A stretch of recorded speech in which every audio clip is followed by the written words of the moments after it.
Good evening, everybody. Welcome, Arvanauts. Welcome, everyone, to a Saturday night stream. It is 7:45 p.m. Eastern, and Eastern Daylight Savings Time, and it is time for Day 6 of D&D with Infinity and Beyond for this adventure, Palace of the Red Pasha. I hope everyone is doing well and is looking forward to what I expect is going to be an awesome stream today.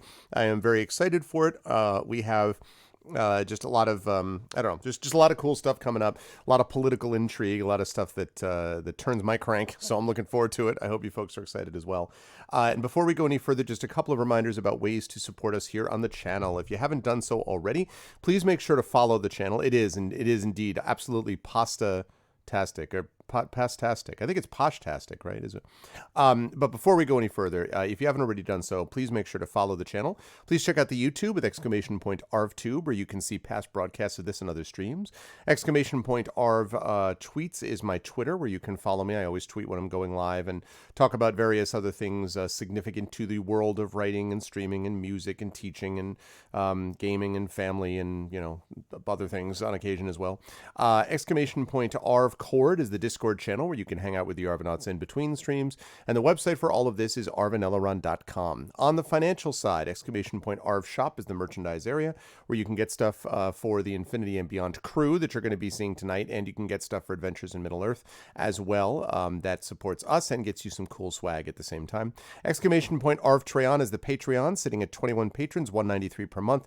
Really trying to push to get that higher because that's going to make a big difference, and definitely supports the channel in many of its financial endeavors, which is important, so we can put money back into making the stream, I hope, even cooler for all of you lovely people. At least that's the theory. And we've got that for Arv Treon, and then we've got I said that, Arv Trehan, and then we've got the sub button, which is sitting there right near the video window that allows you to subscribe to the channel. Like the Patreon, you can get inspirations to help the players with that. You can also get custom sub badges, emotes, and things like that as well. So all of that would be very much appreciated if you can support us there by clicking on that sub button. Right above the that, of course, we have publishing stuff to talk about. Icarus for my Icarus graphic novel from Athos Arts. More details about Athos stuff coming very, very soon within the next couple of days. Library is Tales and Tomes from the Forbidden Library, which is my 5e adventure and source book from Alligator Alley Entertainment.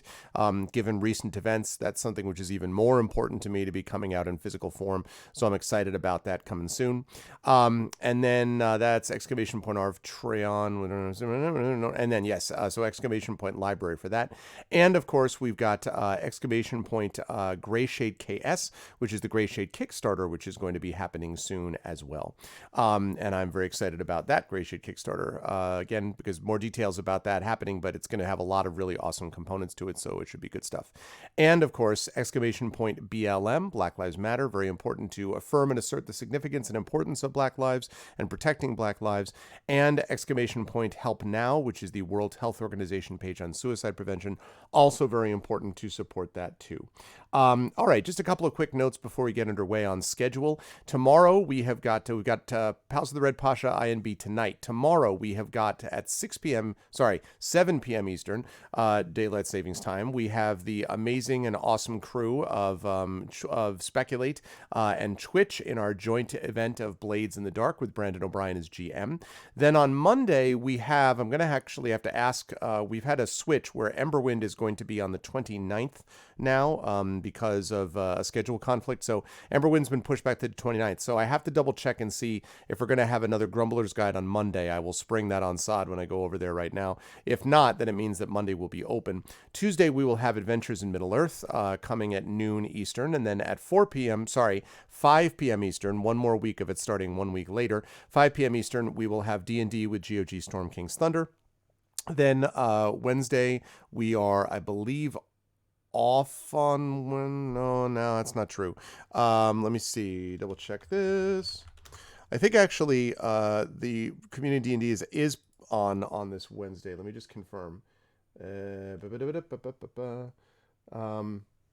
Maybe not actually. Yeah, you do have CDD. Okay, next Wednesday. That means this coming one. Echo, we talking about this coming one, the 24th. We're talking about, if all goes well. Yes, the 24th. I don't entirely know because it doesn't, for some reason, it didn't pick it up on my calendar. So I think this coming Wednesday. Yeah. Okay. So I've got to make a note to myself to check my calendar. Check calendar about community D&D this Wednesday. I got to go check that out.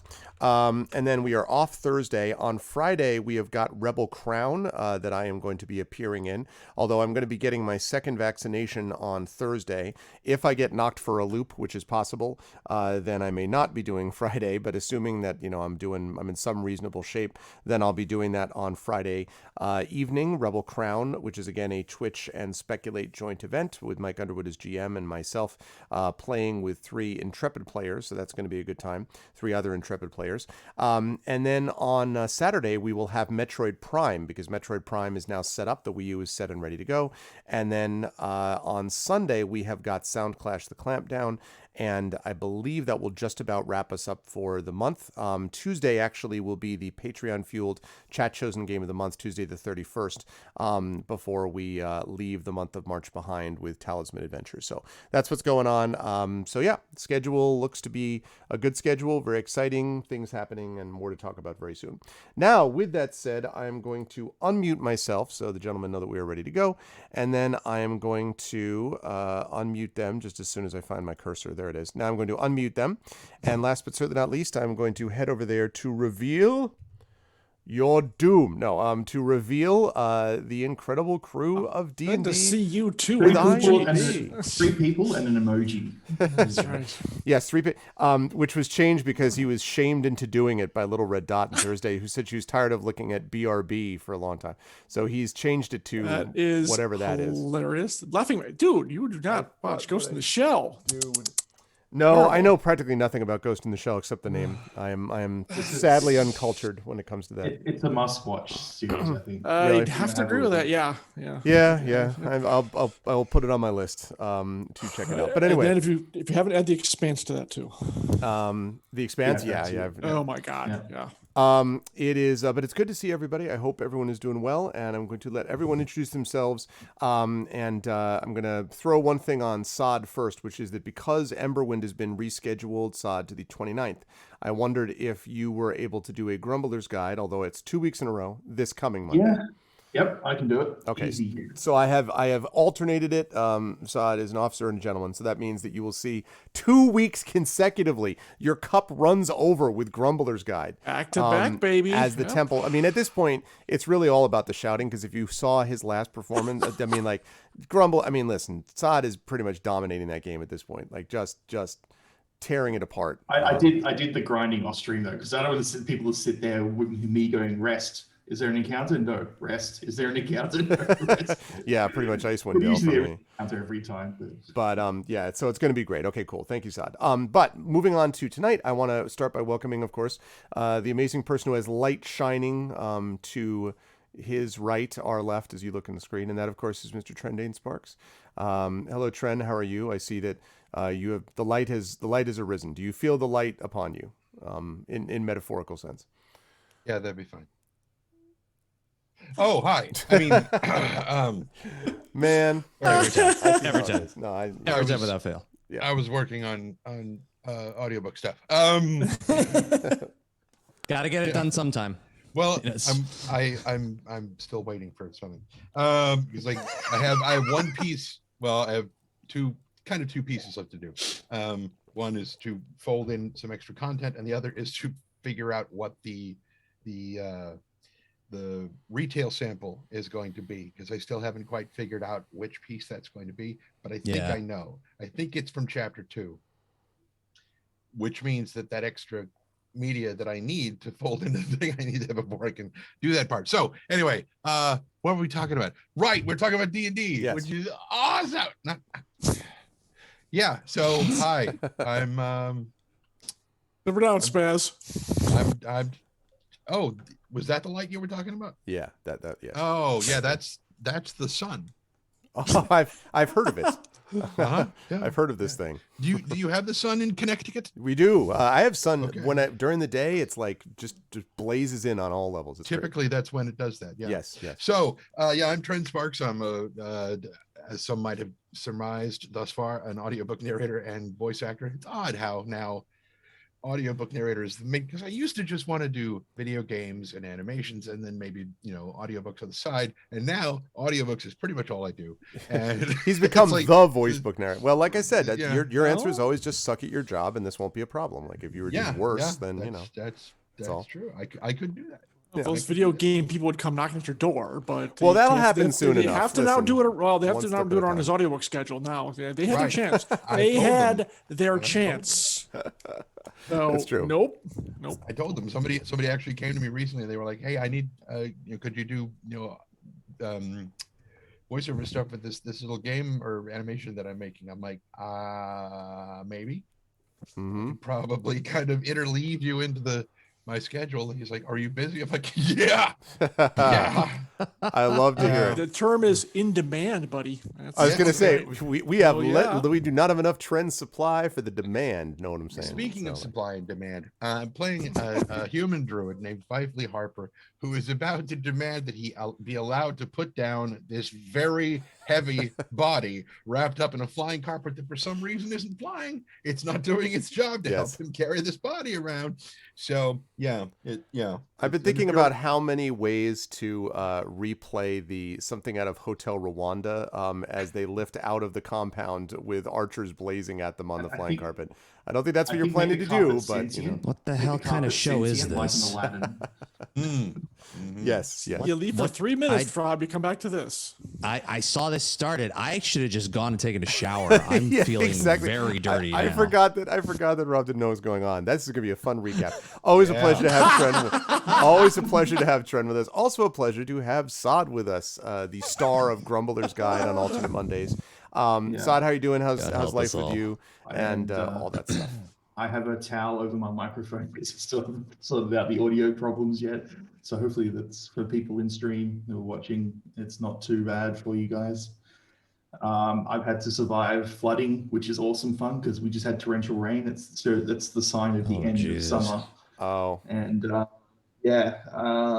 it's been fun the last few days. Oh my goodness. So, times. That's why you have to put the towel to protect it from flood? No. The towel's just to fix the audio a little bit. Okay, good. I was like, because rain is coming on my microphone. No. Rain is luckily my place is. I'm still not convinced that microphone is the thing picking up your audio right now, though, Sod. I'm so lucky because I actually did the gutters like 2 weeks ago. So it's like just the perfect timing to do it just before torrential downpour. Yeah. And just lucky that. Although the sucks is I'm in like one of those spots where it's a trap where it's like the height goes down a bit, then it goes up again a little bit, so it's like a bit of a pool spot. And, so you're in the trough, as Trent said, yeah. Yeah, the trough, yeah. So the council drainage is so bad there. Oh man. And so it starts to flood a little bit in my place, but I've got like sandbags up and stuff. Sandbags, good God. Yeah, you just buy some cheap. It's pretty easy. It's just temporary stuff, just to funnel most of the water away from it. So I see. His home is built on top of levees, Arv. I expect to see like a picture with like on stakes. The good thing is that it doesn't affect my house. So it's like at the garage right now, but that's as far as it can get. Okay. So, all right. Well, that's good. I'm glad to hear that. When not fighting off Australian floods, who are you playing in D&D? Oh yeah, I'm playing Gromnir Grumblehammer, who did survive the 0 door injuries. That's true. No door injuries. Yep. Day one without a door injury. Can we continue? It's been 1 day since door injury for Gromnir. Exactly. I still need to want to cut that section of rolls together. I will get that before the next time we meet together because my God, that was one of the funniest things I've ever seen. It's so great. That roll, I just can't believe it. And I have a feeling I'm going to be hired by Cade Marmaduke to his Thieves Guild sometime soon. Outstanding. Based on what happened last session. Oh boy. Mm-hmm. Yeah. I look forward to seeing. Exactly. Look at Joey's smile. He's like, yes. I always have healing abilities, certain super duper powers. Frickin' travel through not the elemental plane, the ethereal plane. Are you kidding me? Yes, we have a place for you, sir. Join us. Got a place for you in our organization. Cade wants you. I wait for that. I wait for that poster. Oh my God, that was always a pleasure, though, Sod, to have you and Gromnir with us in our session today. Also a pleasure to have, of course, the aforementioned John Helfers playing Cade Marmados. Spoiler, that's who he's playing. John, how are you doing? How's life in the universe? Nothing I need to say now. You just introduced it. Way That's to spoil the not how surprise. God. I'm good. Just did a 2-hour AMA on various aspects of writing for Catalyst and Battletech. That was kind of fun today. And now I get to play with you guys and folks and the stream, which I should really turn on at some point. Yeah, life is good. The snow is all gone. It's sunny here in the 50s finally. So spring is sprung. Yep. Not with torrential flooding, unlike Saad's crazy continent. We're all good here. So yeah, looking forward to trying to talk our way in to see the Pasha. This should be something. I'm just going to leave it at that. And playing as we mentioned, Cade Marmados, irrepressible halfling thief. Or who's it? Rock God, D&D on easy level. Yes, D&D. Kind of not wrong. I mean, but you got to know what you're doing. You can't. I don't think somebody can just waltz in and play a rogue and expect to get away. I argue every character you play is easy level based on the stats and the rolls that you get. Mm-hmm. It's true. I played the fifth on that one. That's all I'm gonna say. I have to say too that it's interesting to me that the people who always say that D&D is easy mode for a rogue often are other rogues. So it's definitely in, because he plays a rogue in Shadow Mage's campaign on this channel. And I think it's in very much his interest. You know what's really a powerful character that should be given power because it's powerful, because of its power, is the rogue, because it's powerful. You know what I mean? Like powerful rogues. So I did not know Rock God actually played a rogue. Plays a rogue. Yeah, absolutely. That's funny. So, like and actually, wait a minute. I take that back. Actually, no. Now, actually, I'm wrong about that. I think Echo. Maybe I'm wrong. He made up that whole story. Rock God doesn't play a rogue. No, I gotta get. I don't want to confuse myself here because the thing is, Echo plays a rogue. But the thing about it is that they all play rogues. But the thing is, though, Rock God plays with. He's got the hoodie and he's got very much the Batman like type of thing going on. So actually, does he play a rogue? Am I wrong about this? I know Echo plays a rogue, yeah. But is Rock God playing a rogue? He's playing the paparazzi. Or is he just playing Batman? Or is he playing Batman? He plays a ranger. Taking pictures. Okay, all right, fine. He's playing a forest rogue. Okay, like that's basically he's like secret and yeah, exactly. Not a rogue, a ranger. A rogue of the forest. A rogue of the forest. None of this is confusing at all. Next. Oh my goodness. Anyway, always a pleasure, John, and also a pleasure as well to have Rob with us. GC Darkside. Rob has returned after his star turn with Neo Cab and the Vocalists on Thursday. He is here and is playing a person that I'll let him tell us about. How are you doing, Rob? How's life in the universe with you, and who are you playing? Things are great, actually. Yeah, I have got my living situation fully under control again, as I have before, which is nice. I'm doing lots of fun stuff, running into a myriad number of technical issues because I'm one of those lucky people who has a PS5, and thus trying to capture the damn thing has been interesting. When you look back at the previous video you did. What's that? Does it run around the house? Come back here. It does. It controls my entire life and then tells me it gives me the finger when I try to do anything productive with it. No, I was watching the VOD back today and I noticed that it was going sporadically from 60 frames to 12 frames to 60 frames. I'm like, what the hell's going on with this? I didn't see a single drop frame in the entire time I was streaming the damn thing. I go and look through a bunch of different forums and things and talk to people on my Discord, and they're like, yeah, if you plug that thing up to a regular Elgato card, it outputs potentially at 120 frames per second. So if you run it into something that can't capture 4K 120 frames per second, it will constantly drag the rest of your stream down, but OBS won't acknowledge it because it's not a connection issue, it's a frame. And I went, why the fuck do they do this? Why do they do this? Why does this stuff keep happening? So I had to attach it to one of my cards that actually supports that, didn't get a chance to test it, and then banged my head against my desk for a half hour going, I don't know why I picked this line of work, but I'm hoping that next time it will all work beautifully and we won't have these issues. We always have these issues because that's what streaming is. You optimist. Come join the streaming people at Twitch TV. But yes, hi, I'm GC Darkside Rob. I am a professional voice video musician, streamer, Twitch streamer extraordinaire, and horse of many colors. I don't know. I do a lot of stuff. Oh my God, those pants. Those pants are not cleared for Twitch TV, Arv. My goodness, those pants are fantastic. Okay, the fashion police have arrived. You did not warn us ahead of time about those pants. These are let me quality, tell you. these quality peanuts.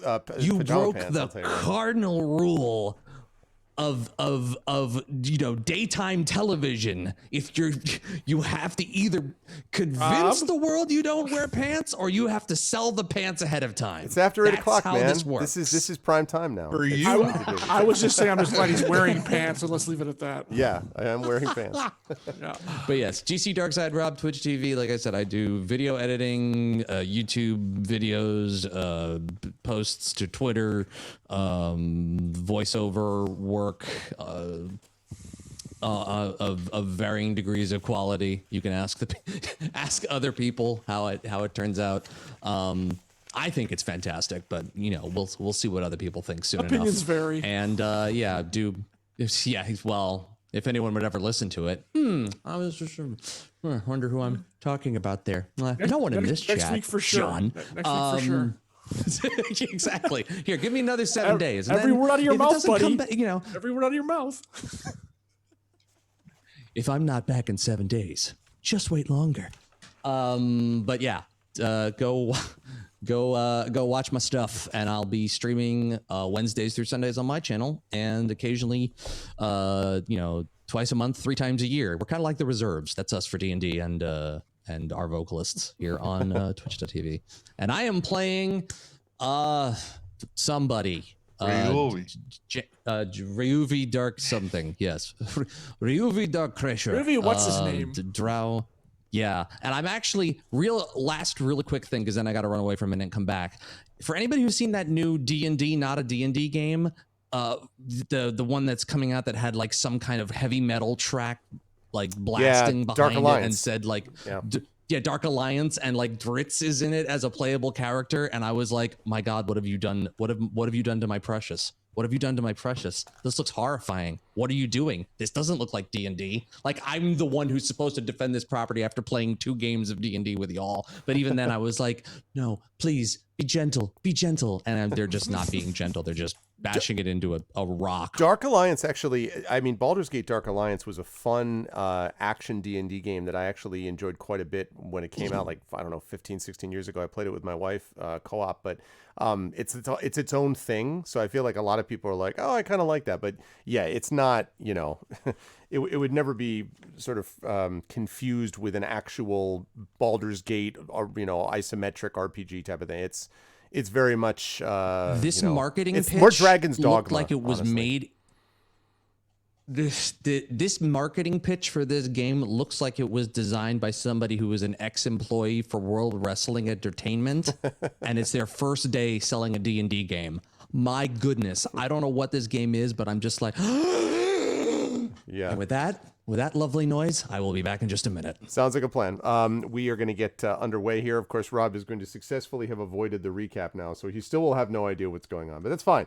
That'll Like, make I it can all the different more Listen any to other it way. back. I can play this back at any moment and listen to it. I just choose not to because it's more fun that I way. choose not to. All right, let's fire up some Desert City by Kevin MacLeod and let us get into it. In our last session, which was a very eventful session, actually, the crew of Infinity and Beyond had several things that they were in the process of doing. The session began with them under the gun, or under the arrowhead, I suppose, of Nashka, who was one of the security heads of the Cult of the Dragon in the lower levels below the Palace of the Red Pasha. She had at least Cade dead to rights, but then on the other hand, she was also had a sensible understanding that this party was kind of, made of stronger stuff than that, and that it was likely that even if she was able to injure one of them, it would probably get wiped out by the rest of the party by the time all was said and done. And That's so what I let her think. exactly. So she confronted the party with this. First of all, my cousin is a Grammy Award winner, served as principal viola in the Experiential Orchestra's Candace recording of Dame Ethel Smith's composition, The Prison. That's awesome, West River Rat. Congratulations to your cousin. Wow, that's really cool. Damn. Secondly, just a quick thing from Echo. Longtime follower, found Rob and Trent envying this channel. Through the years, I've enjoyed the masses of D&D and shenanigans. Nothing came close to helping me through the days, as today marks the first anniversary of my ankle snapping accident. I remember that happened. 6 days in hospital. I was overtaken by panic and despair as it was the beginning of COVID. But what I'm trying to say is how much I appreciate Arvin, Trendane, Sod, John, Robin, Little Red Dot, and all the grandness of D&D that helped me through my hospital stay. Much love to all of you, and a huge Viking hug from this fumbling oddball of a Norwegian who deals death wherever he goes with his D&D group. Well, I'm glad that we were able to be helpful. Thanks, Go ahead, Echo. Trent. And happy spring equinox. Yes, that's right. Happy spring equinox. Yeah. So I'm glad, Echo, that we were able to be of some assistance. I do remember that when that happened. So the party was facing this. Why did for some reason, this just stopped and I don't know why. Stop breaking things, Arv. Yeah, I Jeez. know, right? God. That was crazy. Such a simple job. I know. It was just one thing. You did one job. Just, audio Okay, and there we go. video I for fixed it. 8 people and blah, blah, blah. I guess. So I know.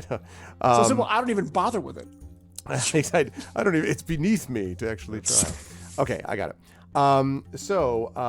The party had this situation facing them with Nashka, and it turned out that Nashka was not actually interested in killing the party anyway. Nashka wanted to make a deal. Essentially, Nashka told them of some of the other higher-ups in the cult of the dragon that still remain, and how that cult has still designs on the larger Sword Coast and has plans to essentially get revenge for the loss of Severin and the loss of their plans with Tiamat, and that they do indeed still pose a threat, and specifically focused on the character of Yildiz, who is a priestess, some kind of a high priestess, who was also rumored to be Severin's lover, who is exceedingly angry at what has happened. Thank you for the host, Echo. Was exceedingly angry at what has happened and is most dangerous compared to all the other cultists, most dangerous in terms of what could happen down the line. And so Nashka said that she felt that the Tiamat situation was an example of overreach. She believes that eventually the dragons will take over, but she believes that it is the job of those here to wait for it to happen, as it inevitably will, and then to be around to pick up the pieces, not to force the issue beforehand, as she felt Severin did. She viewed what she did as a practical consideration, and if it were up to her, the cult of the dragon would be, peaceful, integrating with society, not trying to attack anyone, and certainly not trying to take over again. But she's not in charge. She is a security higher up, but she's not in charge of the cult, unless a certain enterprising group of heroes of the Sword Coast were to help her do just that. And so she made this proposition to the party. The party thought about it and decided that they would basically string her along and say, okay, sounds good, we'll do that until we decide not to. They didn't tell her that last part. And told her that they would find more information and then would come back down to the level that they had found and eliminate what was left of the threat. To do that, the party had to give some evidence to the man who they have yet to actually speak to directly, and that, of course, is the Red Pasha, the titular character of this adventure that we're playing. And so the party went back up and agreed to enter the palace, but they needed to bring evidence. They needed proof, and they thought, what better way to do this than to, having killed one of the dragon cultists, wrap up this half-dragon cultist in something. Why not our magical flying carpet? And then bring that magical flying carpet with body into the Red Pasha's palace so that they could present it to the Red Pasha directly. All seemed to be going just fine when, thanks to some good moments of persuasion, Fifely with a timely 20 for persuasion of the guard. And so the guard was like, all right, I'll see what this is in secret and then you can go on. But just at that moment, this person on stream, Karakasul, appeared. Karakasul, who the party knew, is the Grand Vizier. And as Karakasul made clear to them, everything that goes to the Pasha had to go through him. And he said, I first would see what it is that you are carrying with you. And it was with that we left the adventure last time. And so as we pick back up, just to reset everybody, we are standing outside, right here outside this inner gate. The party thought they had arranged everything just fine with this guard until Karakasul showed up and demanded to see what it was they were carrying. And so I'm now going to hand things back over to the party. You are standing there, the guards are looking at you, the other people, the other petitioners in the line are looking at you. Party, what would you like to do? So what we have here is that moment from Conan the Barbarian, where he's like, "Can we talk over there, what the others do not see?" Yeah. I am shy. Exactly. Well, yeah. that's actually the case. So, Fifely, were you continuing this, or did you want me to jump in? No, go ahead, please. Yeah. So he pretty much said, "I must see blah blah blah." Exactly. And he's like, "Well, we would be happy to show you, kind sir. However, what we have to tell and show you is not for public consumption. If there is somewhere private, we can show you. We do not wish to cause consternation among the populace." And he kind of, narrows his eyes. You notice, make an insight check for me, actually, Caden. I am going to as soon as I get over there and Do get it my now. character up. Yeah, I know, right? Do now. You've lost your right chance. now. No insight check. He stabs you in the heart. No. What? Oh, come on. But I've got 3. Ha ha. That's where he's wrong. I have a false heart. I left my old heart back in Waterdeep. Okay. Insight, you said, right? Yes. Do I have insight? And No, we I do don't. have inspirations. We do have a couple more sessions of games going on this month, but inspirations are a thing, of course. Nice. Oh, okay. 20 at home for those listening. Yes, that's true. We're not doing an audio version of this technically, but for this one, yeah, I know. Money and And it doesn't matter that I said it wrong. but still, that's fine. Okay, Kate, as you look at this this vizier, you kind of stare. You see him sort of staring at you, and you get this sense. His eyes are slightly narrowed, and you can see that as they sort of look back and forth, they seem exceedingly intelligent. Very much as if he's measuring you and the people next to him. And you get the impression that this is something the vizier does all the time, that he is always measuring up people And to that's why see he's the whether or not vizier. they Yeah. match. Yeah, exactly. But that you get the sense that like this is not his first rodeo when it comes to trying to figure out the sort of inner workings of Can I someone's. get the vizier who's been on the job for only 2 days? Jeez. Yeah, where do we get the nice, the temp vizier? Yeah, no temp vizier. exactly. I'm here from Viziers R Us, and so he says, "Very well, you will bring your burden and accompany me. Follow." And he turns Thank you. and like walks off. And the guard, no, he was on the other side of the gate, so the guard swings open the gate and walks through. As he does so, you can feel the sort of you can just sense the stares of the people in front. You may remember the diplomats that wanted to like get attention were pissed off that you were getting to see anybody early. Okay, Yeah, wait, diplomats in I quotes. gotta see. Yeah, Am I exactly. gonna do this? Hold on. I gotta see if I'm gonna do this. Let's see. Make me a charisma check. Am I gonna be a dick or not? Let's find out. Oh boy. I would say yes, and I'll as we're walking away, I will just turn back to them and give them my biggest shit-eating grin possible. I don't say a word. I just smile at them and like, well, rank has its privileges, but and then just keep walking. They just like as keep you're doing that with a big smile, they're like Exactly. they are steaming and not from the heat outside. So he leads you through the gate and then up and over into, as soon as I can find my notes. Yes, he leads you through this gate right here that you can see me pinging.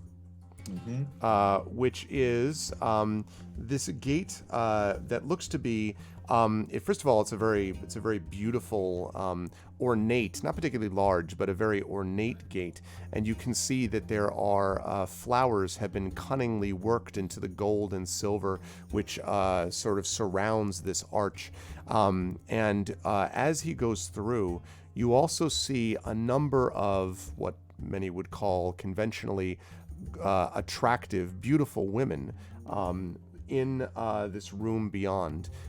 They are laid out, some on pillows, some are standing there. All of them watch you as you go by. The vizier pays no attention whatsoever, just like walks right past. And is just sort of moving right along here. I will nod and smile because I'm ever so polite. Yeah, no, that's right. That's very important, I think. And Hey, well, Fifely's having that Inigo Montoya moment where he's pushing Fezzik on the wheelbarrow, and this guy Wesley's like, no. did you find that? Exactly.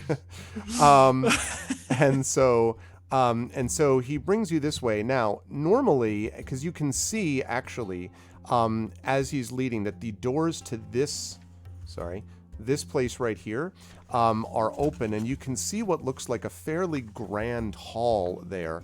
And at first you think that's where he's going to lead you, but instead he goes down a small little passageway just before the entrance to that room and brings you over and through this sort of winding route. I'll draw it for you, but I'm not going to keep it up, but just sort of like this and like that and there. So he kind of leads you in this winding way through these halls. You don't see any guards as you pass through here, but you can see, again, silken tapestries cover the walls. The walls themselves here are made of different colored forms of marble. When you enter this one right here, this last place that is right here, you can see that it is a beautiful blue marble, dark, almost azure in color around the room, and in the ceiling are inset moons and stars, and they actually seem to sparkle. It might be that they are made themselves out of diamonds. Spectacular by any measure, even though it's not an enormous room, but it is very, very beautiful. And there are a set of chairs, a small little chair. I shouldn't say little. Let me rephrase. A chair with that's up on a couple of steps, so not a throne, basically. But it looks more than just a wooden chair. And then there are a set of smaller and more humble-looking chairs that are arrayed in front of that one. And he walks up 2 steps, sits down on the not throne that is not a throne, and looks at you, and he indicates with his hand the chairs in front of him, and so you can do this. I should mention also, by the way, that as you're bringing this through, Fifley and Gromnir, you have a hell of a time trying to navigate around some of these corners with the carpet, because it's not so much the carpet, it's the body within it that you have to sometimes bend. So a couple times it's like, type of thing as you're banging around but you do manage to get it into the room, and so he sits and waits for you to lower the carpet and body. Not that he knows that that's what's in there. You guys just jumping off, thud. Yeah. I'll take a chair. I don't need to hump it into the ground or whatever. I'll start unwrapping it. Okay. So, Fifley, Grand are you Vizier. helping Trent do that, or are you helping Grom do that, or no? Yeah. Okay. And while they do that, yeah. I'll say, so first of all, again, thank you for seeing us on what is very short notice. Actually, and I get out the paperwork from Lord's Council. Thank you, and hand that to him. I think introductions are in order.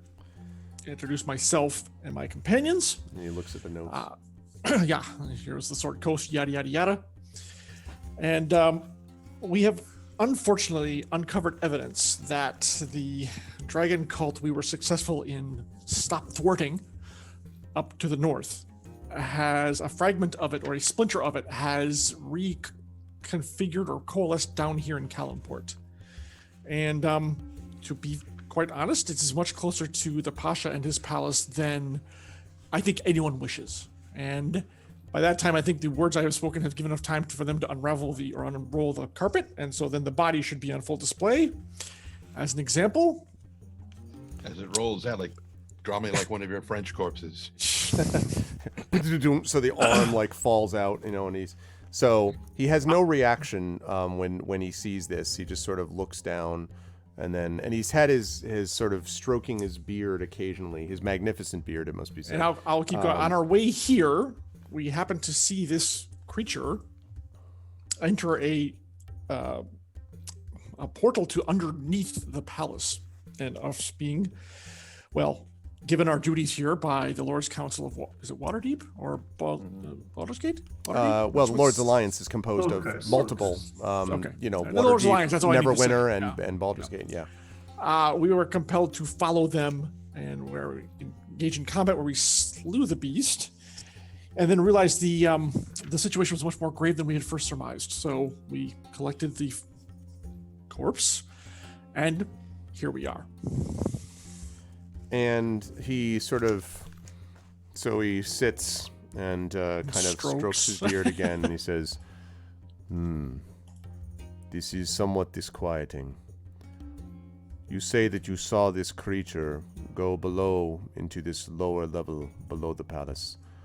May I ask what you are doing in that level? Following the creature, sir. Actually, I do not know how it was able to escape detection among the populace, but it moved as if it hadn't a care in the world. I could only figure that, strangely, some sort of Dweomer or magic upon it allowed it to move without causing panic in the populace. So we followed it there because we did not want it to cause any havoc or damage if it were somehow find its way into the palace. What route, though, did it take to reach this lower level you say exists? There is a particular, and I can't believe I'm burning this, but I'm going to. And I point to the general direction to where that well entranceway is. Outside the wall, apparently there is a what looks like a well, but is not a well, that actually leads down into, I can only presume it's the sewers of Calimport. And if you follow that direction, it will lead you to an area of under the palace. I would be happy to guide you or any of your guards if they wish to go there to explore it, if they wish. So he nods slowly. Make a deception check for me, Cade, since part of this is a deception. Yep, it's about 70% truth. You know, the best lies often are. Mm-hmm. It's still an 18. Okay. Actually, let me make that an opposed roll. Kind of wish I'd done better than that, but it is what it is. Okay. So he sort of sits back in his chair and... Interesting. If what you say is true, then you have done Calimport and the Pasha a great service, and we would be in your debt. However, you must understand that I cannot simply accept your story alone. There are those who might, for example, have killed one of their own and brought the body before me as proof. If I allowed that person to come before the Red Pasha, great danger could come to him, and it is my responsibility to preserve him from all potential harm. Thus, I will need my people to confirm your story. And he sort of pauses and then says, I see here from your introduction papers that you are indeed the heroes of the Sword Coast. Your name is known to us here. I am aware of the fact that you are responsible for having thwarted the Cult of the Dragon once before, and I assume, therefore, that you have come to do something somewhat similar now, and I am most appreciative that you are helping to, cleanse our city from what ails it. Sadly, Calimport is, despite the Pasha's best efforts, somewhat decadent. There are those who still believe that we should rely on the ways that were promised to us by Severin and others, of how much better our lives would be with the return of Tiamat. Sadly, such superstition remains, no matter how much we attempt to stamp it out. And he kind of You are indeed wise, Vizier, in your, I'm going to say, dealings with Severin and his ilk.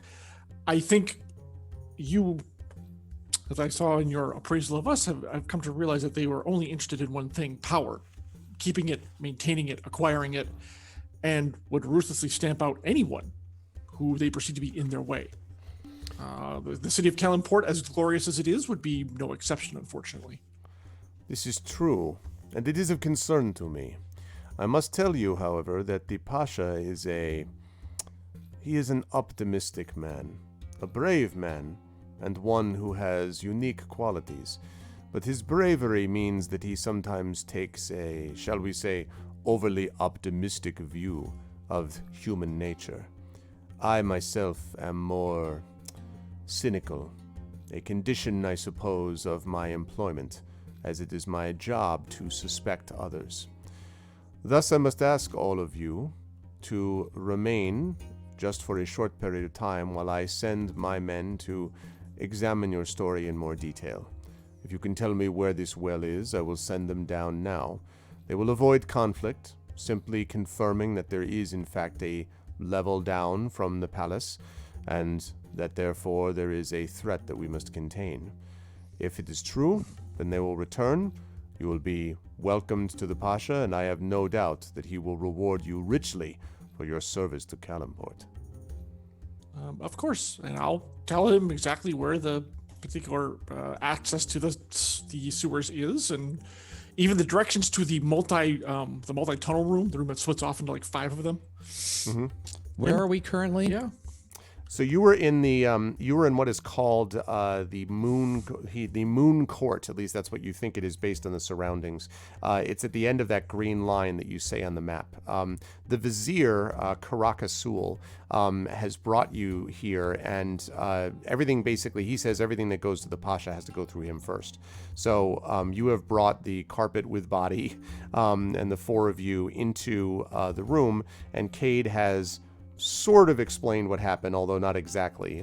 Explained the idea that this creature, that you all followed this creature and then saw him going down a level below the palace and all that. You kind of left out the reason that you were down there in the first place and all that, but the other parts were the same.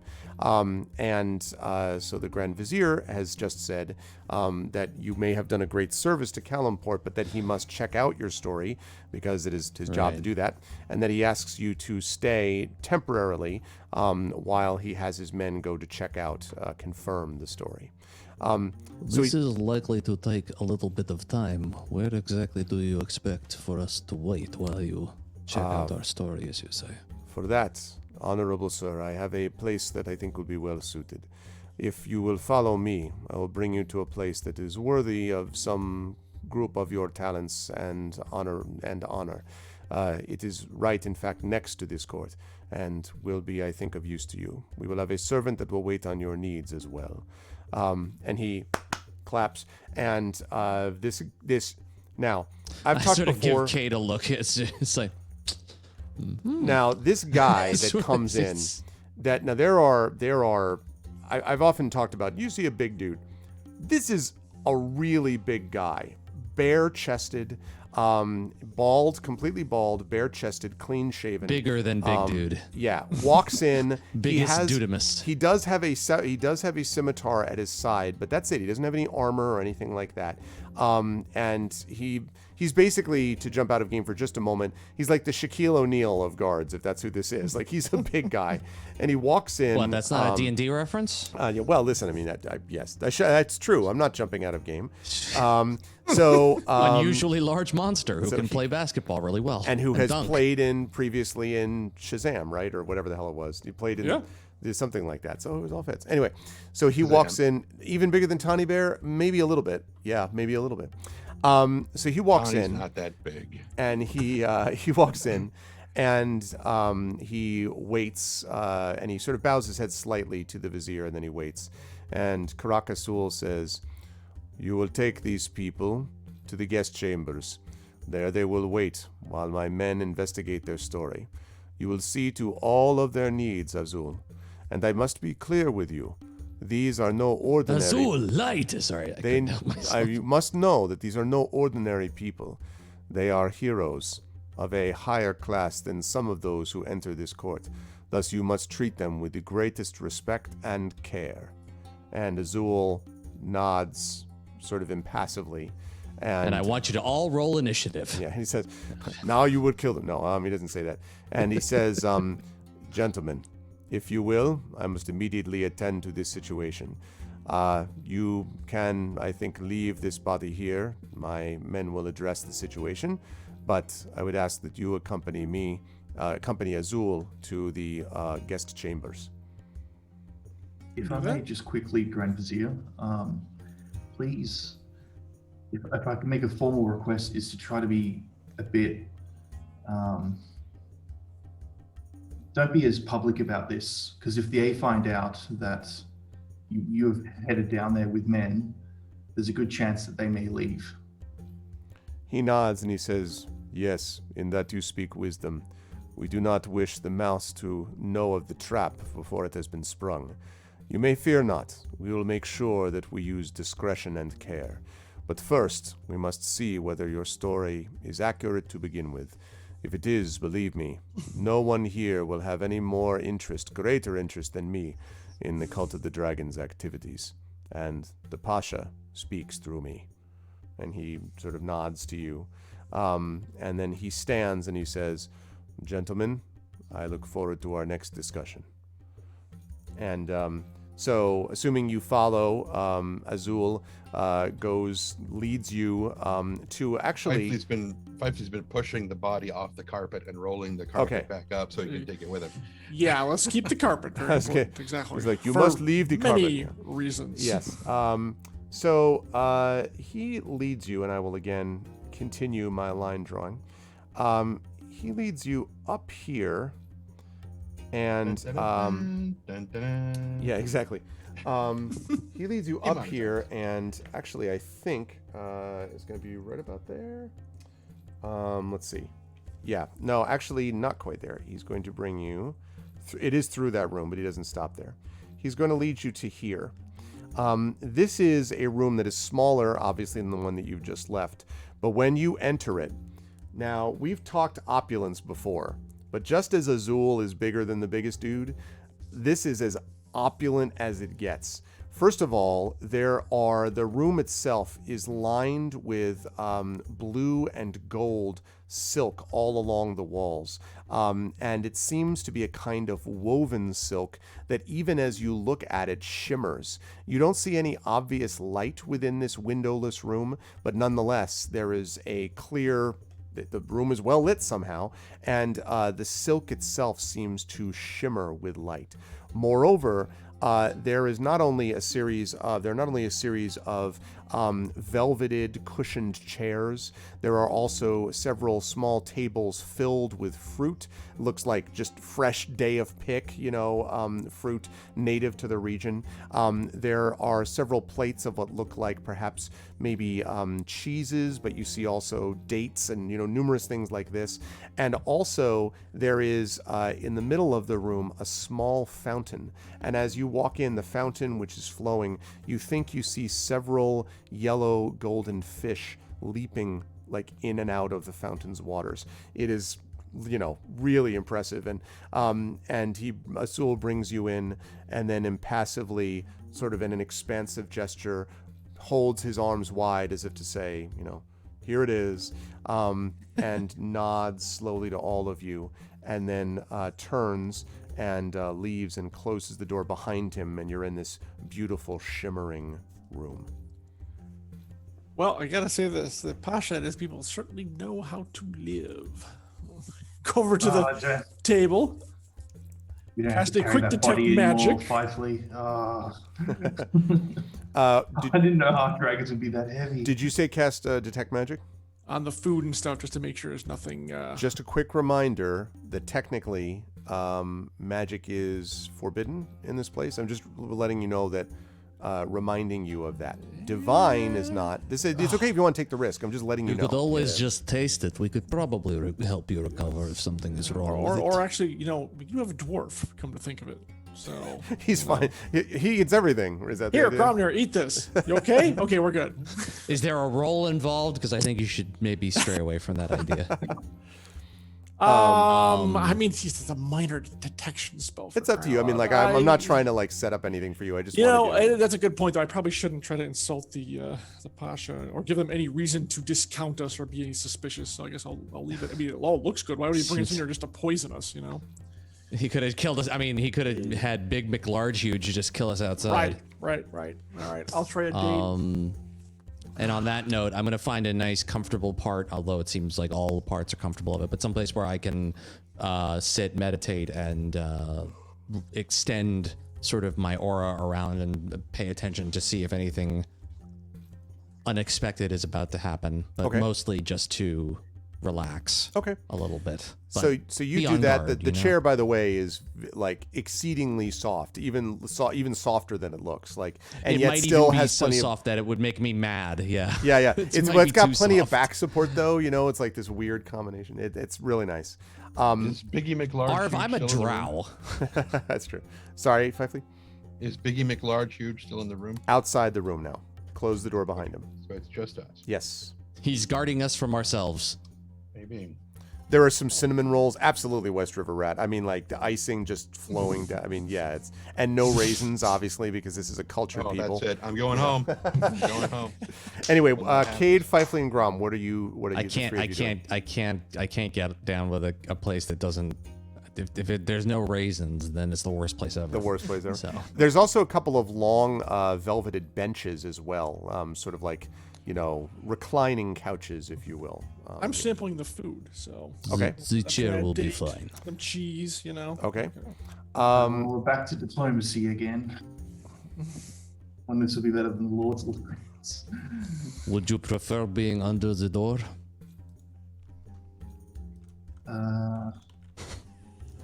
Diplomacy might be a better choice in this case.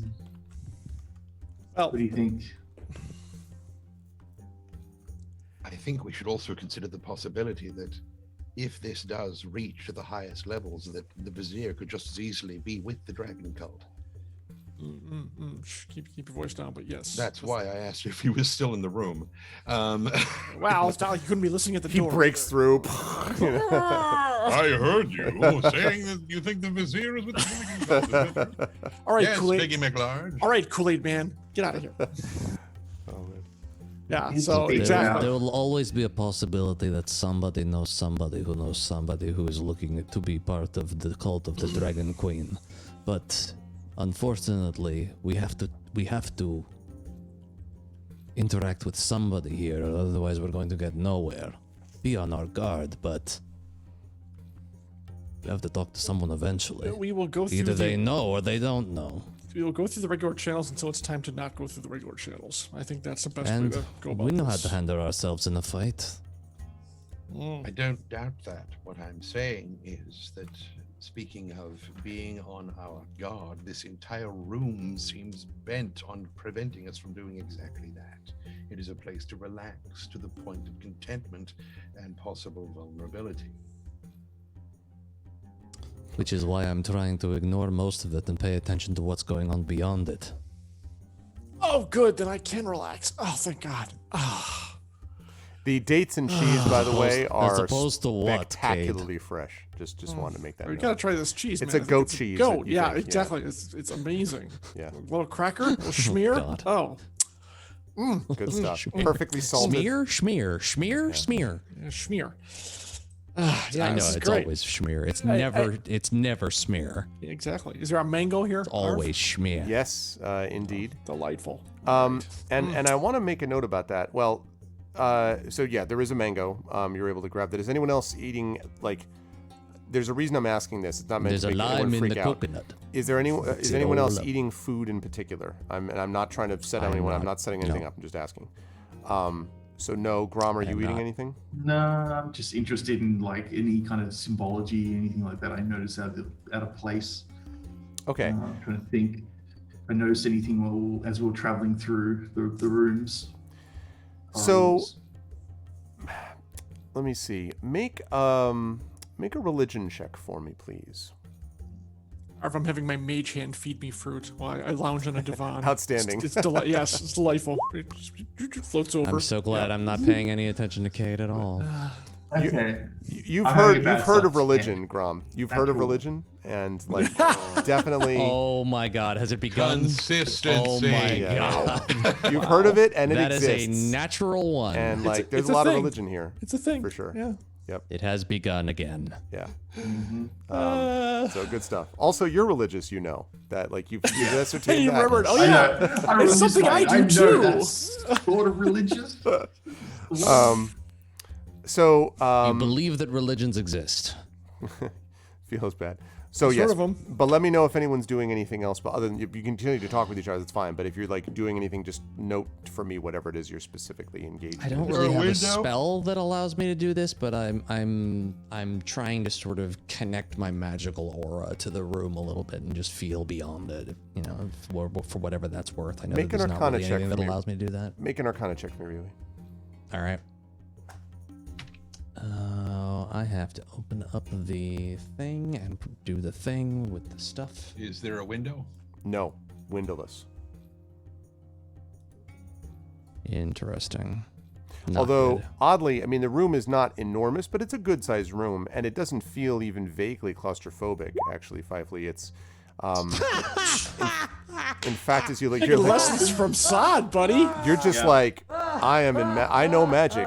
and I be magic. Let's get him magical. out of the way, boys. There's magic. Let's get him out of the I know, way. Reggie, Let's you know get, you know what? Let's get them all out. Here. You all should everybody- adventure together here. in D&D. Everybody, I think everybody should do at least one thing that requires a roll right now, so we can get all of this shit out of the way at the start, so that when stuff does go south, we have this under for John, control. because John doesn't need it. I've already done my rolls to take care of that. You guys get it out of your system however you need to. Okay? Fifely, I would like you to make a nature check for me, please. Actually, ironically, that wasn't what I was. Because I do nature. Just for Yes, I am aware that Please nature be wise. exists. I'm aware that Please nature be is a wise. thing. Maybe more than that. That Let's see. would be a riot.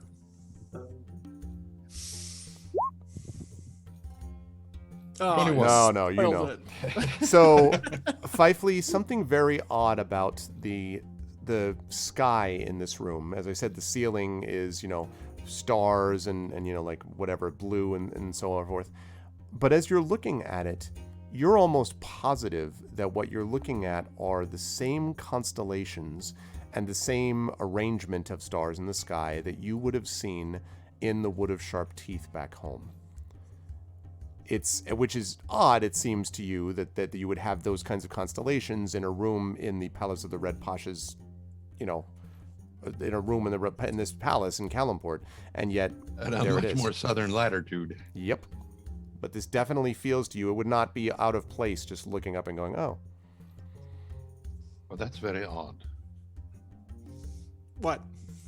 Kate, what stars do you see on the ceiling? I look up, but actually, because as you know, my time back in Waterdeep, I actually did take kind of an interest in the stars overhead. So I'd like you what to do make I- I'd like you to make a nature check too. Ooh, And not my strongest, but yeah, I'll give it a shot.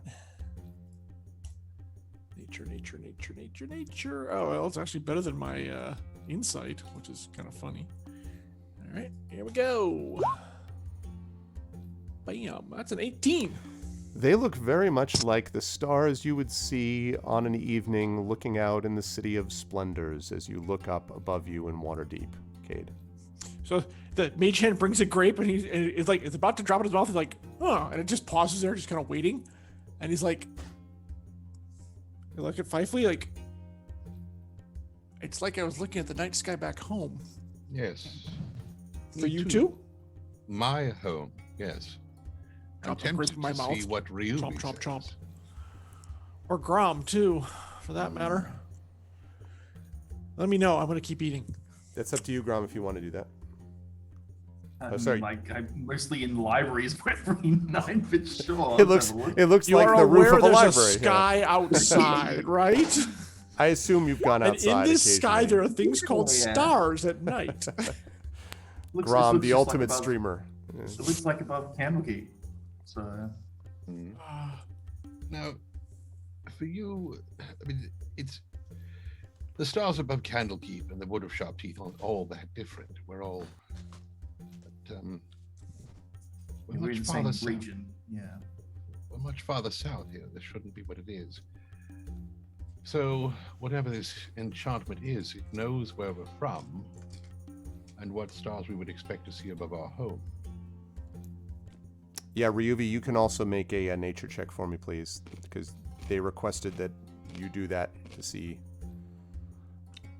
what the stars look like.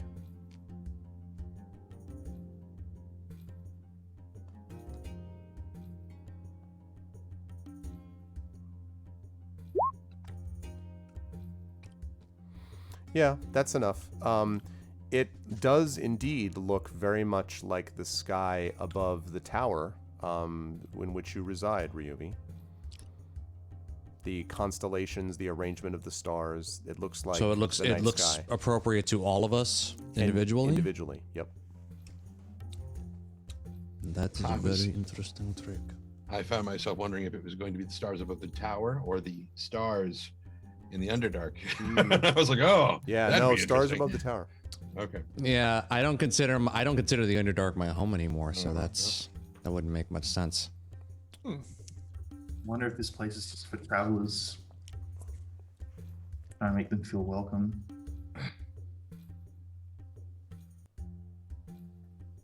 That's quite the illusionary magic, if it is. I mean, like I can check if it's. You Not want just to lift me up? I can use my divination to see if it. Just about to say, it's not just illusion, it's divination as well to divine where we're from. The last Yeah. thing we see to make us feel at home before they slit our throats.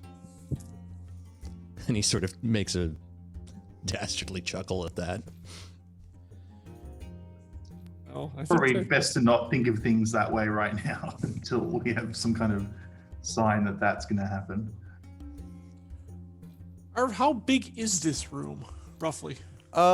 It's not enormous. It's maybe, I don't know, 60 by 60. I guess rectangular, so it wouldn't work. So 60 by 40, say.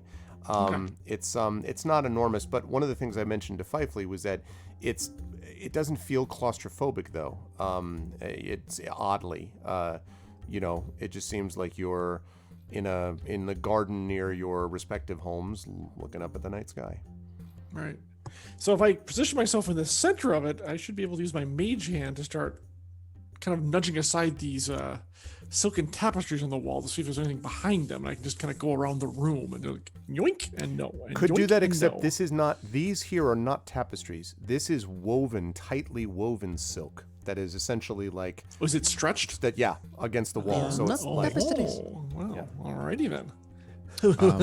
And by the Does way, it not Cade, feel- an absolute. Sorry, one quick thing. Yeah, of course. Would cost a fortune. Like, I mean, just silk Dude, in general. A part of my mind has been calculating the essence of the Yeah, value exactly. of everything from the diamonds in the sky to the Classic vizier's smash and room. grab. This just is like- here, This is Cade you're talking about. Yeah, I know. Yeah, I was like, You're can right. I cast a minor illusion so I can cut this down and take it? No, how am I going to carry it? I don't think Fifely and Gromner are going to go for that.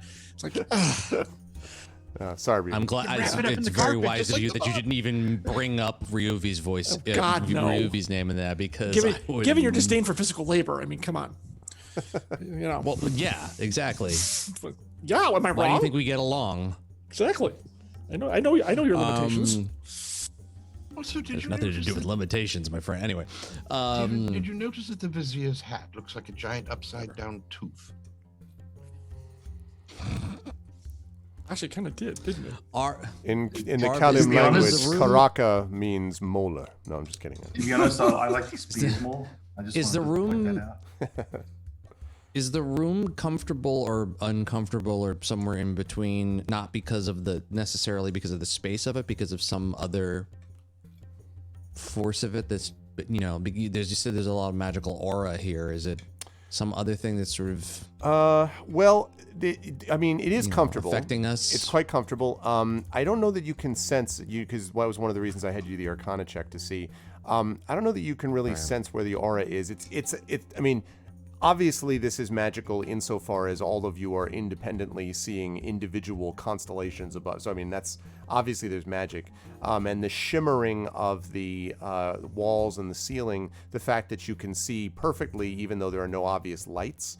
That's obviously magical too. I just mean just So- like like with what's happening with the stars above it. Does it feel like there's something else going on in here to make us forget that it might be a little cramped with the our four egos in here? Yeah, that's a good question. It's hard to say, although it seems pretty clear that if you were just sitting in a 60 by 40 room, again, that's not like a closet, but eventually you might get the sense that, but here you just sort of are like, oh, it's real chill, everything's real open. So, maybe they just did really good feng shui, to like set it up in such a way that you would feel, calm and relieved, but it definitely doesn't have maybe they any sense invented of it. claustrophobia. Could be.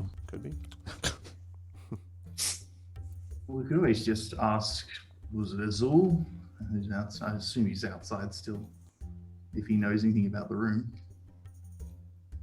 I'm sure he'll be as forthcoming as he was when he escorted us here. You be my guest. Still eating, by the way. It has not stopped since I started. Yep. You're still on the mango. Like, are you still doing dates? I finished the mangoes? mangoes. I'm kind of mixing it up. Sometimes it's a bit of cheese. Sometimes it's a grape. Sometimes it's a date.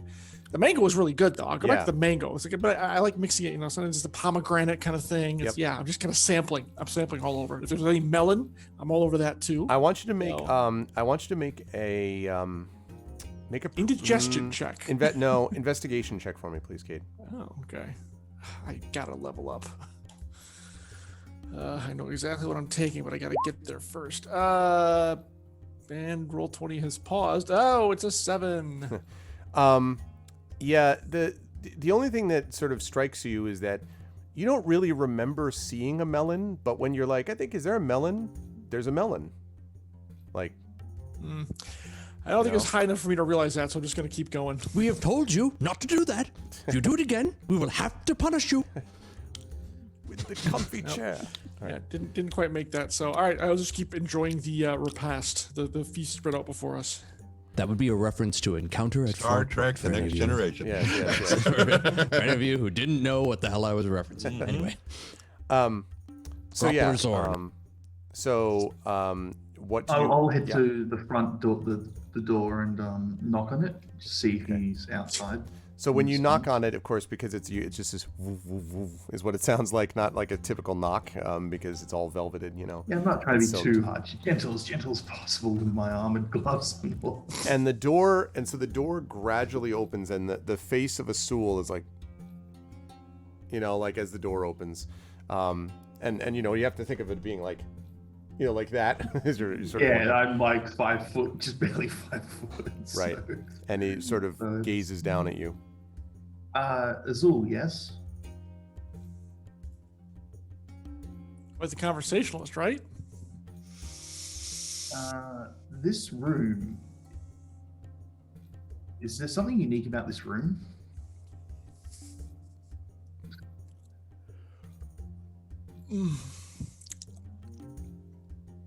Like, sort of this confused, like, Is this a common room for guests to be in? I've decided to have a conversation with a real Rhodes scholar over here. Thanks, Lurch.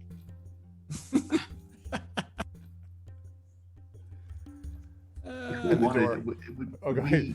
He's about to close the door, but he stops if you say he stops. If we wanted to, is there any way we can stretch our legs if we're allowed to, rather than being in this room? And he looks down at your legs, and gestures to the room that you're in. I can stretch them for you. The if you would like. torturer's apprentice. Don't worry. I think if you keep asking him questions, he'll eventually answer you. Monosyllabically. Yeah. Actually, please let us know monosyllabically, when- since he's not answering anything. Yeah. Please let us know when the vizier returns to talk to us. Immediately shuts the door. So he nods, and the door slowly shuts. Well, that didn't help. A real conversationalist you have there. Looks like we're just stuck waiting here in this weird room. I mean, like, we could cast, you know, to check out to make sure it's safe, but even that could be considered. Quite Questionable. disturbing when you are both guest and prisoner, apparently. Come on, like Azim would be. He's a pushover. Look at that teddy bear. You know, I suppose if you were to cast something to try to figure out what sort of magic was going on, if you wanted to give them an explanation as to why you had done it, you were most curious to determine exactly how this fantastical thing was done to keep the guests so entertained and felt so welcome. Something. I'm sure someone better than talking. Perhaps Azul could. Give us the theory behind how the mystical ceiling was created. Yeah, I look forward to that lecture. I always ask my cards if this is safe. This room is safe. Well, the walls haven't started closing in on us yet, and the food is delightful. Yes, as you have told us. Hey, it's waiting for you. Do I need to Would you like me to try to divine just to make sure this room's safe for us? Is there a reason not to? Well, if you are all worried as much about this, I can at least ask. Well, we already know clerical magic is fine, so we're not gonna. That's not gonna set off any alarm bells.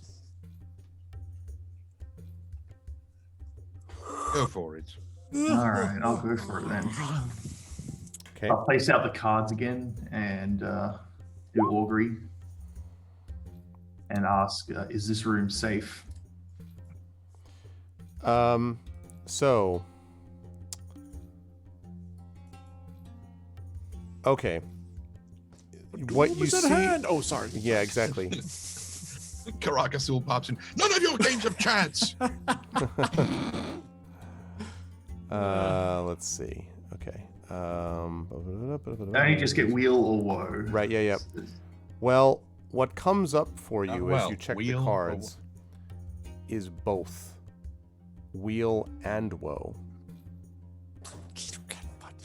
which is one of the options in augury. Wheel woe, wheel yeah. woe.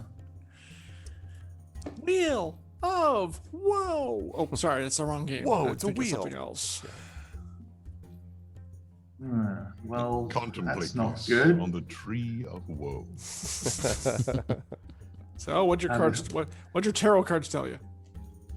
I have a feeling whatever action we choose is gonna Do be the something. results Cool. rather than a known result. So I think we should probably play it safe. We try anything out of the ordinary.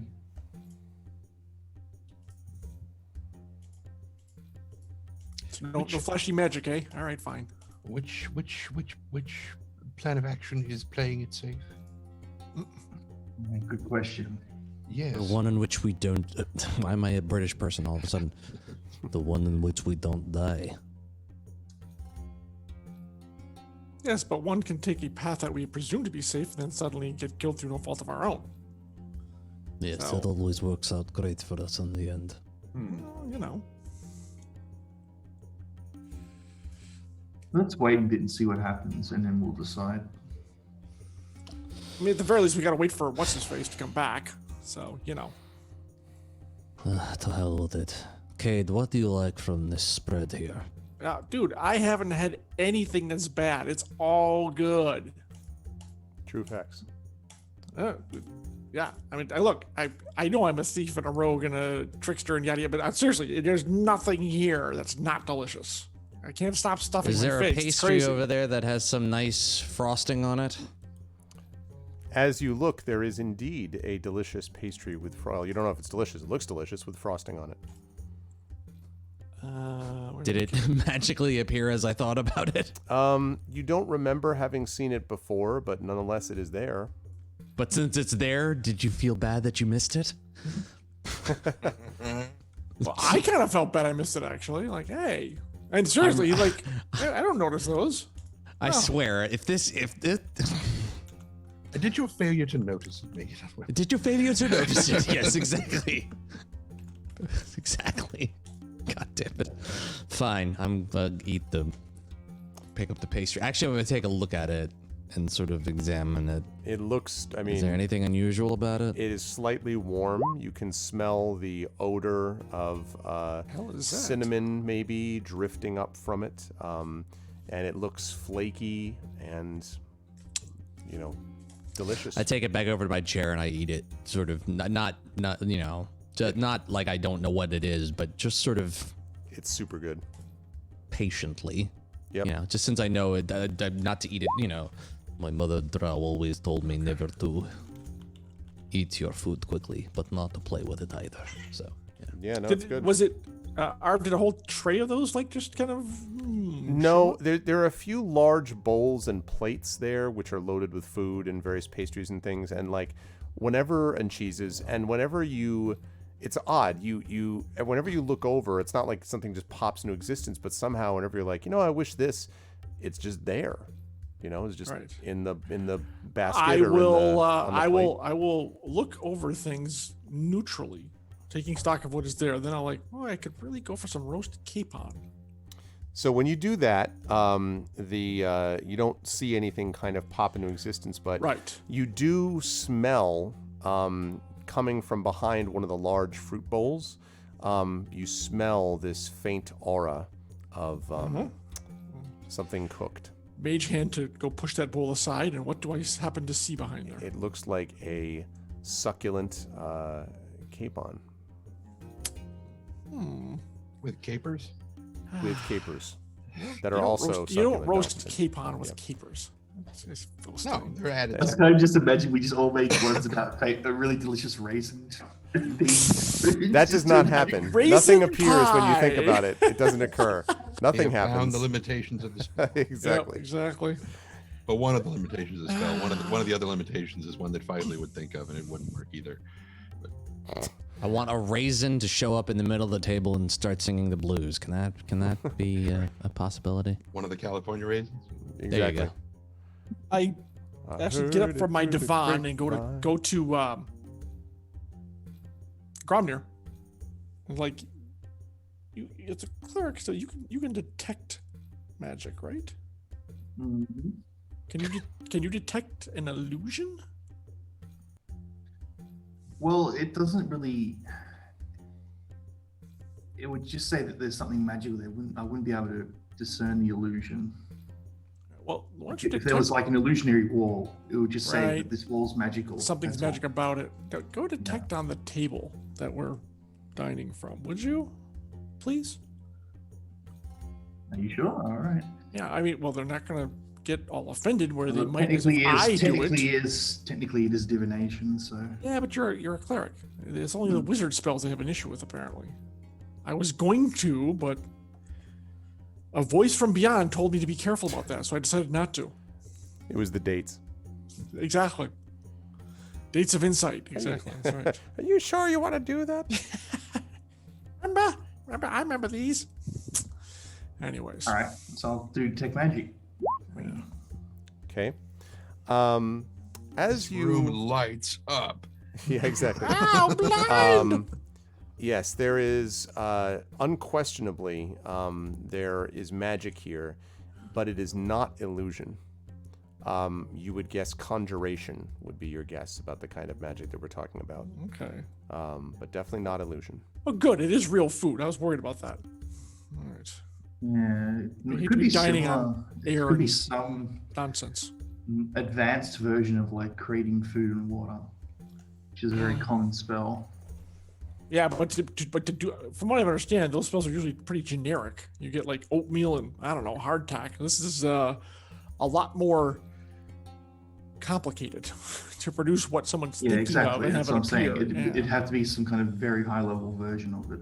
Indeed. Ooh. Oh my God. And I Bizarre. immediately think of Arv. I think I would love a glass of wine. So you say this, and suddenly it occurs to you that on the other side of this splashing, flowing fountain that I discussed, there's a kind of fairly large marble lip around the outside that you could sit on theoretically. And as you sort of look over thinking about this, you can see that there is something which is now on the lip of the marble you may or may not have seen before.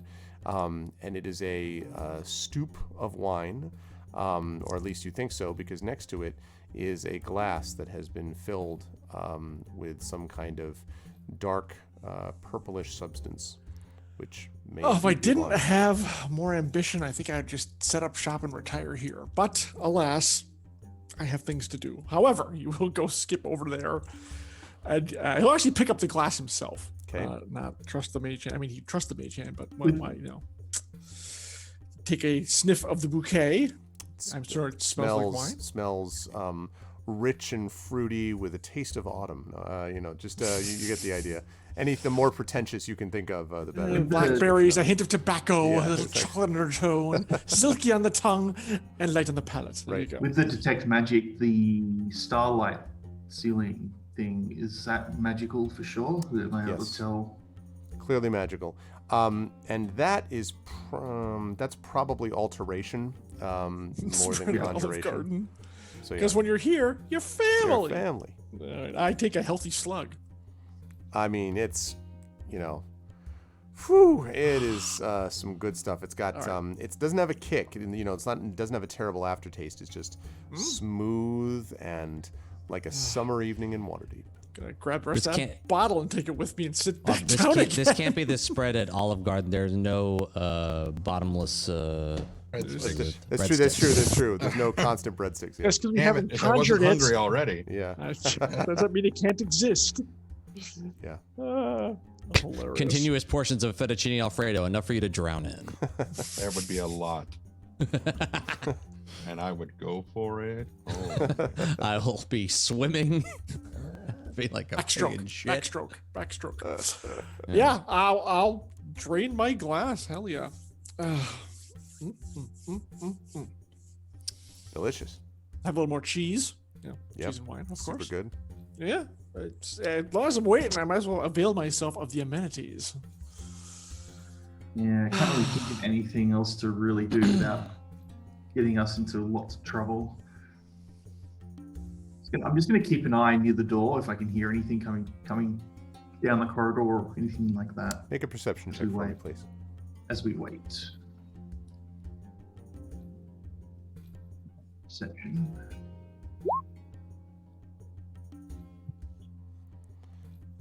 You hear the wonderful tinkling of the fountain behind you.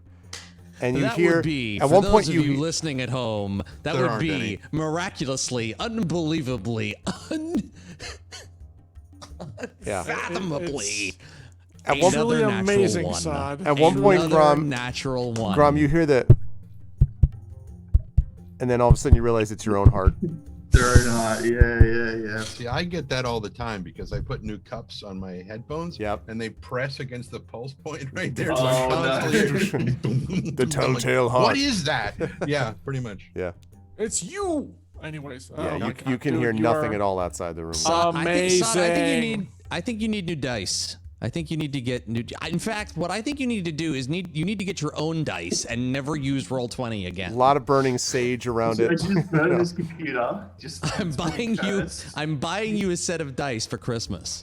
I'm thinking we gotta leave Roll20. Actually, I'm sorry, but it seems like that's true. I just I don't. By see the how we way- can really be One quick That is note that three Roll20 has natural ones so far. Yeah, it's impressive. I did want to make a quick note that Roll20 has started rolling out a native mobile app for Android and Apple and iPhone. It is only Really? just to a few people that have the beta, but I tested it and it looks like it's going to be pretty slick. It's kind of like what D&D Beyond is trying to do in some ways, but rolling dice on your mobile, phone or whatever, that will then be picked up and rolled on Roll20. It actually doesn't have a whole lot for DMs as much as it does for players. But as it rolls out and when it's made more available, I'll let you gentlemen and my other players know about it, of course. Interesting. But yeah. First 4 D20 rolls out of 5, guaranteed natural ones. That's Yeah. that's something you can only get the that's first the time Sod you edition, download though. Yeah, That's the just keep in Sod mind. edition. Yeah, Yeah. you hear nothing. So it's, It actually kickstarted back. it. Just for the record, you hear nothing. you actually hear In case less you're than you did wondering what the before. natural one allows you, you hear nothing. In fact, the hearing you had vanishes. You have now gone deaf. All right, so what no happens comment. after like 20 minutes? I'm sorry, say again, Grom. So I assume everyone's done while we're chilling, and unless Until someone shows up, I'm just stuffing my face. So While passes. Two days later, Yeah. Wow. I can't eat another bite. Cade looks like Violet Beauregard. Yep. I would like a wafer thin mint. Yeah. Hour passes. Out of interest, I'm just going to check the walls to see if there's any kind of indents, anything out of the ordinary. Okay. Make an hour, like an investigation check hour. for me, please. An hour. It took us way a little shorter than that to explore it.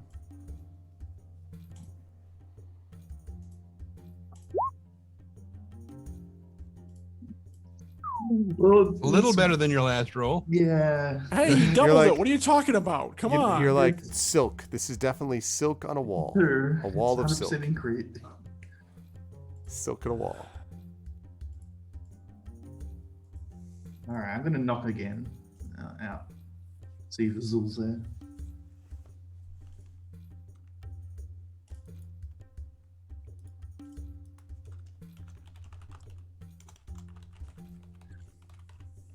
I think it would also be interesting if we started playing on Tailspire, but we gotta wait for them to finish that. Because it's not ready yet. Is that another game Sodkin fails rolls at? Is that what I'm hearing? Oh, you should see me on Emberwind. It's awesome. I don't know. You and Jen are racing, I think, for that one. Yeah. You keep passing the baton back and forth. Mm-hmm. If a couple folks could check Zoom messages. Oh. Oh. Well. Hey, Hilda. What are we? Oh.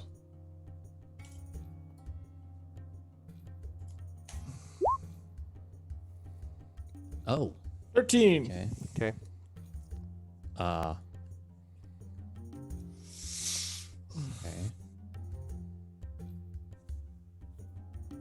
It's getting there, Hillness. We're definitely making progress. It's getting there. 18. Damn. So, Cade and Ryuvi, after some time has passed, you both begin to feel uncommonly sleepy, but Ryuvi, as you're kind of like, like kind of shake it off. Cade, you're just like, this is the life I've always wanted to just, no responsibility. He's going to And sleep. the next thing you know, Cade is snoring away, looking very, very peaceful. Do I Ryuvi- realize that can only have come from eating the one thing that I've eaten off that table? Because I think you can put two and two together. I know I was It's because Fifely yeah, and Grom, so- Fifely and Grom have not been affected, and you know that there was something. This particular sort of languor seemed much. I mean, there's no reason that you should have all of a sudden felt like, ugh, but if I haven't finished the entire thing, I immediately drop it and get up and head over to Cade and sort of try to rouse him if I can. completely impossible. And I also look at the other two in the room, and I say, Do not eat any of that food. It nearly just tried to put me to sleep, and it looks like Cade has had enough for 3 people. so I'm trying to rouse him in any way that I can. Zero luck. Cade is hanging in the dream world. Will you 3 please help me move him to somewhere where we can lay him down? We might need to try to get him back up. And I'm trying to want to get Cade out of this chair and into something where we can try to, revive him. Yeah, you can do that. He's, just he's snoring away, but he's a halfling. You can move him.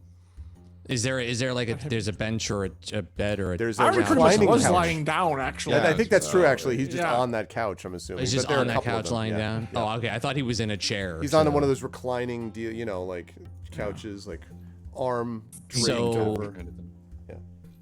But his pulse is still fine. It's not Yes. fading, is No, he seems just seems real, just yep. Fifely will walk over to where they are and kind of motion for Gromnir to come over as well. Yeah, I'll head over and so I'm just gonna check. I check it's like a magical sleep. Just want to check his condition, make sure it's not like life-threatening. If it's I have literally no spell that can help with this because I am not a well, healer. detect magic will help with that. I don't have detect magic. Well, yes. Well, if it's been enchanted, Right. with some kind of But sleep. you'll have to cast it again because it's only 10 Yeah. minutes and it's Yeah. been an hour. Yep. So I'll do that again. Enchantment. Yeah, I love that character so much. enchantment. Remember when we were testing that game, the first time you walk into that room and he's just standing there and there's just a slaughterhouse around him. And you're just like, What did you do? Oh my god. Yeah, that was great. That was great. That's so funny. Enchantment. And he goes, enchantment. Okay. Enchantment. So yes, there is absolutely. You would guess. This would be alteration, I believe, is what it would be. But yes, very strongly coming from Cade. Do you think it's a poison, or is it part of the food spell that the food has? Likely, what do you think? Poison, or is it just a magical based? It's some magical side effect of the food. I only had one bite, but I'm already feeling the effects. I was just lucky enough to be able to shake off the magical effects. Unfortunately, it seems Cade was not as lucky. It doesn't seem to be hurting him, but it does beg the question why they would want us asleep. Which brings me Unless to, they... I think perhaps we should all fall asleep. That we should probably at least wake up Cade first, so at least he's not actually asleep. Well, We need him the for three of us emergency. don't need to go to sleep because of the food. We can just make it look like we are asleep. Perhaps that will bring about whatever those who brought us here will want. And then we can see where things go. I think I've got anything that can kind of help us mimic it. Problem is, I think it's the only one that really has illusions. No, that won't work. There may be no harm, no foul to this at all. It might just be more of what the room thinks we want. However, the fact that this was not informed to us beforehand that any of this would happen, that does not leave me feeling very comfortable about all of this. However, I do like Pifley's idea of taking a nap, perhaps, and waiting to see what happens.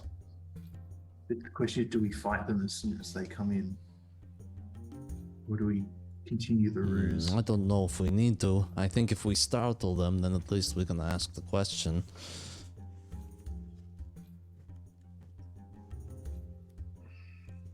I can attempt, Clearly, they wanted us asleep for some reason. I can attempt to restore Cade to wakefulness.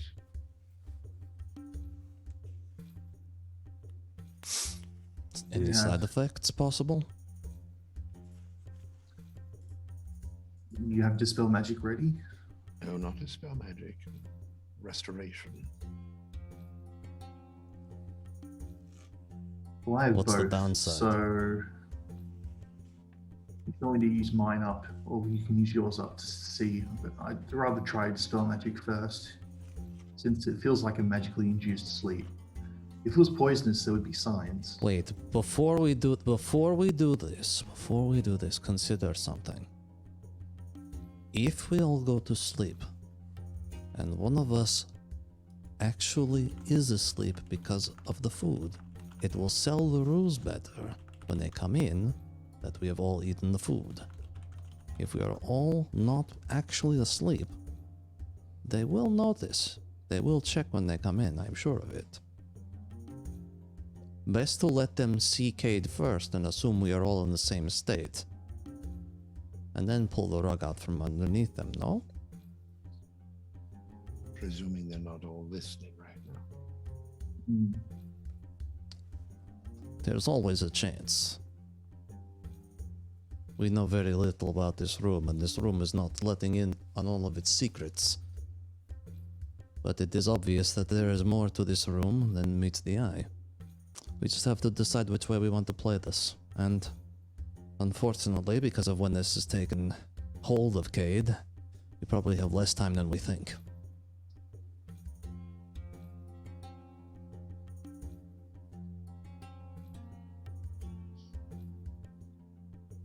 So we either leave I him. don't like leaving him asleep.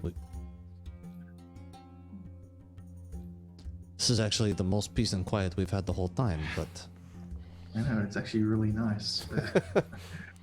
I know. I think He looks like an angel when he's asleep. Don't bother him. Like, we could all just read books into Well, that might be a little much.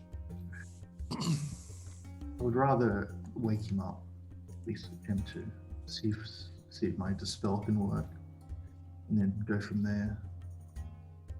I'm sure Kay, with his abilities, he could easily mimic being asleep. Do what you must. Well, if Do what you feel is right. I'm just you always making my eat the food suggestion. again and go back to sleep again, I guess. If he doesn't want to do it.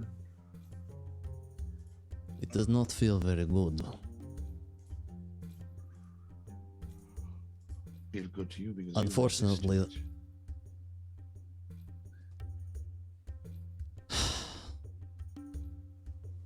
sleep forced upon you in most situations is not quite exactly what I would call a pleasing experience. Most things, when they are forced upon you, are not what I would also refer to as a pleasing experience. There is another thing I can do. You might not like this, be a little bit more aggressive, I guess you could say. I have a spell called Gias. You can use it on Azul out front. I do not recommend doing anything with the person who is outside the door. Not in the Afraid he's going slightest. to complain. He hasn't said a word since we met him. I'm afraid he's going to have friends. Well, this is the thing. If the spell succeeds, he'll be our friend for a long time.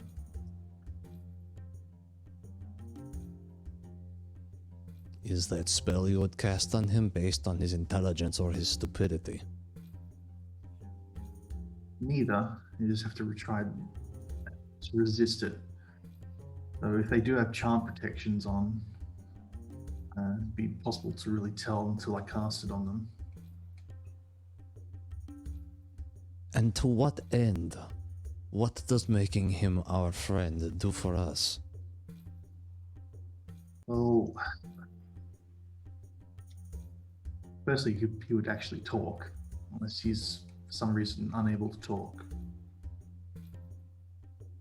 He would follow our commands, so he can get us information. I do not believe he has been hired to the position he is in for his elocution abilities. Which is why I'm asking. It's just another option if you want to run this. Well, as I said, it could backfire easily. My concern right now is the answer to the question, why would this room want us to sleep? The only answer I can come up with is because the people who brought us here want to come back and return when we had all eaten the food and were all asleep, either by our own choice or by eating the food. They are they just waiting gonna for us to be asleep. Are they just going to kill us straight out? Because that's what I'm worried about. If these are They don't need to kill us. They can if they're move us. cultists, They if can they put support us- the cult, they're just going to kill us straight out. That's what they're going to do. But they would not have had to put us to sleep in order to do that. And instead of putting us to sleep, they could have just poisoned the food. They're more likely to move us somewhere else. They might have put us to sleep and then taken us to see the Pasha. They might have put us to sleep and then move us into the dungeons so that something else can kill us. But if they were just going to kill us, they would have done so already. So there is some other motive here that more likely results in us at least drawing breath for another hour or two before they kill us.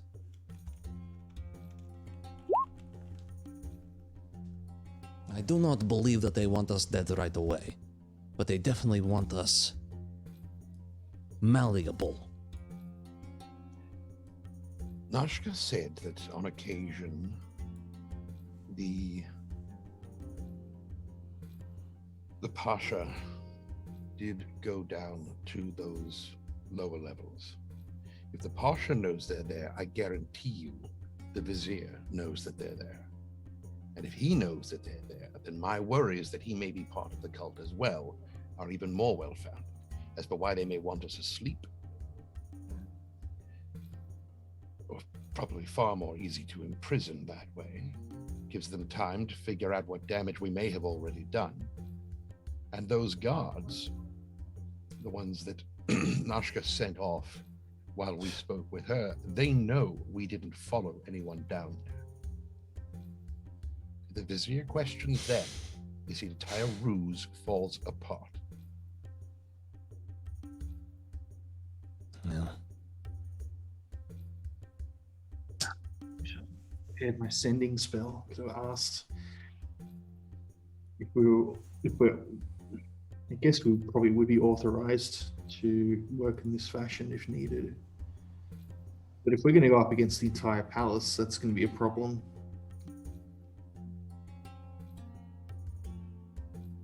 I don't think it's the entire palace. If it were, they would have just killed us already. You think the Vizier is working against the Pasha?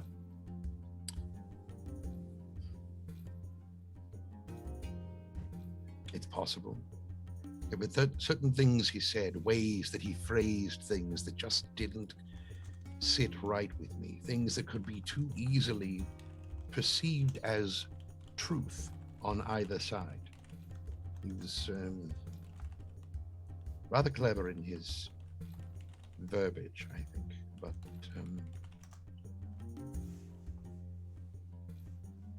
definitely safely said that he's not someone I'm completely comfortable with trusting, especially not now. This room was chosen specifically. Specifically, he said, as fitting for the heroes who saved the Sword Coast. He knows how much of a threat. One without even a window. One with no way to escape. Well, So we can. I'm not even sure it would work. But if we wanted to, I do have a way out of this room, if the room will allow it. Regardless, I have a think- teleport spell that could take us. Yes. We would have to carry I have a Cade, teleport right? spell. Good. We could do that. If we think we are not safe here, we could return to our original domicile back at the inn. It would not be easy, but it is an option. Regardless, There is potential that it will fail. I think we should wake Cade. I'll give it a shot. I do not disagree. All right. Spell magic on Cade. Just a third level. I don't know if the spell level matters, but It can. Okay, so you're using this at third level. So I need you to make then a. I guess this would be so I have to do a check with my against the spell spellcasting ability. Yep. 10 plus whatever the spell level is the DC challenge, and then I roll my spell attack modifier on top of that. Right. So it's, And you won't know exactly what the DC is, but I yeah. am conscious of it. Please don't Oh, good. roll one. I'm aware. Somebody here knows. Yeah. All right, here we go. What- I just want to make sure it's modifier or is it spell attack bonus? So Oh, it's my spellcasting ability. It's not my spell spellcasting. save DC 18 at the Yeah. bottom of the description. That's right. And it should be wisdom, right? Is Spell save that's my DC if I cast spells. Oh, It says make an ability check using your spellcasting ability. That's not spell attack bonus, so it's just my wisdom modifier, Right. which is 5.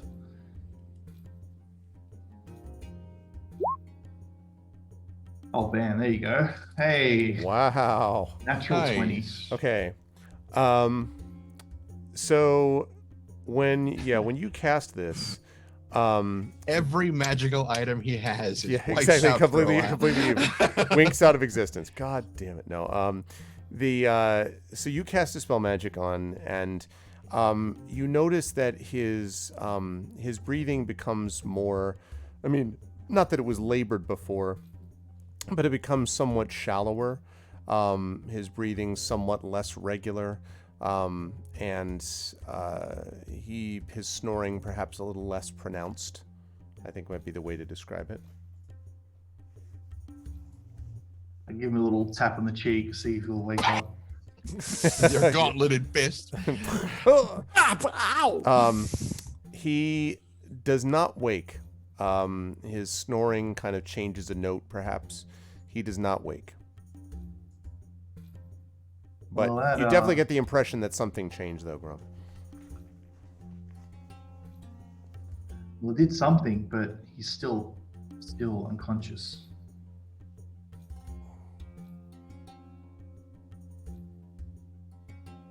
Is there any kind of signs of poison on him or anything like that? Can I check his like eyes and? You could do a medicine check for me if you want. Yeah, Mhm. like to. 23. You don't sense poison, but you do think that there was probably something. I don't want to say foreign substance, but there was. You get the impression that there was probably something else that was there. It has something to do with the kind of glassiness of the eyes and some other stuff that makes you think that there may have been more than just, as you had already suspected, just the standard food that you thought that he was eating, that was there. But poison, probably not. Pipely, have a look at his eyes. What do you think? Doesn't look like a poison. No, but it could be some sort of simple. Maybe a toxin, some kind of something that like paralyzes them, but You could just weakens assume maybe them? Valeria root. I mean, it's not necessarily a toxin to be sedative. I think the restoration will fix that. It's also it's possible, and it could be that any number of these various treats produce different effects. You want to give it a shot? I can. Go for it. So, Okay. Fifely will cast, I believe. Demonetized. Yeah, lesser restoration. Okay. When you cast that, and I assume the condition you're removing would be poisoned, presumably, or that's as close. Even though it's Even though it's not closest poison, yeah. comparative. It's basically purging. Yep. His system. Yeah, his breathing grows now considerably shallower. Not in I'm going to die way, but just like not the sleep is clearly and his snoring almost comes to a halt. He's just breathing normally now, although eyes are still closed. Fifely leans down and is like, Gromnia, search through all of his pockets and take everything you think might have value. So, Cade, you hear all of that. I will. So that's strange. I will feign sleep to see if Gromner actually does this.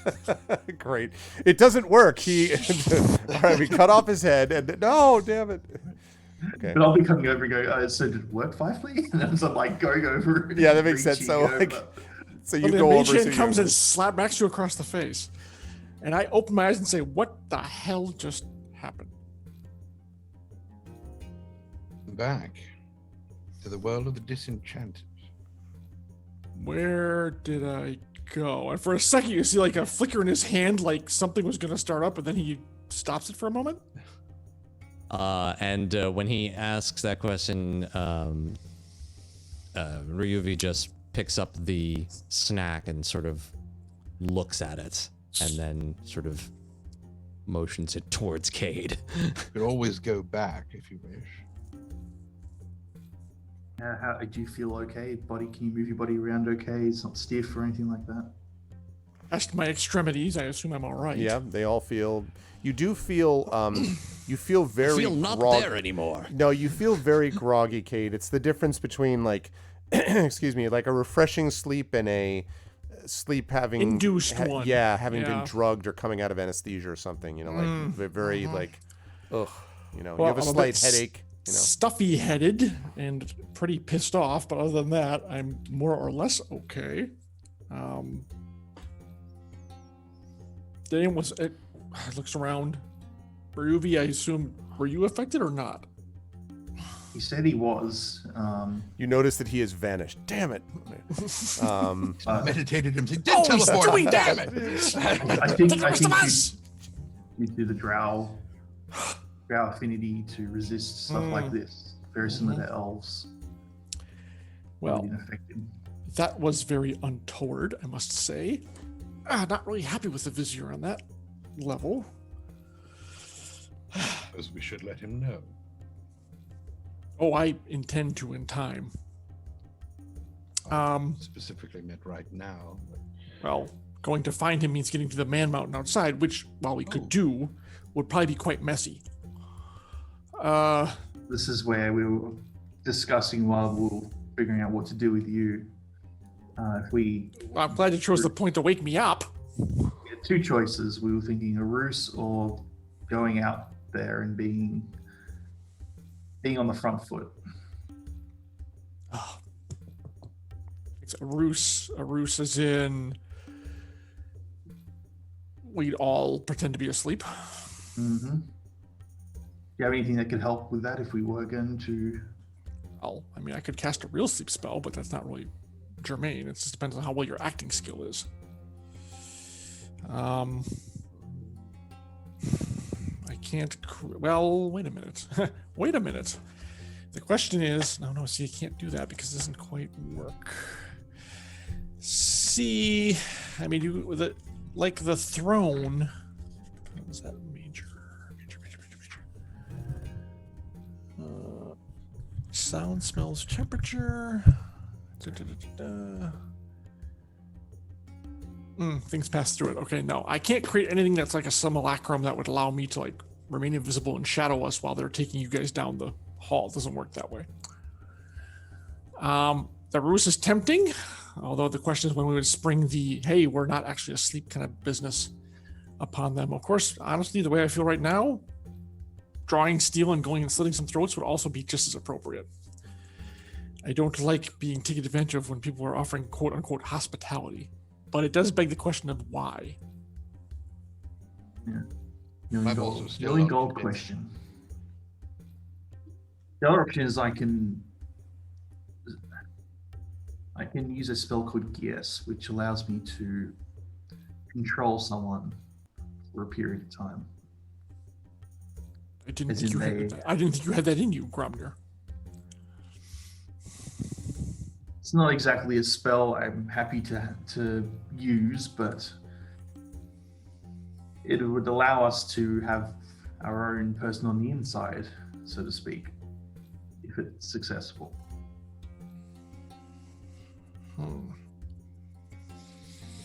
And we'd be on the Okay. big guy outside. Here's the thing. The food is drugged. They're observing us right now, waiting for us to eat it and go to sleep. The fact that I did and then you guys woke us up probably means the jig is up even right now. I can't foresee that kind of ruse working anymore. Now what I could do, and he said was close to Gromnir, and let's see. How tight? No, there is really no place to hide here per se. Unless you want to hang out in the fountain. Well, We could always just ask Azul to have us taken to the Vizier right away. which you will not listen to because we're not the Vizier. Well, he's under no obligation to agree to what we say. Depends I'll- on Wait, how you we- phrase it. And quite frankly, we knocked the hell out of him. I could always suggest it. I don't think that's necessary. I think we knock on the door, we tell Azul to bring the Vizier because your precious little plan has failed and we're not going to sleep anytime soon, and we would like to speak to our precious host immediately. Or we'll leave it. I'd be okay with this. I could get behind that. I think that's a good plan. And Cade, since you were the one that they put to sleep, you have all the ire necessary to make your point clear to them. It is also the most diplomatic route. Well, my diplomatic mean is rapidly eroding under what has just happened. Maybe I'm not, Gromner, I'm going to nominate you for this because Azim might not survive a conversation with me the way I'm thinking right now. Besides, you were talking to him earlier. You must have a rapport by now. I have no problem with this. To which Pipely just That Me, is a I might very use good his guts for garters. representation. Do you take that show on the road, Fively? Wait a minute. Kate, you wear garters? No, but when Why I would you? when I loop someone's intestines around their neck, That's not where garters go. it is when I make them. You have a very bizarre sense of style. It gets the point across. Trust me. And a very odd tailor. Graham, why don't you deliver the message? And I've got when an you eye. knock, use your gauntleted hand with some sense of authority, like you're very pissed off about what just happened in here. Accurate. Okay. I've got an idea. Cast the knock spell. Everybody in 300 feet.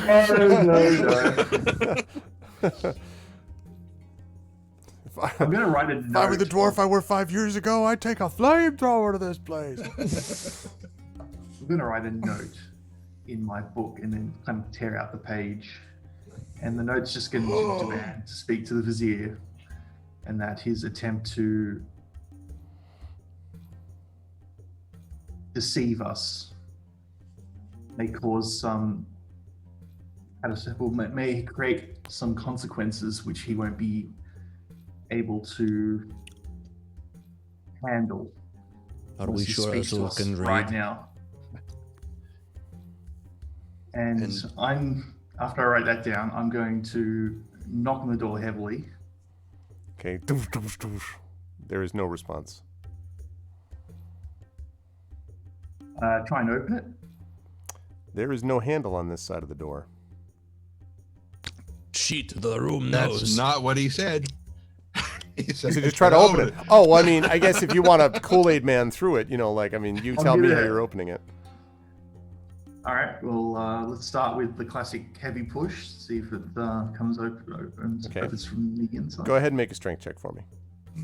You can do athletics if you want. Romnia, are there hinges? No, never mind. Never mind. Oh no, it's not a door, guys. I'm so sorry. man. Too soon. Palace of the Red Doors. Yeah, you can't handle this room. You push on it completely ineffectually. This thing does not budge at all. Oh my god. Deanna Troy would hate this room. All I sense is What type of pain, door is it? pain and anger. It's a, you know, not a huge door. It does, you would think that there would be hinges, but the hinges are not visible to you. Maybe internal hinges within. They might be hollowed out within the side of the Is wall. it metal door, wood door? It's covered in silk. No way to know. You know, just sort of, unless you were to try to cut a piece of the silk off or whatever. But Oh, I'm just gonna get my hammer out and just slam it on the door. okay, so That's one way to knock. knock, knock, mother. Okay, so bam, you hit the outside, and when it hits it, it's as if you had, hit your hammer into a bunch of towels. There is no ripple and zero effect on the door. Is the food gone? No. Well, that Has anything changed about it since this door has no longer had a handle on it? I would say not. This better not be another magical door. All right, so having seen that Grom is having issues with the room, I sort of just walk towards the center of the room and kind of present myself to the room and say, we know what you're doing. If you can understand us, if you can hear what we're saying, and you can create things that put us to sleep, we would like you to please return the handle to the door No, so that- that we may leave. Just one clarification. You never actually looked at the door. Remember, Azul is the one who opened the door the last time you knocked. There was Well, never I a handle assume on the since door. he's had to bang on the door with the handle that he's having trouble with it. Well, oh no, right. But what I'm saying is that you never actually saw a handle on the inside of the door. It hasn't like vanished suddenly. It was never. Fine. there What was I'm never one, but- saying is that if there's no handle on the door, if there's no way to open Right, the right, door, right, I yep. would like, Yep. we would like a way to be able to open the door so that we can leave or at Gotcha. least find out what is going on. You can clearly tell what we are doing, and either you can respond to us and tell us why you won't, or you can give us some kind of answer as to what you plan to do with us here. Silence. Does the room do anything? No. What is it you want from us? What is it that you've been told to do with us? Well, they probably want us to eat Anything? the food and fall asleep. Again, silence. Is it possible to detect thoughts on a room? I mean, I guess you could try and see. It is, of course, an arcane spell, but you may not give a damn anymore about that current Yeah. prohibition. I don't. No, I had a feeling they do might go out not the give door. a single shit at Yeah. this point. So you're certainly yeah, welcome to so, yeah, so basically I'm gonna do what I did before reaching out my magical aura into the room, but using detect thoughts at this point, which is level 2. Okay. So I have, how many of those do I have left? Let's see. I think I've only used, I have all of mine, so I'm just gonna use one of those. Okay. And let's see. Yeah, let me find it here. Got it. Yeah, this it's pushing it a little bit because it's any one creature you can see, but since you're considering the room as a creature and attempting to do that. Okay. So, you attempt to use it and you get nothing. This is clearly not a creature that you're dealing with. At least the room isn't. You're sensing nothing, or either that, or it's a room of an intelligence of less than 3, because there is no dumb room. nothing to connect to. Right, exactly. This is not your Alexa room, okay? This is a dumb room, straight up. There's nothing else in this room that could be casting these spells that we're just not seeing. Is there another presence in the room? Well, I mean, the only living presence that you're aware of is the fact that there's a couple of fish that are jumping in and out of the waters of this fountain that I mentioned. But other than that, there's nothing visible and quite obvious around the room or inside the room, no. No, like locking mechanism that I'm missing that's on this door. If I feel around the door, see if there's kind of like a hatch or some kind of switch or. Make an investigation check for me, please.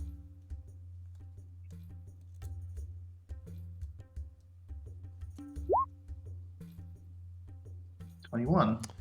It doesn't feel like it to you. In fact, you can barely feel like a seam. You do think you do feel a seam where the door edge meets the wall that it's connected to. So you do think you can feel that through the silk, but I mean, it's supremely well crafted so that it's almost, if you weren't looking for it actively with your hand, you wouldn't be able to see it at all.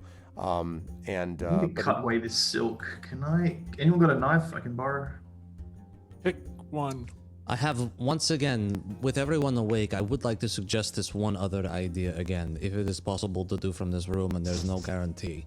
I do have a teleport that can get us all out of this room and back to the inn, if it Good. works. Let's hold that in reserve and let's see if we can get out of here any other way first. I'm not done investigating either.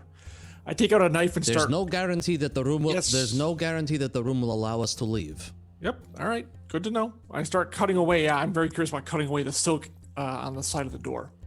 So when you begin to cut the silk away, you feel as you sort of cut into it, this terrible stabbing pain. It is in your back. I had a feeling that would happen. It's as if something has just cut into your back, and you kind of double over, like, oh, or whatever. I don't know if you double over from back pain. But you know what I'm it saying, would like probably hurt a lot. like you're yeah. like, oh crap, like that type of thing. I But take you back did the- slash that. I mean, there is silk cut from it. Like you did successfully do that. Am I hurt? And if so, how? Am I actually like wounded or just felt like I was? You can. Do you want to sort of? Well, you'd have to. You feel like you've been wounded. Yeah, I reach back there and see if I'm actually bleeding. You do feel a wound possibly in your back. You do. Yes. I go over to Cade to check the area where he's been injured. He looks. Do just I like notice Cade. it? No. You don't what? see a wound there. But he Where feels he's it. where he hit. even though he lashed out in pain, there's Right. no wound where he was. Correct. Cade, you have no injury there. Are you hurt? It certainly felt like it, and it certainly looks like I am. Make a wisdom check, To Cade. you? Wisdom save. No, wisdom check. Wisdom check. All right. Hold on a second. I gotta check something.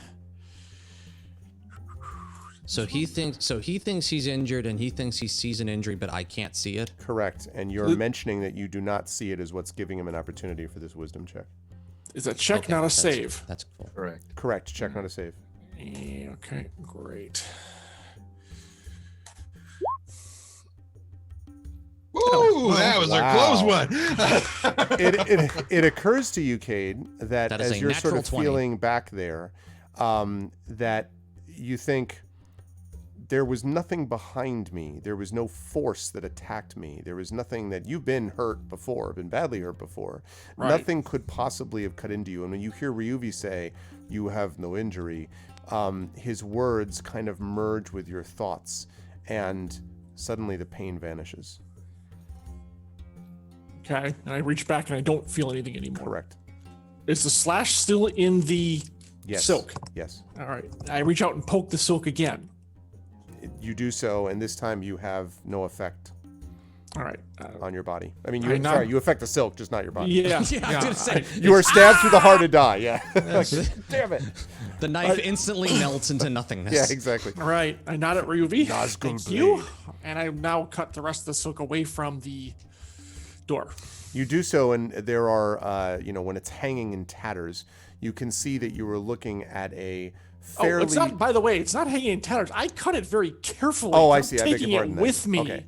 Oh yeah. Oh, I see. You're cutting. yeah. I'm sorry. You're like cutting it for Not crass here. Not several just a hours pass savage. going through the threads. Yeah. Well, Marv, I mean, let's- he's a collector. They're just not his legally. Okay? I hate to bring this up, Understand. but I hate to bring this up, but unless you're using the mage hand to do this, I should point out that you will need a little bit of an assistance when you get to the top of the door. Yeah. You know, like yeah. the- Gromnir, stand here for a minute.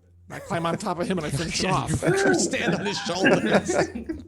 Okay, you do so, and Grom is hit by 50 He might poison need to make needles. a I'm just strength check roll for that. You yeah, know, and I- you know, right in front of the door, right? If this falls on us, you're gonna get. I'll be able to leap out of the way. You're screwed. So don't worry about it. Don't so worry it does about take you about 10 minutes or so to carefully That's cut fine. it away, but then when you're done, you are Plan gets looking worse all at the what is time. obviously a fairly robust looking, it actually looks like a sort of stone door which may have been sort of reinforced possibly with metal. Although it's not obvious metal bands, but you think you see something that's like almost discoloration that is not marble, that's there. And it is there, and you don't see any obvious hinges either, but there's definitely a seam around the door.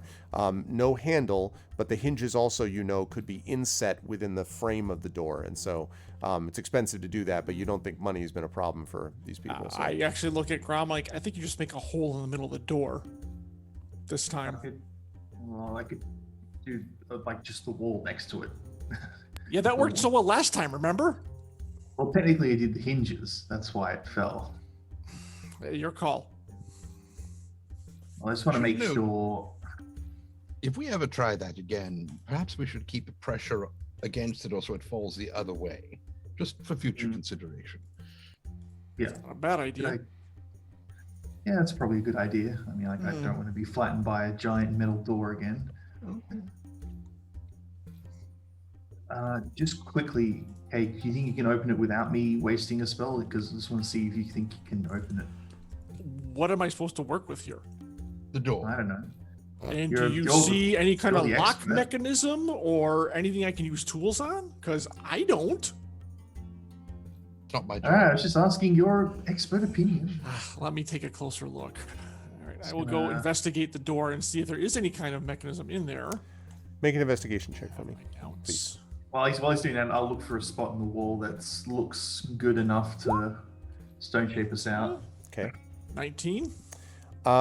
You think, Cade, that there are two areas where there may or may not be a latch on one side of the door. There has to be, but you're not sure if you've discovered where it is. But you do think that there are 2 other spots where maybe the hinges is what we're talking about, that you might be able to at least wedge like a tool within the seam and try to kind of essentially pry out the hinge. It's working in the dark. I mean, basically, like, so you're, you know, it's a guess on your part that that's what actually those 2 spots are. But that is a possibility. Also, high life soon. Ram, I found your mortal enemy, the door hinges. One of many mortal enemies, really. True. Often focused on doors. Well, I'm And not. mushrooms and- I may have a way, but I ain't doing this right next to the door. That's for damn sure. I'll be using my mage hand anyways, which will probably not allow it, but we'll give it a shot because I got nothing to lose. So yeah, I'll give it a try. Yeah, I think I found. I a already good spot I already on the broke wall. one tool in this damn place, and went on to break the whole set.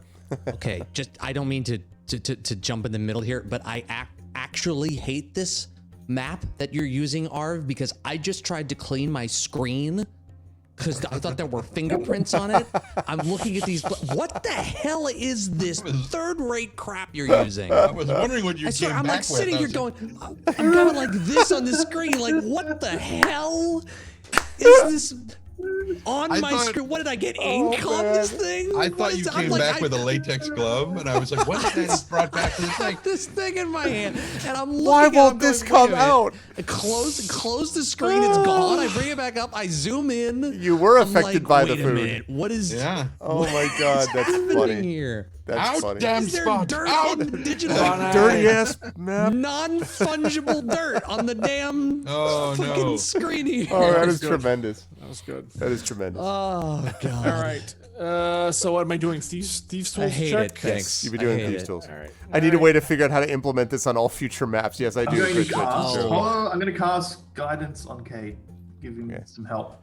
Wow. Okay. Even though it doesn't really matter, probably. I mean, but, well, no, I'll take it. Look, hey, I could get up to a 30. That's not bad. You know. Okay. Do I roll or do you roll? you roll. You roll. Okay. D4. Yep. I mean, you know, there. Okay, it's a 28. So, Doesn't hurt. so yes, you're able to basically very quietly, and you're able to wedge it in. It's fortunate that you have the thinnest of tools. The other day, I actually fixed my PlayStation 4 DualShock controller. Rather than buying a whole new one, the battery was basically used up, so I ordered a battery for $15. And they have a little tool that comes with it that is like the thinnest tool of all time, so that you can Yeah. undo the controller, right? Yeah. And that's exactly what you're able to do with a knife. You're able to basically move it around, and you hear a couple of like clicks. Now, I have to tell you that generally rogues that are not level 15 heroes of the Sword Coast don't get this. Like, this is clearly, however, you are all of you are a measure Who's the above leader what of normal thieves' characters guild John, as would be. well. Yeah, what he's yeah. saying is John So- Cade certainly doesn't get this, and moving on. Yeah, no. Instantly fail the Kay attempt. does. This thing, you think you managed to click it so that essentially the door itself kind of comes free a bit, so that you can now see a very noticeable, it's jutting out a little bit from your side of the wall. You did all this very quietly.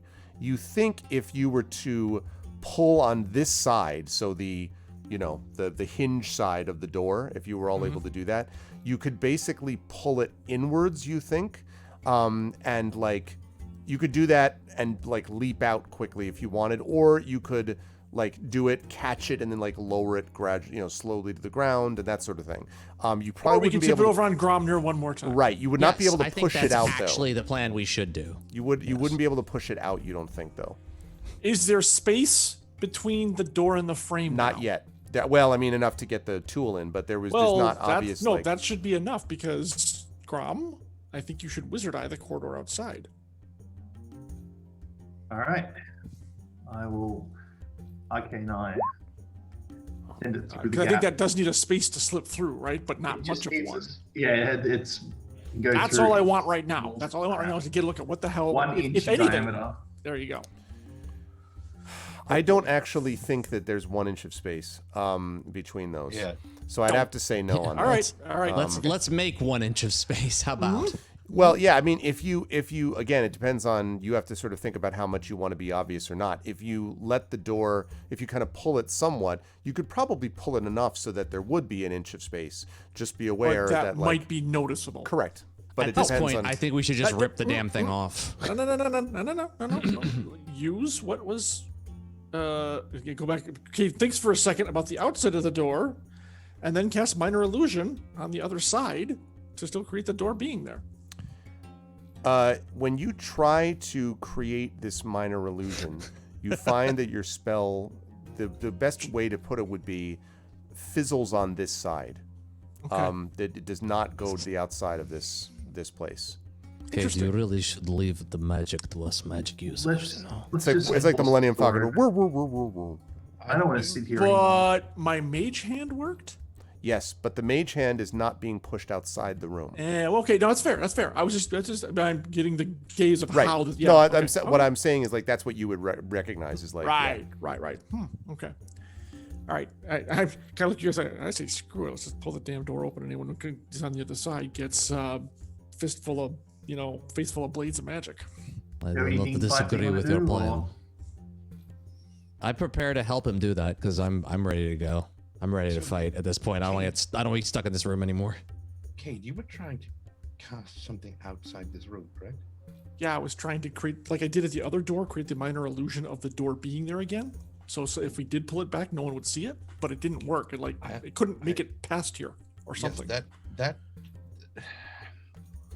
because of that, I think perhaps the idea of teleporting might be extraordinarily dangerous from within this room.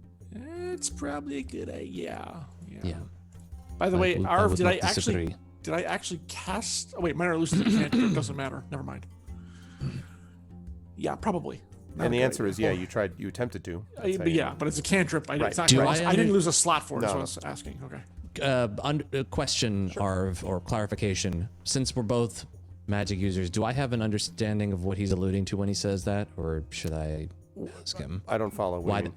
Well, he said because I couldn't do A, B would be a very bad idea regarding magic. Oh. Would I know what he's alluding to? Yeah, I mean, if you're using a teleport, you can just ask him that. I mean, unless you want to try to not ask him. Well, I If you're- want to assume I know something. Sure. Okay. Is yes, that such a the big- idea is that if you're trying to use teleport and there is an anti-magic shell of some kind around Then this we'll get room, hit with it. You'll get hit with it, which It'll- means either that it will not work at all, or that it will partially work. And if you've ever thought about a Star Trek teleporter accident, you don't want Yeah. to be in a partly functional teleport. No. Correct. So the other thing is that it might I also look forward to remind- seeing the evil versions of ourselves be created in the teleport Exactly. accident. It might also notify people that the spell had been cast too. I think Marisha Ray described it best in not the last episode of Critical Role, but the one before that, when they were Okay. talking about plane shifting as their friends teleported out of the folding halls of Halas. If that happened at the same time, Marisha said it'd be like throwing a Slurpee out the window of the car. Oh, well, that's true too. I hadn't thought about it. Yes. Yeah, that's also true. Yeah, basically, you don't mess with teleport. Like, Lord. you- Yeah. if real life could involve teleporting, I'd be like, is it a sunny day? It's like getting on an airplane. No wind, right? Like Yeah. no weather Oh, problems. don't worry. I've seen The know. Fly. I just Yeah. Oh, God. If you want, I can create a Not field gonna- of silence. That should hopefully stay within this side, which will at least dull a lot of the noise. That would not be a bad idea. The problem is that once I cast this, no one will be able to speak to each other or cast spells. At least the ones that have I broken. got plenty of stuff to do without spellcasting as it is, so no big deal for me. Okay, I'll give it a shot then. So I'm going to ritual cast, because it takes me a while to set this up. So I'm going to make sure it actually works inside. If we're stuck inside some kind of magical shell, I'm going to do If it's a shell, it silence. won't hurt. If it's a field, that's different. The ritual is at 10 minutes? Oh, excuse me. Yeah. Sorry. Yeah. Okay. It's been a while since we Does it fought feel a like it room. works? Well, you could try talking to people. Yeah, Who are you casting it on? Who are you casting it on to? it's an Or what area spot? thing. Yeah, So but what it's a- spot? Because you're Around the door, basically. As much of it on the door as possible. on this side of the room, on this side of the door, excuse me, room, on this side of the Yeah. door, you're like completely silent on this side. On the outside, Azul is just a chatterbox. He will not shut up. Yeah, Azul wasn't making much noise already, like before this, so you can't really tell. I mean, you can tell that it's definitely working inside. It's working on our side, Right, yeah, exactly. right. All right, that's Point at the door. Point at the door, and like. Okay, are you doing that? So we're all gonna yank on it. Okay, so it Yes. comes free with, as you had hoped, no sound at all. It is quite heavy, but since I'm assuming all 4 of you are helping kind of gradually lower it, Correct. it's doable. So you're able to like. What is it with us and doors in this campaign? I know, right? It's not just us. It's Palace of the Red Door, of the Door Pasha. Door of the door. Door of the Red Pasha. So you lower it very silently to the ground, and you are now looking outside at the hallway. Is There's our also friend a there? strange shimmering effect, by the way, almost as if you're looking through a curtain of water. And no, you do not see Azul. Hey, what's up, Light and Passion? Hi, Light and Passion. I sorry. guess. A curtain of water. That's what it looks like. I'm just saying it's or a shimmering of heat on a hot day from the roadside. That never happens in the desert. Just to be safe, I'm gonna poke my warhammer through to see if it does affect the warhammer in any way. It just seems to Warhammer just- turns to flesh and immediately Yeah, dies. exactly. The It could be Warhammer disintegration field or something. Come on. becomes Ew. Warhammer 40k. No, nothing happens to it. So I'll walk through. I'll walk through first. Okay. Are you just like walking out like Well. big step? Like Yeah. Okay. Yeah. He So you walk out. vaporizes. So you walk out and look around, and down at the end of the hallway, you see facing away from you Azul. So do we see him walk on the other side? Yep. You see him walk through. And I'll no do- apparent damage. He's not screaming in pain or Nope. blood pouring from his eye. Okay. So I'll do like and then point down the hall. I'm fucking stepping out. Well, I mean, and so Fifely is like, well, we're still in your silence. Yeah, so you yeah, can't yeah. give us anyway. Don't tell us. And so on the other side, you just see Five being like, like. But the question is, can you hear now? I can see you, but I Yeah. can't hear you. Yeah. So I right. know. So no, I get what This he's is saying. going really well. You can hear Grom outside anything that's outside the room. You can't hear Fifely, but yes, I you point hear to sound. my ear and nod. Right. Here. Be careful. Oh, his back is to us, eh? Yep. At the moment. A dangerous mistake. He's not. He's not. But again, he's down the hall a bit, so he's not right next to the door. I know. Okay. It's like, excuse me for a moment. I start creeping towards I'll fucking motion Azul. towards Yeah, and I think Fifely and I you- motioned to Fifely and we sort of, or I motioned to him and I start to head through the door. Fifely can do whatever he wants. Sounds like a plan. Make a stealth check for me, Kate. Let's see. Wasn't there? Hold on a second. I wanted to. 700. I mean, you're not wrong. I think if he gets a 1, he still gets a 20. You get 10. Crit fail is automatically. always a fail, though. Yeah, Yeah, reliable to be talent clear. is a How beautiful. about a 33? Jesus, 33. I told you. So 33. So yes, you. So If he Cade rolls just. a 1, he gets a 16. So Cade cloaks and just You get the down the- 25. much. moves absolutely dead silently down the hallway. What do you do when you get up to him? Oh, while I was going there, I was also absolutely silently drawing my frickin' dagger, Okay. and I'm He gonna pulls stab his him in. shorts out and puts them over the head. I'm gonna stab him in the kidney. Basically, is what's gonna happen. Stab him in the kidney. Okay. Yeah, it's a total sneak attack, dude. Okay. But are we out of the room before wait. he's gonna do this? Are you trying to do it lethally or trying to do it to be painful? Yes, you are, and- Ryu. I'm trying to incapacitate. That is a very good point, Gromner. I'm not trying to kill him, Arv. I'm gonna be very clear on this.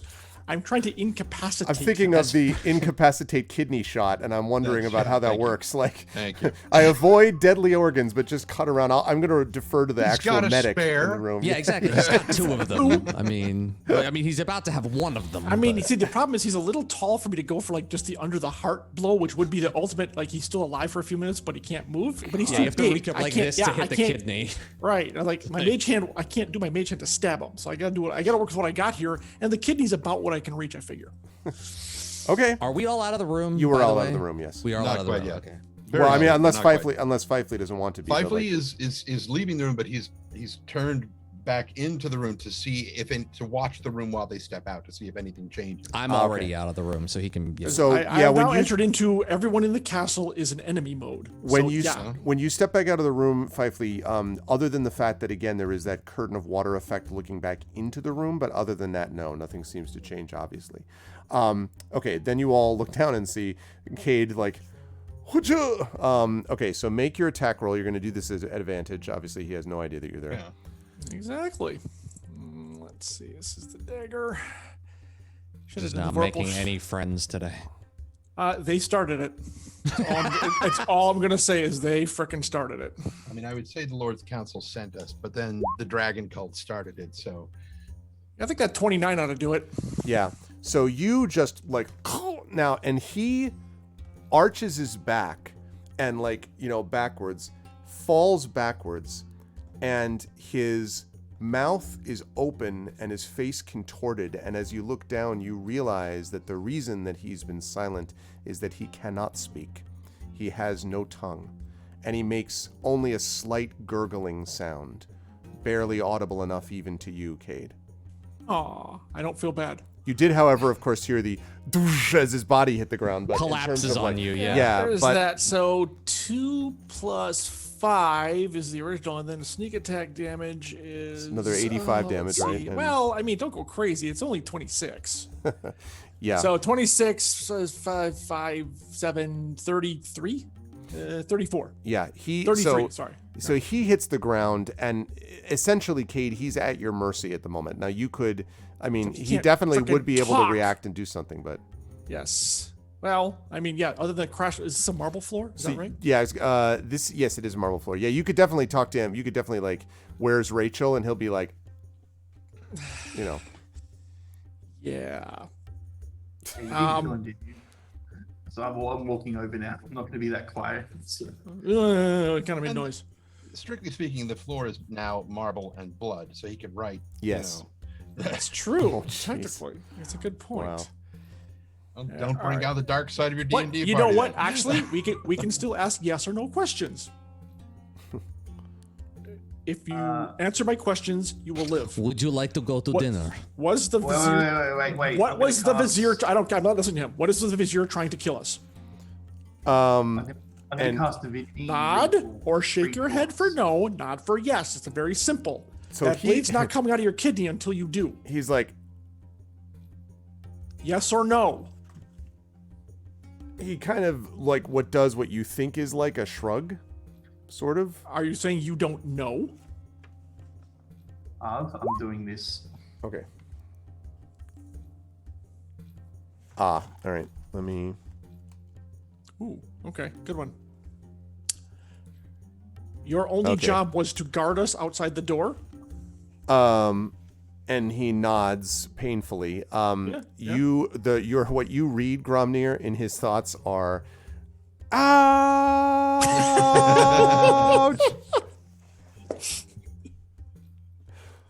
freedom. He's just here, pang. Those are very clearly his surface thoughts. I'm going to say, listen carefully. Think hard on what he's asking. You don't have to speak it. Think it. Is the vizier? Fight through the pain. All right, stop. He's like, Is the vizier aligned with the cultists, the dragon cult? and he's Yes like, or no? It's a very simple question. So Yes or no. It's yes, no, or I don't know. Well, that's true. So and he does the kind of I'll give you the shrug if you don't know, but you better make me believe it. He clearly seems like he's trying to shrug. Okay, well that probably hurts a lot too. Yeah, sure does. Everything in his life hurts at the moment, Cade. Mm-hmm. It's a very painful life. The major takeaway from this conversation is pain. And Gromnir, what you're getting right now is like just nothing but pain. If you want to go further, you're gonna have to go. Yeah, I'll go. Oh, can you actually? Mine just it doesn't actually read deeper like. Right. Yeah, this one doesn't read deeper. I mean, that's This all. one He's gives me just suggestion. overwhelmingly in pain at the moment, and also All right. maybe terror, pain right. and terror. We're gonna heal you. We're gonna heal you. You're gonna take us right to the vizier. Not gonna go anywhere else. You're gonna notify nobody. You're gonna be our best friend. If not, what I'm gonna do to you is gonna make this seem like child's play. Do you understand? All right, I withdraw the blade, which I kept in him the entire time. He's like, Romnir? I'll just make sure that it's going to affect him. I'm going to try and expend it to suggest him to follow our orders. Dude, I stabbed him in the kitty. That's not going to work. There's no Suggestion? way. Dude, that's a first level spell. No, it's not. It's And we were already very offensive to him. Well, you go ahead and try if you want. It's up And to he you. did say that he was going to just for heal him reference, first. suggestion. Let's put suggestion up. Yeah. It's a magical influence, so it doesn't matter. But just for the record, Cade did say he was going to heal him. Well, So that's true. So he did say he was going to heal him. what's the DC's course of 18. action and how are you specifically, Gromnir? How are you describing it? You can still do that, but you should heal him. Well, we can play good cleric, bad rogue. I don't care. That's fine. That actually might work. That's a good point. I have absolutely no compunction Let's being the say, bad guy in this scenario. You're going to help us with all of our problems or inquiries. And he's like, Yeah, I think, Rob, I think you might have been right. You probably should have healed him first. he's yeah, so you get the impression like He's gonna bleed out in a couple minutes. he's if you like, don't yeah, do basically at the something. moment he's like, Yeah. Very well. Cure wounds. okay. So when you do that, he's like, and then his eyes are just sort of wide and he kind of looks back and forth. The Vizier. Now. And he sort of slowly stands up, and kind of, Yeah, he did leave a lot of his blood on the floor. That's yeah, true. exactly. It's red, a nice white marble floor, lots of red blood now. I'll have to clean that later. And he begins to bring you through the hallways. Like first he stumbles forward a little bit, and then he kind of starts walking more normally. He brings you to okay, good. Want to make sure. It's like he brings you to a place I can't remember. Okay, here it is. He brings you through. I'm going to change the color of the path. So from here, we go up, over, and around to this spot. When he gets here, to this spot that I just showed you, your blood red vein marvel is in right now. Exactly, Lone Wolf. So when he gets to this spot, the hallway kind of moves left and then turns around, and he's about to head back, presumably north again. But he actually starts going, instead of towards the hall with where the Pasha theoretically might have been, he just goes straight. And as he's doing this, I need to know if everyone is stealthing it, is trying to be stealthy behind him. Are you asking him to be stealthy, or like what is the party's demeanor? Their We're I mean, I disposition don't in this.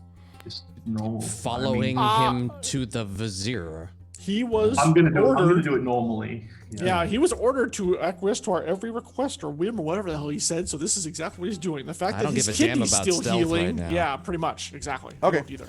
So you follow him up and around. And since we're in his company, we really shouldn't be bothered, especially if this Azim is like the Vizier's personal guard or something. As long as he's not leaking And- everywhere.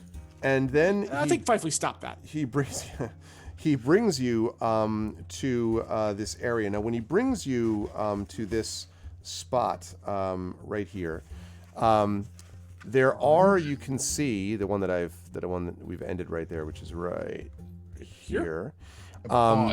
You can see a couple of things. First of all, there is a very strong scent here.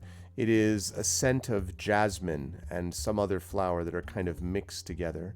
And you hear occasional tinkling laughs coming from some of the rooms. The doors are closed, but everything here is flower and lace and soft and cushion.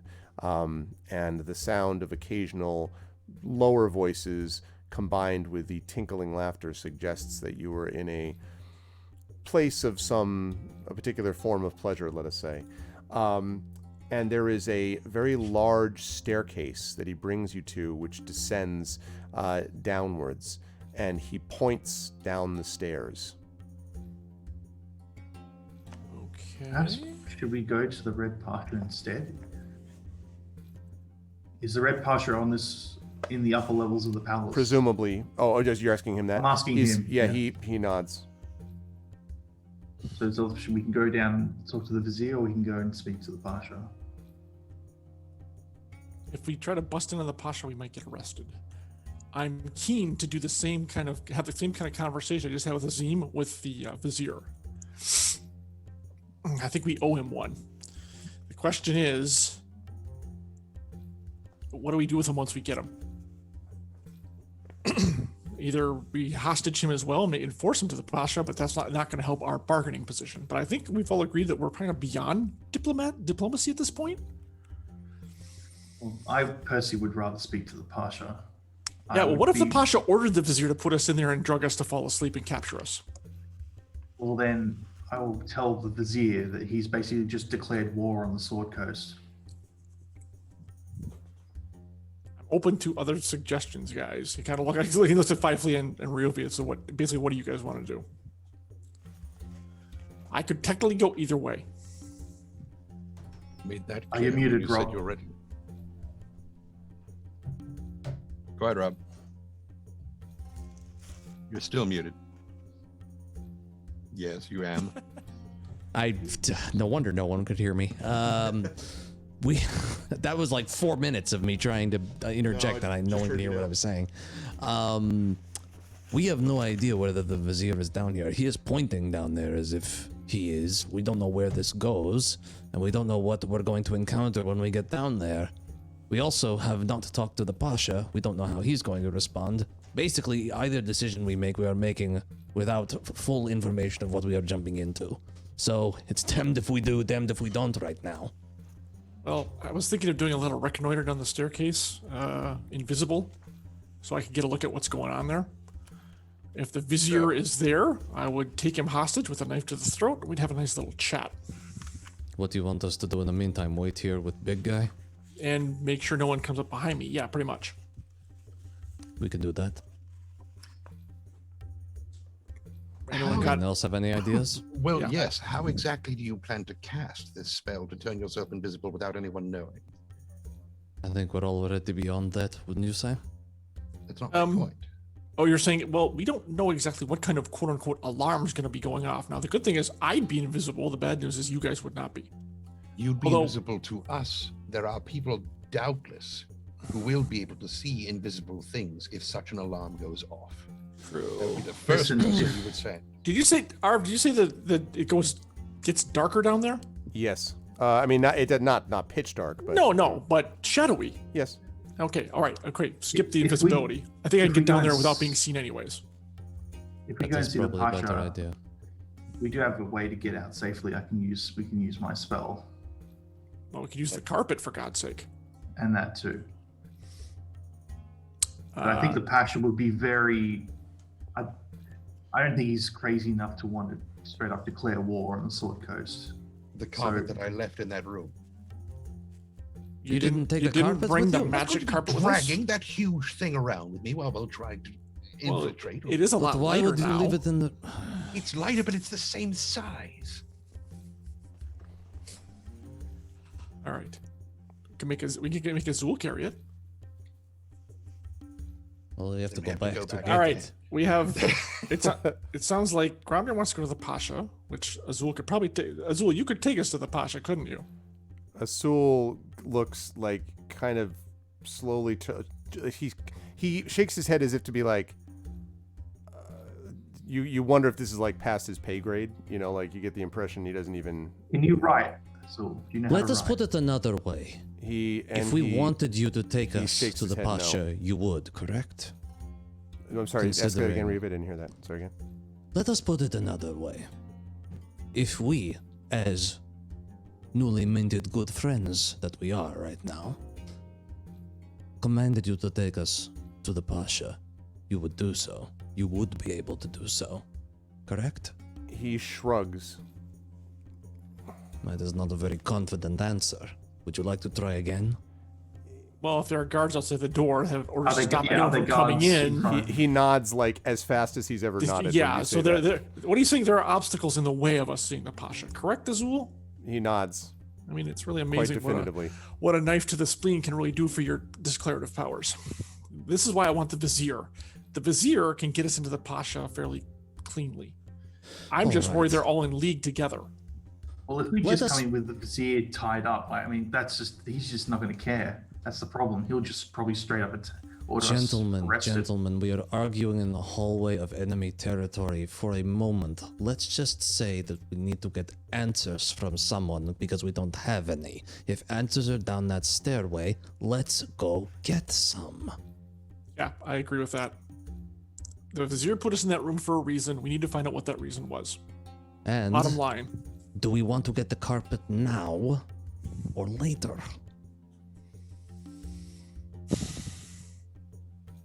Oh, that's a long ways away. We have to go back. I There's mean, no way to call it here. okay, this is not Aladdin, dude. No. Nice try. I'm sorry, I don't know what that reference is.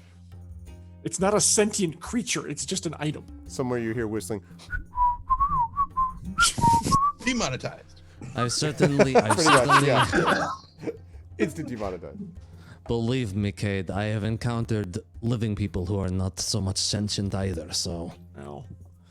So unfortunately, we're a long way. Maybe we should go back, grab the carpet, set it up somewhere if we need to make it a quick escape on it. There was an open area, wasn't there? Did we encounter many people as we were walking across from where we left to here? When you were heading to the room, Yes. not really, only the people that, the women that when you first walked into the sort of past the gate and into the area, you passed a number of them, and then they were gone, and then there was nobody else in the hallway except Asul and the Vizier, obviously. Cade, go down there. Get that son of a whore as soon as you can if he's down there. Gromnir, Fifely, make sure he comes back up from there alive.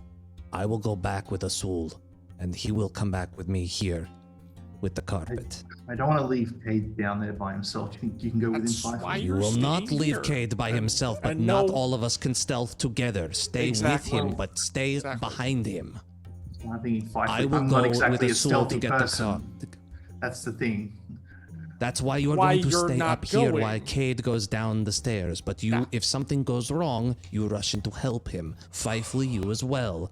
We do not need all of us to go back to get the carpet. But as long as I am with Asul, no one will ask any questions. I will get the carpet and bring it back But with Asul. You two should kind of get out of sight for sure.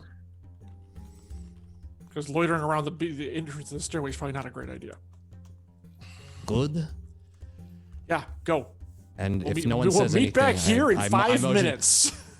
I am motioned to Asul because he's probably heard me. Let's go. So Asul kind of turns and So he- goes with you. As you head off, Cade, you head towards the top of the stairs stealthily.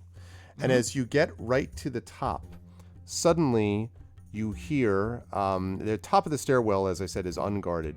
And in the archway above the door is the sculptured relief of a female figure. And as you get close to the door, suddenly you hear, coming from the statue, this: "Oh, these supplicants! Whether thy station is high or low, none may pass except those that know the answer to my riddle. Failure is expected, so I hold it against thee not. But if you attempt to pass without solving my riddle, I shall raise an alarm that will awaken the Grand Vizier and all his guards and all his mages from their deepest sleep, and you will face his wrath, you woeful trespasser. Listen closely, for I shall not repeat myself to the one whom I address." Quick note, by the way, that as you're doing this, Ryuvi, you hear this from behind you, like around the corridor, and like Asul, like looks over his shoulder. So I don't know if you do anything about that, but you hear that voice kind of. Which answers my question if the rest of us can hear it. Yeah. All I say, I just sort of look at Azul and motion to keep moving, and I say under my breath, At least it's Cade's problem, not mine. Okay.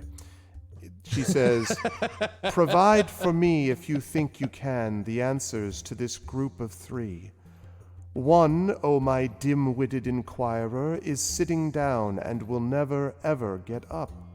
The second, you witless, sniveling worm, eats as much as is given to him, but his appetite is never sated. The third, you confounded simpleton, simply goes away, never to return. What is the answer to my group of 3? Take your time, my patience is eternal. have fun. And while John is thinking about that, that is a good chance for us to take a 5-minute break.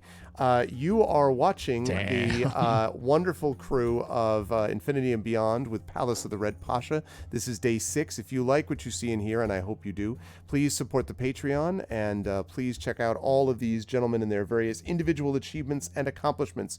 We are going to be back to you folks in about 5 minutes, and then we'll see what happens with trying to answer riddles, with Ryuvi trying to stealth, and with Grom and Fifely trying to figure out we're not stealthing. We're just walking. We're not walking. stealthing. All right, okay, just walking. We're just walking. We're going to see how much a split party can do when split The multiple whole ways. reason I'm with Image we Azul can is that I take. don't need to stealth. Rob's just walking here. We will be Just- right back to you, I'm folks. just Hang tight. We'll be walking back here. to you in 5.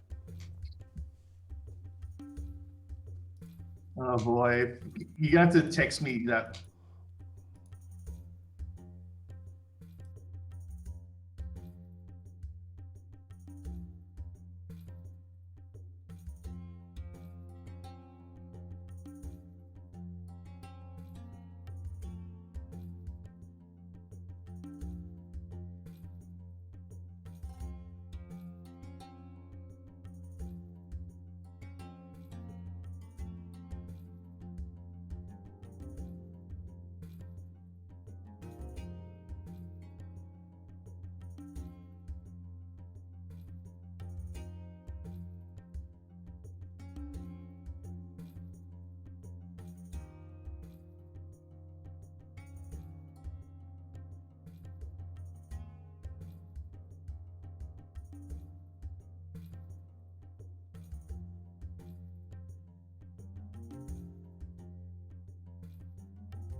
Okay, folks, welcome back. We are going to get ourselves back here and underway, and I hope everyone is enjoying themselves this evening as much as I am enjoying myself so far with this amazing crew. I don't care if the players are. No, I'm just kidding. I hope the players are too. Toys to dance at my whim and command. Exactly. Now, If in answer that door fell on Gromir, then I think we'd all be happy, right? yeah, exactly. Yes. Well, that's See, that's when the party really starts. I wouldn't be sadder, that's for sure. Yeah. I'm not gonna lie. So, just a quick note about the text. Yeah. So I'm going to say it one more time, but I cannot write it out because it actually explicitly states that it will not repeat itself under normal circumstances. However, since we did have a break, I am going to say it again. So, make sure that I get the cadence correct. Also, hi, Gregory. Oh, these supplicants. Whether thy station is high or low, none may pass except those that know the answer to my riddle, etc., blah, blah, blah, blah. Provide for me, if you think you can, the answers to this group of 3. 1, oh my dim-witted inquirer, is sitting down and will never, ever get up. The second, you witless, sniveling worm, eats as much as is given to him, but his appetite is never sated.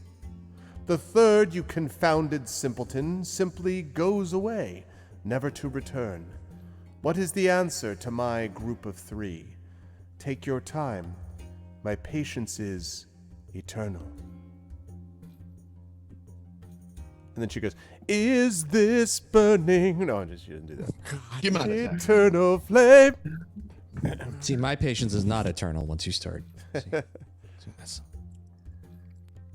No, 3 different answers, Lone Wolf. They may or may not be related to each other, but they're 3 different answers.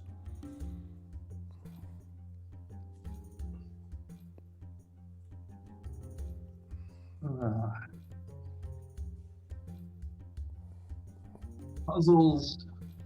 Okay. Inquire, sitting down, never getting up. I think I know the answer to number 2. I think 1 and 3, a little bit more complicated.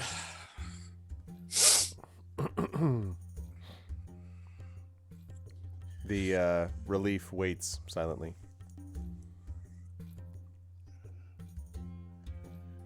Does it, Lone Wolf? Does it make it easier? The same answer to all 3 would actually, I think, might be better. The first was dim-witted inquirer. Sitting down but never getting up.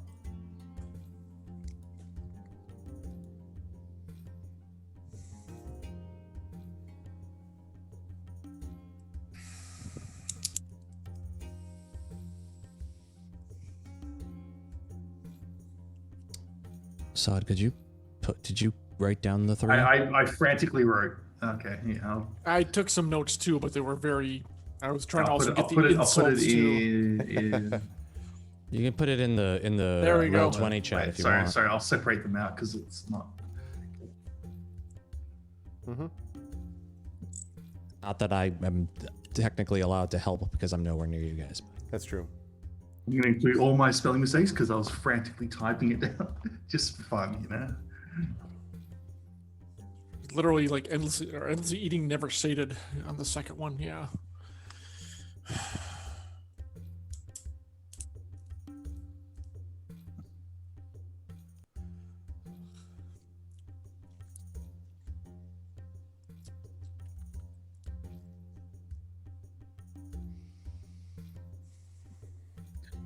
Yikes. We're going to be sitting here for a long time trying to think this, I think. Well, it's like I told Trent during the break. Like, you know, if I just turn and walk away, nothing apparently is going to happen.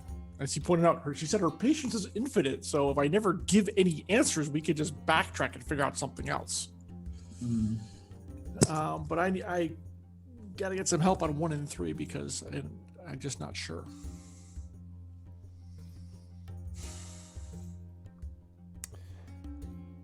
Sitting down, never getting up.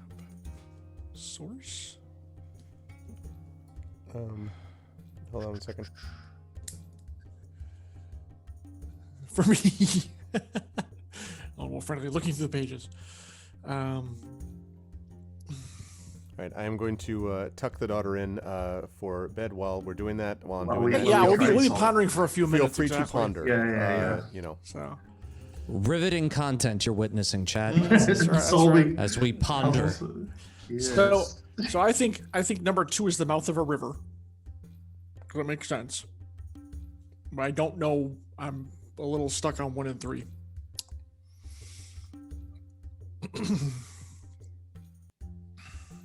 Third simply goes away, never to return. See, it's the never to return. Like the only thing I think of that Youth. is like, Youth. oh, that's not bad. Not necessarily true, especially in a realm where magic happens. Well, Yeah, that's the problem. It's like it's just gonna be based on. but then you could say Ow. life, and that's the same thing. That doesn't really work either. Exactly. But then there's really nothing.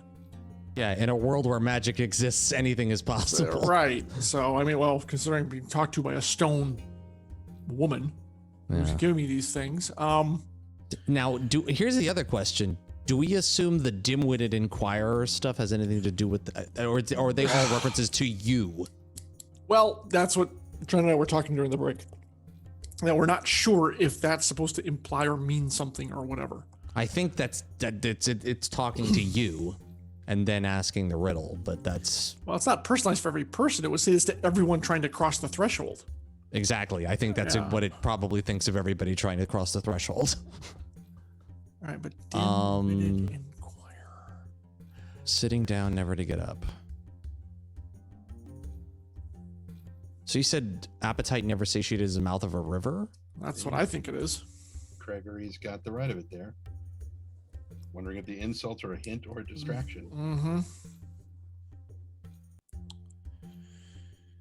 I mean, sniveling worm, appetite never sated, decay. It's always eating but never sated. You could, if you're doing the worm kind of reference there, then that's what that could be. What was the third insult? Was there an insult for the third one? No. I don't remember. Oh, I didn't catch it. confounding. Oh, what the hell did I write? Shit. Confounding simpleton? I think it was simpleton. Because I definitely wrote down the confounding part. If I'll ask Greg when he comes back. Oh, wait. Holy shit. Wait. Okay, that could be that. Maybe. the second could be knowledge. That's it doesn't never to return. Oh, the second one. The Sniveling more you worm? learn, the more you want to know. I would wager a guess that these three riddles are connected somehow. That's why I'm curious, because why have there be three riddles if they're not somehow connected? You might as well just have one that's impossibly difficult. Well, the challenge is better than just one. If this is true and the insults are some sort of clue, 3 could be the mind. Again, with the whole age, confounding simpleton, which is obviously to intelligence. Actually, it could be intelligence right there. As you get older, of course, your intelligence tends to decline.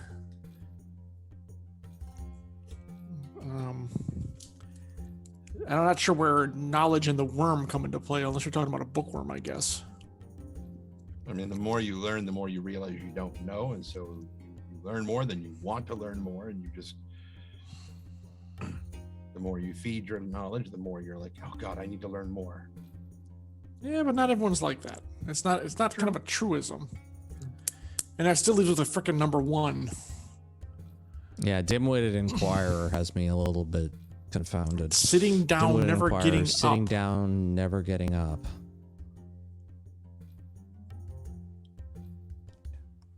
What is always sitting? Resting.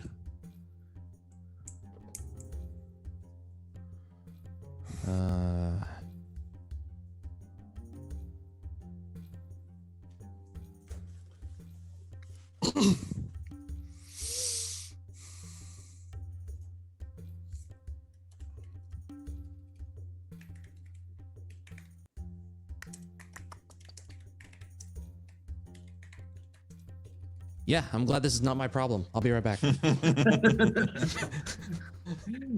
technically walking away, getting a carpet. You're lucky. Mm-hmm. Yeah. Drag. And of course, everybody who's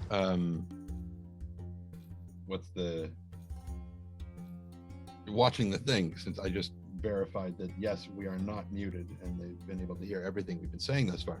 That as we're talking through the riddle, because I'm glad I didn't start insulting people in the chat. You have an idea, okay? I'm not sure that I should be reading chat. I mean, you're coming to the same conclusions we are, but.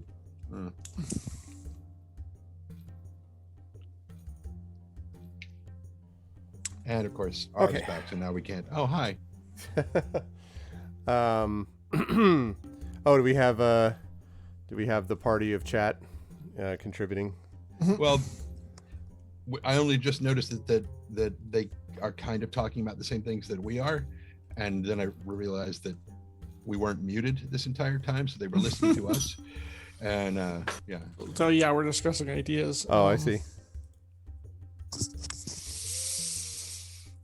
Yeah, no one wants to do that, Craig. Come on. It's cheap. As Arf was walking off, I was like, I'll just go to Google and look up. No, I won't do that. Bipely's not smart enough to use Google. But also, while you're trying to figure this out, I want you to all note that you're being silently judged by Karaka Sul on stream. Yeah. I think is there like a D&D Wikia? Universe? Many of them, theoretically. And he can sit there and silently judge us all he wants. He's got a stupid tooth-looking hat. Listen, it's like if you've seen the Hogfather, it's like the guards in the Tooth Fairy's castle. They have these upside down molars for hats. It's the first thing I thought of when I saw that image. I was like, oh, he works for the Tooth Fairy. Like he wears an incisor because he's incisor-full.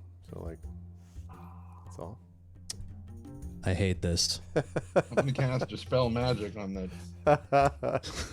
Can we just dispel the puzzle, please? You dispel the puzzle. Hey, I'm tempted, man. I really am. Dispel dad jokes. So while I will say that while the three of you in particular are thinking, never mind. I was going to have you do something, and every time you want to do it, it's amazing. It's really amazing. All right. All right, he's back. Let me try again. I have a sixth sense about these things, Arp. I knew it. I know, yeah. While this is happening, I was just going to say that you make your way back along the corridors with the Sul leading the way until you are outside, again, outside the room. And it is, you've got the same looking into it shimmering effect. I point after you. And Sul kind of clearly nervously steps through the curtain into the room. And I follow him. And do I see the rug as I enter? Yeah, I would say so. You would see the carpet. You had undone it, I believe, and so actually I take that back. I guess you probably just laid it down, rolled up again. You see it there on the ground. And I motion to him, would you be so kind as to pick that up and carry it, and then we shall return to my friends.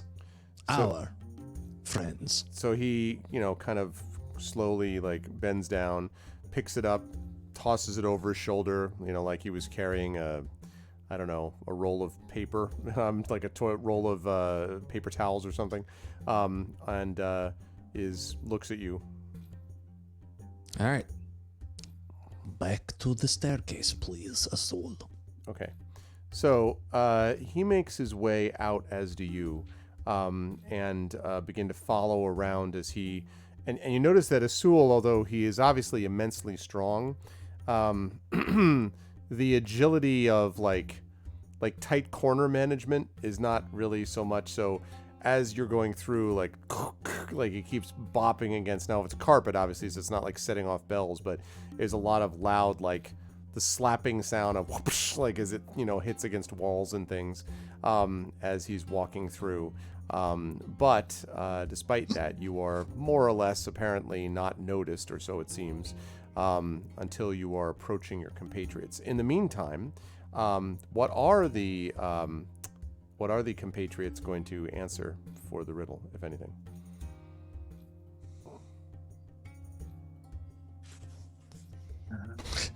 Nothing. I mean, like I've read a lot of books, but puzzle and stuff like this ain't my field of expertise. Unless there's a trick to it that we're missing. If I don't have 3 answers I'm confident about, I'm not going to answer any of them. So, and as I said, it looks like we could presumably step away and just not go down here, which is annoying, but the other option is to actually set the alarm off regardless, but that would bring the Vizier probably loaded for bear. Although if he is down there, just charging in and trying to catch them by surprise might be good too. Anyways, so yeah, I actually move away from the statue or the woman in the doorway. Okay. And I assume nothing happens because she said her patience is infinite, so she'll wait until I come back. Yeah, if you're moving back away. Oh from the yeah. way you Very came. carefully step back. Yep. So as I approach with Azul and I see Cade not going downstairs, So what did the voice want from you, Cade? And I tell him the 3 riddles. And I curse it under comment. Azul. Correct. No, just kidding. Azul, do you know the answers, even though you cannot speak them? And Azul looks and then nods slowly. Well, you to describe to us in charade form. Wait, no, what? No. Describe what? Wait. I still have several casts of detect thoughts. If he thinks the words, I can probably catch them from him using detect thoughts. Can I not? Can I not, Arv? You can. It will be magic, which would notify people of. Well, I used it location and before and proximity. nobody cared. If they don't know before, they don't know now. So That's true, because he cast it over in the hallway. And Uh, no one's charged at in us the yet. magic Yes, shell, yes, in the that's magic true. shell room. that's no. He's talking about No, right we're outside. outside. You're outside the magic shell room. That's true. You may have When I gotten was- lucky on that one, says the dungeon master, who may have. And every not time really you cast remembered. mage, and every time you've cast mage hand since then, unless it's always up. Well, considering you said how funky they are about magic, I've actually dampened that down. Because usually it is always up. Right. But Gregory says make him act them out like high level charades. That's this, yeah, that'll work really well. That'll work but really it will great. be great. It depends on what you mean. Do you mean for the value of the stream? Because that'll work really well for stream value. See, Well, wouldn't it be the immediately- GM acting it out though? Yeah, It's all right. the GM doing it. It's all right. I'm okay. See, I immediately got a fifth element reference. Maybe the game, like charades. You know, I just immediately got a Ruby Rod thing. Just shut up. It's funny. Oh look, if you want to do the charades thing first, by all means, go ahead. Well, I mean, it depends on how you know. No, Arv, we have people who want to see you dance. So let's go. I know. Athul, are you able to draw to us on a piece of paper? To see You able to. could use Yeah, just a- give him a Yes. pen and paper to draw a picture So for Azul God's kind sake. of he shrugs. You, Yes, you already told us you can't read and write. It's fine. That doesn't mean he can't draw. I know. If I tell him to draw a horse, he can draw what it looks like approximate of a freaking horse. Right. That is clearly a camel. Anyway, no, just use a little bit of spittle, and there's still some dried blood on him. I'm sure you could just draw it on the walls. It's fine. We have a guy whose whole reason for being is books and paper and pen. Yes, and you've already desecrated a book. What do you think Ayun is going to do? Gentlemen, please. I didn't. Not you, him. Gentlemen. That doesn't Azul. apply to me. Azul. What, gentlemen? Right. Yeah, I think he's right. Say what? I think he's right. It doesn't apply to him. I understand what you meant. Just go ahead. Clarify. I don't understand. gentleman. Fifely is not a gentleman. So Oh, Yeah. Oh, okay. And Cade is agreeing. I think he's right. He's not a gentleman. Well, actually, technically, I don't think Cade is either. So I think, Right, I so- think you're right about both of this. I'm just You're not talking crass to- enough to mention it in polite conversation. right.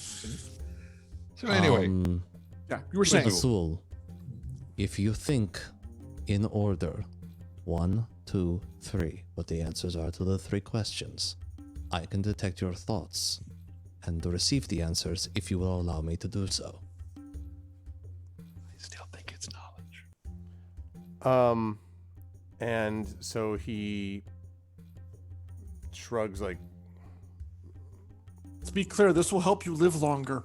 Yeah, all you have to do is just think the words that were said. and he What you nods. heard. I just Even if you don't understand what just- the words mean, what was said. Yeah, no, dude, he of course knows what they mean. Don't I don't mean he overcomplicate. doesn't. he's only able Ramir, not don't to talk, he can understand overcomplicate us. this. Yeah, exactly. All right. Could everybody just, who's not me or me, please just stop talking Me for or a me. moment so that we can You get got a this mouse? done? You got a mouse in your pocket? Cade, Dude, I'm on your side. I'm trying to get Groundner not to overcomplicate it. Go ahead. Azul, think of the answers in order, number 1, 2, and 3, to the questions that the bust is asking. Now, and I cast Detect Thoughts. So he gets this very pained, like he's, Fleas jumping off his forehead. thinking, Smoke rising from his head. thinking. So the first image that you get is of a sort of squat iron. It looks almost like an iron box of some kind, and it seems to have what looks like flames and smoke coming out of a grate at the front of it, and sort of kicking out this smoke and fire out of the front grate of this box. So a furnace. Sitting down, never getting up. Okay, I guess a furnace does that. Sure. Okay. And the second one? So he says that, and then the second one he thinks of is just like, you just see fire. Like he just thinks fire. Oh my god. Yeah. That appetite sated, yet never And the sated. third one? And the third one you see looks like almost a fog or a haze or like stuff that but it's sort of dark and drifting, maybe like smoke. Smoke. Yeah. Smoke. Furnace fire. Oh Jesus. Furnace fire smoke. Yeah. Okay. Yeah. That actually makes I put sense. the three in the so I relay that to the party. Okay. I was completely wrong. Yeah. It's true. It's true. We were all wrong. I would We were all never have wrong. gotten stove or furnace from the first one. There's no way. How does that apply? A furnace sits there and never moves, never gets up. That first one doesn't make a lot of sense to me. Doesn't The really second and seek two out. ones work better. The first one's like, really? Wait, let us confirm this with Azul. So the first one is a furnace. And he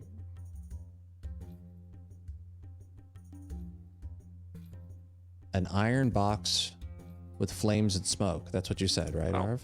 It's Yeah. Furnace. Is it a stove? and he Ah, okay. So the first one is stove. Okay. And the second one is just fire? So 2 is fire. Yeah, that one seemed pretty clear. 3, fog, haze, dark and drifting. Smoke?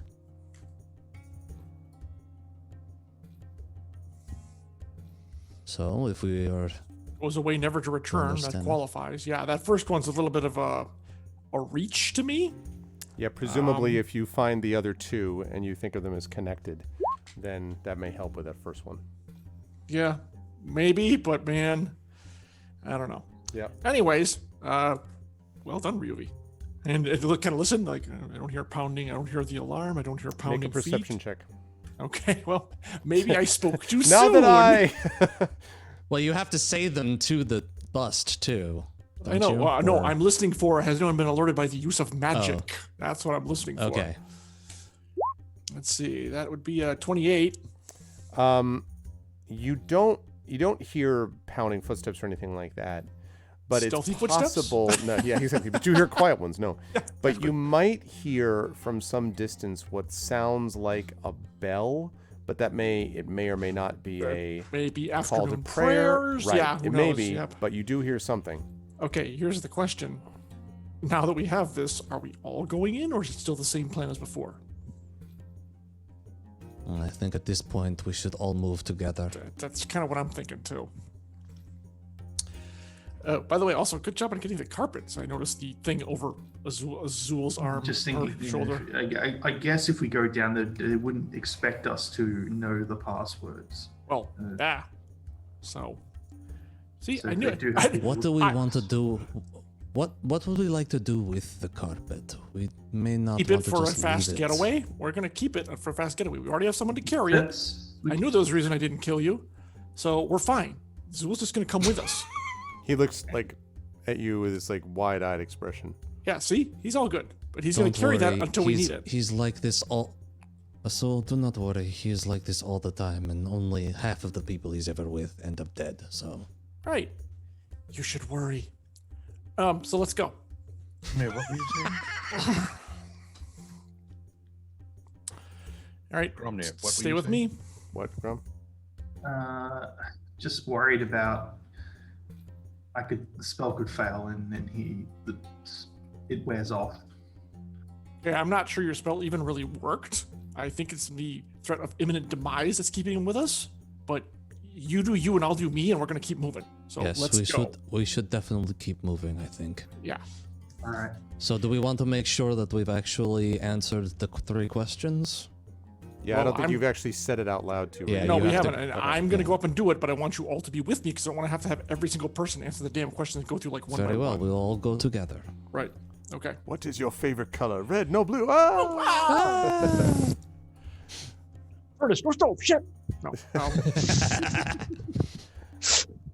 All right, step back up. I mean, I hope this is gonna work as a group. No, we all hold hands. No. That's no, right. Sing kumbaya. No. Skip down the stairs. Yes, All right. exactly. So come back. Is there any kind of like welcome back, you foul poltroon or anything nonsense like No. that? Okay. Look at, I guess, the woman. The answer to riddle 1 is stove. The answer to riddle 2 is fire. The answer to riddle 3 is smoke. So there's a long pause, and then Our patience is not infinite. Answer him. clearly you are a being of great intellect and wisdom, and I must relent. Pass through this doorway and the stairs below. Because you have proved yourself, I shall set the lanterns aflame to light your way. And the first set of lanterns flares into light below you. Oh, well, if it's only going to be as we're passing, that can actually work. Okay. Thanks. Silence. Just go. All right. Yes, we all follow Cade. Yep. All right. I think that's the first time in 3 years of doing this that I actually had spells and a situation well enough to actually assist with something that wasn't combat. Yay me. Well done. Well done, sir. And you got the carpet. You've been extremely useful today. Yes. I have reason for being. Okay. For me to move on. What? Sorry, moving on. So as you go down there, just give me a second here.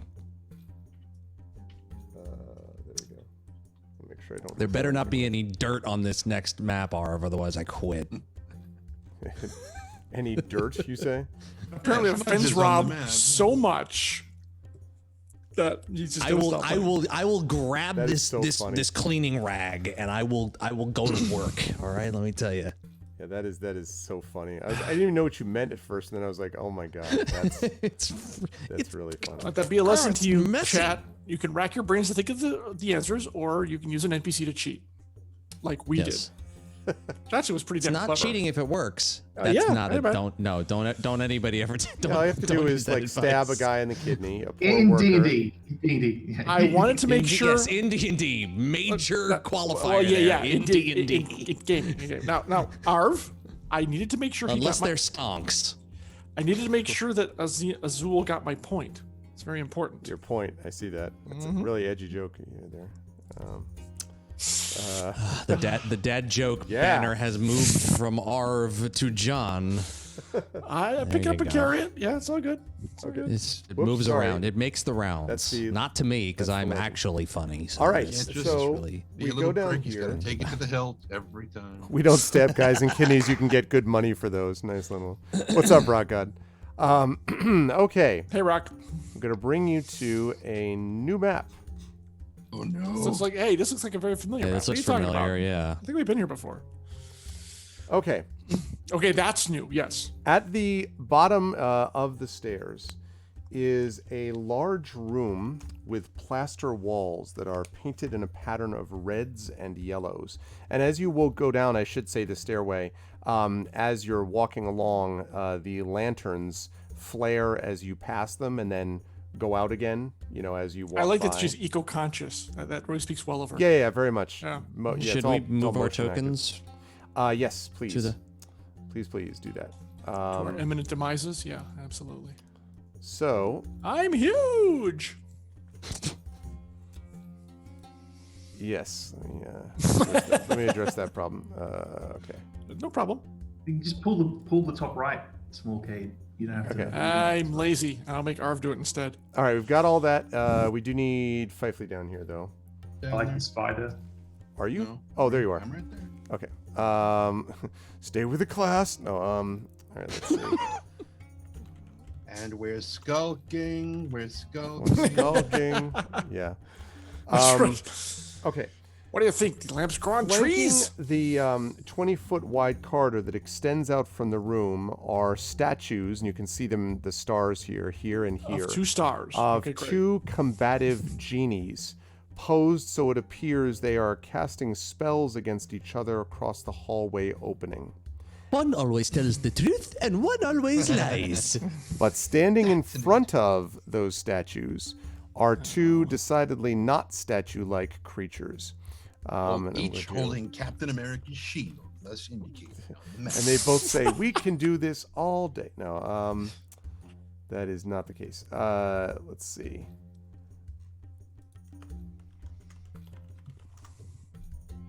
Alrighty. Let's see. By the way, I noticed Azul's not here. That is true. I will He address ran that in a off with minute. our carpet. No, that would not happen. No.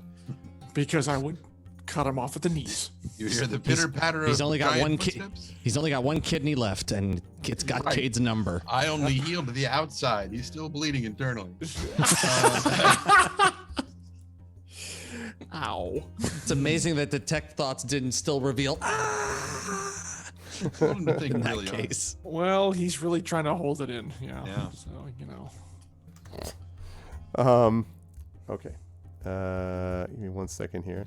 Father is an oil maker. Turn off the lamps. What's up, Elias? Yeah. Okay. Give me a second here. Right. You're both suspect. Get you your thing right here. Okay. Still waiting for these 2 guys to stand in front. So. Yep. No, I know. That's what I'm. Okay. That's what I'm attempting to get. Must be a hell of a reveal, Arv. You're taking so long. So, just saying. Okay.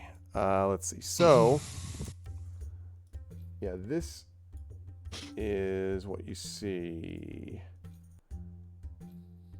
Create new image. Form blazing sword. Okay. Okay. This is what you see on the stream. 2 pairs of these guys. Hairs. Yes, there are 4 of them. Okay. Standing in front of the statues, and I'm going to see if I can Eventually they'll show up. Right now we're not seeing They're there on stream. on stream, not on screen, not on Roll20, on stream. Ghost Rider went all nighty on us? Okay, sure. I'm down with that. Let's see. Funky funk. What the frick? Ghost Rider? What? Dude, look on Yes, screen. you see. He's got a flaming head. Yeah, Nicolas Cage, flaming head thing. Mm-hmm. Oh, I heard Ghost Rider and immediately I was like, negative Ghost Rider, the pattern is full. These guys look heavily armed. Yeah, funky looking skin. Or On one side. lightning, or whatever the hell that is. Yeah. Okay, ignore the. It's a sword, not a staff, but you get the idea. Okay, and there are, as I said, 4. Actually, I think he's got 2 swords. If I'm are 4. correct here. Yeah. Okay. And they are all dressed in plate armor. And one of them stands, they're all standing in front of the statues, and one speaks. Greetings. Welcome to the sanctum of Grand Vizier Caracassul. What is your business? We are here to meet with the Grand Vizier. We were not notified that the Grand Vizier had visitors today. Well, Zul's with us. That's one of his aides. And one looks at him, and Asul looks, I think it's fair to say, terrified. And he says, Asul is not supposed to be here. He knows that he has already violated an oath, and his punishment may be severe. And Asul is like kind of freaking out.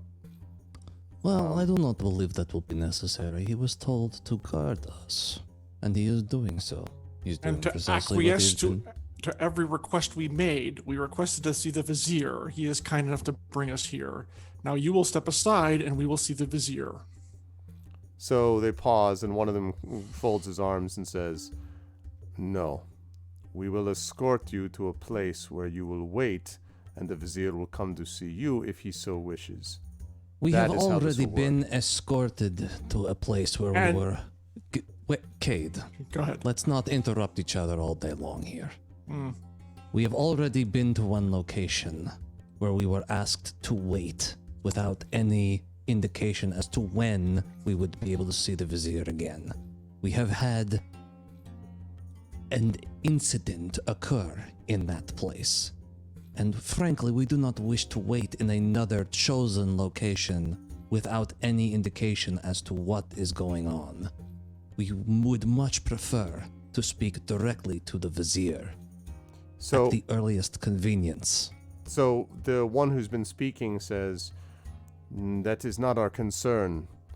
We have orders to escort anyone who is here without prior notice to this place.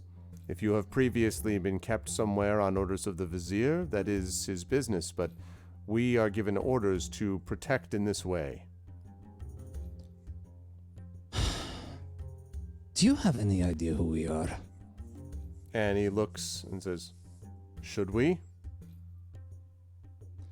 Well, you might know us as the ones who single-handedly saved the Sword Coast from becoming extinct. Ring a bell? And he sort of looks at you impassively and then says,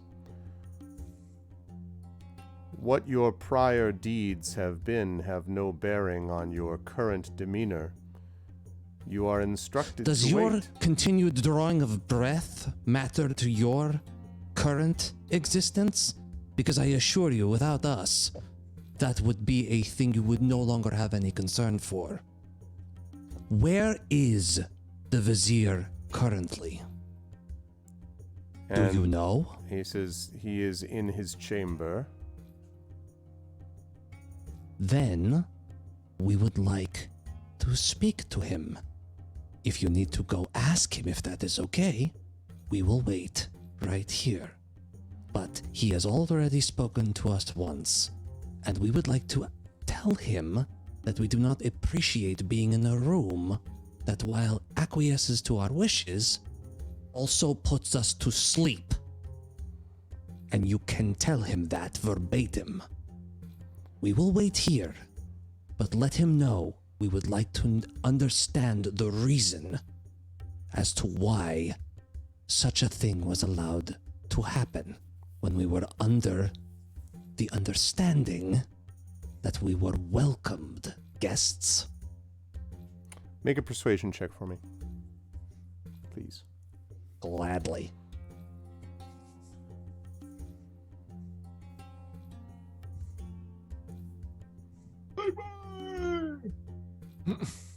Oh my goodness. Please be a good roll.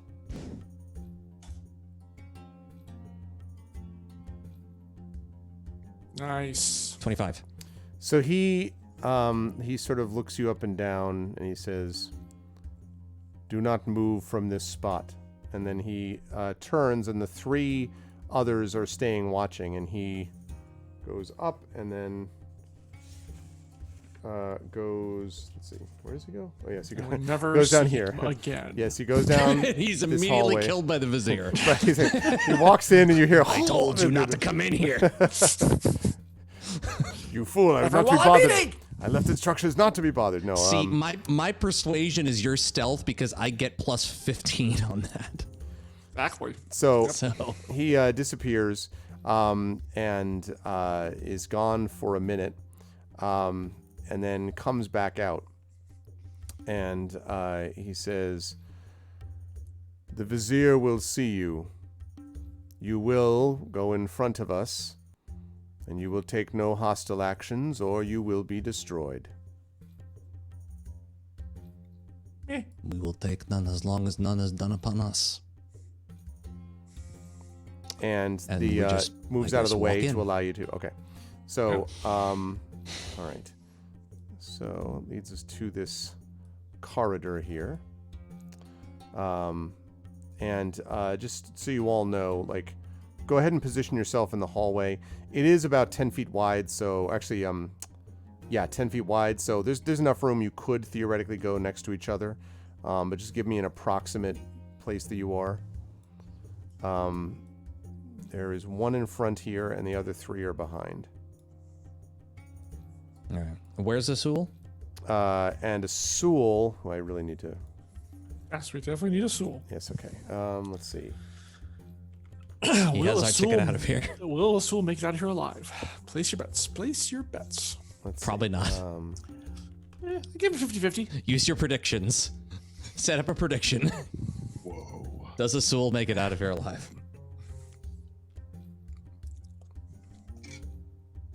Okay, here we go. That seems about right. Close to scale. Yeah, pretty close to the right side. Yeah. Okay. No, he's large, but not that large. All right. So he's, where do you want to put him? Right in the middle of us. Right in the middle of us, between me and Grom. Okay. Okay, a little bit further forward then. Partly to, quote, reassure him against these other, whatever like the hell here? these things are. As you're That's sitting fine. back there, drawing your dagger across a whetstone. Don't worry, I've got your back. Exactly. Am I looking like I'm sizing up your other kidney just because I'm short? Jesus. Oh, man. All right. Okay. I've got your character back and maybe The your character front. I play on our Sunday game is a rogue, so he's just a lot of fun to see shit like that. Okay. They're fun, aren't they? Okay. For So, Basque, because he's a mastermind rogue and he's not built for combat at all. He's a grifter, so it's just Nice. Nice. All right. let's see. That's looks like Okay. the wrong thing. So. So, when you empty the... What? No results found in your When library. you Nice- empty your nice- bowels. Nice details, Lone Wolf. Yeah. Nice, when you empty the vomitorium,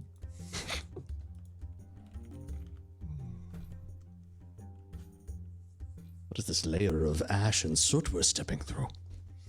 the last people who confront. Oh, perfect. So that's what the riddle meant. It's a furnace. Oh, Christ. wow. I think we dealt with these in Barovia. Yeah. That's familiar. These look familiar. Yep. Mm-hmm.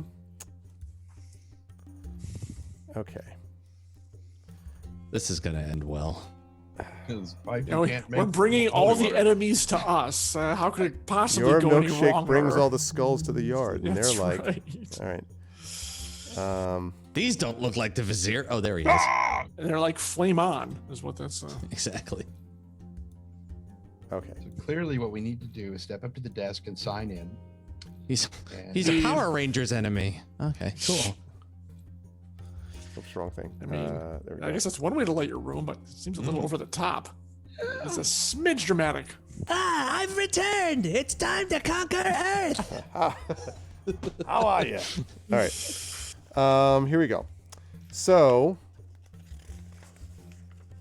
when you enter this room, The the skull Grand chamber. Vizier, you can see. Oh, I also have a picture for this showing you even more of Has what. he changed his hat? yeah, Yeah.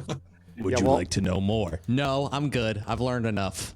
Let's just. Well, yeah, you've definitely seen. Go up to the Grand Vizier and I say, "Excuse me, sir. I seem to have misplaced my luggage." Do you know? Okay, so you already know Where about I could the find it. stool there, but we also have something else, which is good. they giant skulls with glowing green flame. They go ah! While they're coming at you. All right. I'm only using 1/10 of 1/100th of my true power. Never mind all that. Okay. Okay? So, Right. all right, Never minding. there we go. So That is a lot of text. Okay. this is what you see. So the Grand Vizier is indeed here reclining with his consort on a divan. And you can actually see the consort there, who is on this, right now is on this couch. And there is a magnificent harp that she is playing on, that she stops playing when she sees you. And they are dining on dainty meats and attended by a male servant. But what you notice beyond that is that two skulls with glowing red eyes, wreathed in green flame, hover over pedestals on a work table of beakers and other arcane devices along the north wall. The eastern door is open, and beyond it you can see what looks like might be a bed, possibly his bed chamber. And so when you come in, so you've got, just to make sure we all have the scene set, you've got the three fire-headed creatures behind you. The one fire-headed creature opened the door in the first place, and the two flame skulls, and the vizier himself. I just want to be clear about the sort of tactical situation. And the into which consort. you Hey, are. how dare you And leave out the the consort, harp-playing consort, who the most is- powerful being in the room. I was going to say, who is actually 1,500 hit Yes, points and of the pure final. death. Yeah, no, and a the final. demigod. Yeah. No. I'm betting the final boss of this room is the harp. So Yeah, let's just. the harp rises. That's the way this has to go. That's the way this has to go down. I've watched way too many animes Exactly. and played way too many Japanese video games. It attacks This is with how a this skill always known as happens. no strings attached in every Final Fantasy game. So Oh, so no. you've played one of those games? you know what I'm before. saying? You are. So that's not what Fuck happens. you. So the vizier is there. and String us he- along. Vizier is there, and he says, "So It's your harp. I have been informed that you wish to see me again. It is unfortunate that you have decided to leave your accommodations early." And he gestures to the guard in front of you, and the guard sort of just walks in and takes up a very clearly watchful posture right here. And assuming that the rest of you come in and don't just stay in the hallway, Oh, we do. then go ahead and position yourselves. The flame skulls are just sort of hovering there, but they're facing in your direction very clearly. And Azul goes in, and Azul looks now, 100% terrified. And you can see, actually, Actually, everybody when make- Azul, yeah. Hold on. When Azul tries to go that corner, I kind of nudge him over very pointedly to this corner. I do not want him over by that guy. which corner? This corner, right, the one I'm marking right here. This one. Oh, Yep, that one down there. Yep, that one down there. I'm like, Okay. And I, pretty obviously, there. Okay. So he goes there. And as you're doing that, I would like everybody to make an insight check for me, please. as these guys take up positions in the door. They're clearly, have you move slightly, Fifely, beyond where you are. So those rolls so far are Ryuvi got a 16, Gromnir got a 17, and Fifely got a 10. Okay, so I would say... hold on. Yeah, hold go on. ahead. I'm gonna spend one of my luckier dice to To do this, okay. the additional d20 for this roll. Gotcha. All right. So that was, you said, was insight. Inside, yes. Insight, If I ever yes. survive. I actually should have. Well, it's fine. And a 14. Yep. for I would Rogue. say that Ryuvi and Gromnir, when Asul moves over to the corner, you can see the Vizier's kind of eyes flicker over to him, and for just a moment to Asul, and for just a moment, there is this just this mask of fury, just for a moment, at Asul, and then flickers back over to you and returns to his usual kind of semi-impassive demeanor. And he says, so, you have come to see me again. May I ask for what reason you left behind your accommodations? When you set us up with those accommodations, you gave us no indication that they would have such a, how would one put it, succumbing effect on all of us. I do not know what you mean. Oh, you are saying your food here does not have the same effect on you as the food in the room had on us? You found it not satisfactory? Oh, it was perfectly satisfactory until it tried to put us all to sleep. And he nods slowly and he says, yes. Perhaps an hazard of eating food and cuisine not familiar to you. It is a delicacy in Kalimsport, perhaps not well suited for those with more northern blood. I'm sorry. I got the sense of elitism passing your lips there. I'm trying to find a You- reason right now why we shouldn't just tell the Sword Coast to come down here with everything Why and would- destroy Kalimport right now. And his eyebrow sort of raises slightly at that, and I do not think the Sword Coast would appreciate a war against Kalimport. I do not know. I'm sure you that could one survive it, especially once we have the help of the dragons who will help us in this. Oh, the dragons. Yes. My understanding is that the dragons were most willing to work with you after all was said and done. There were no grudges, historical ones anyway, that were part of this mixture.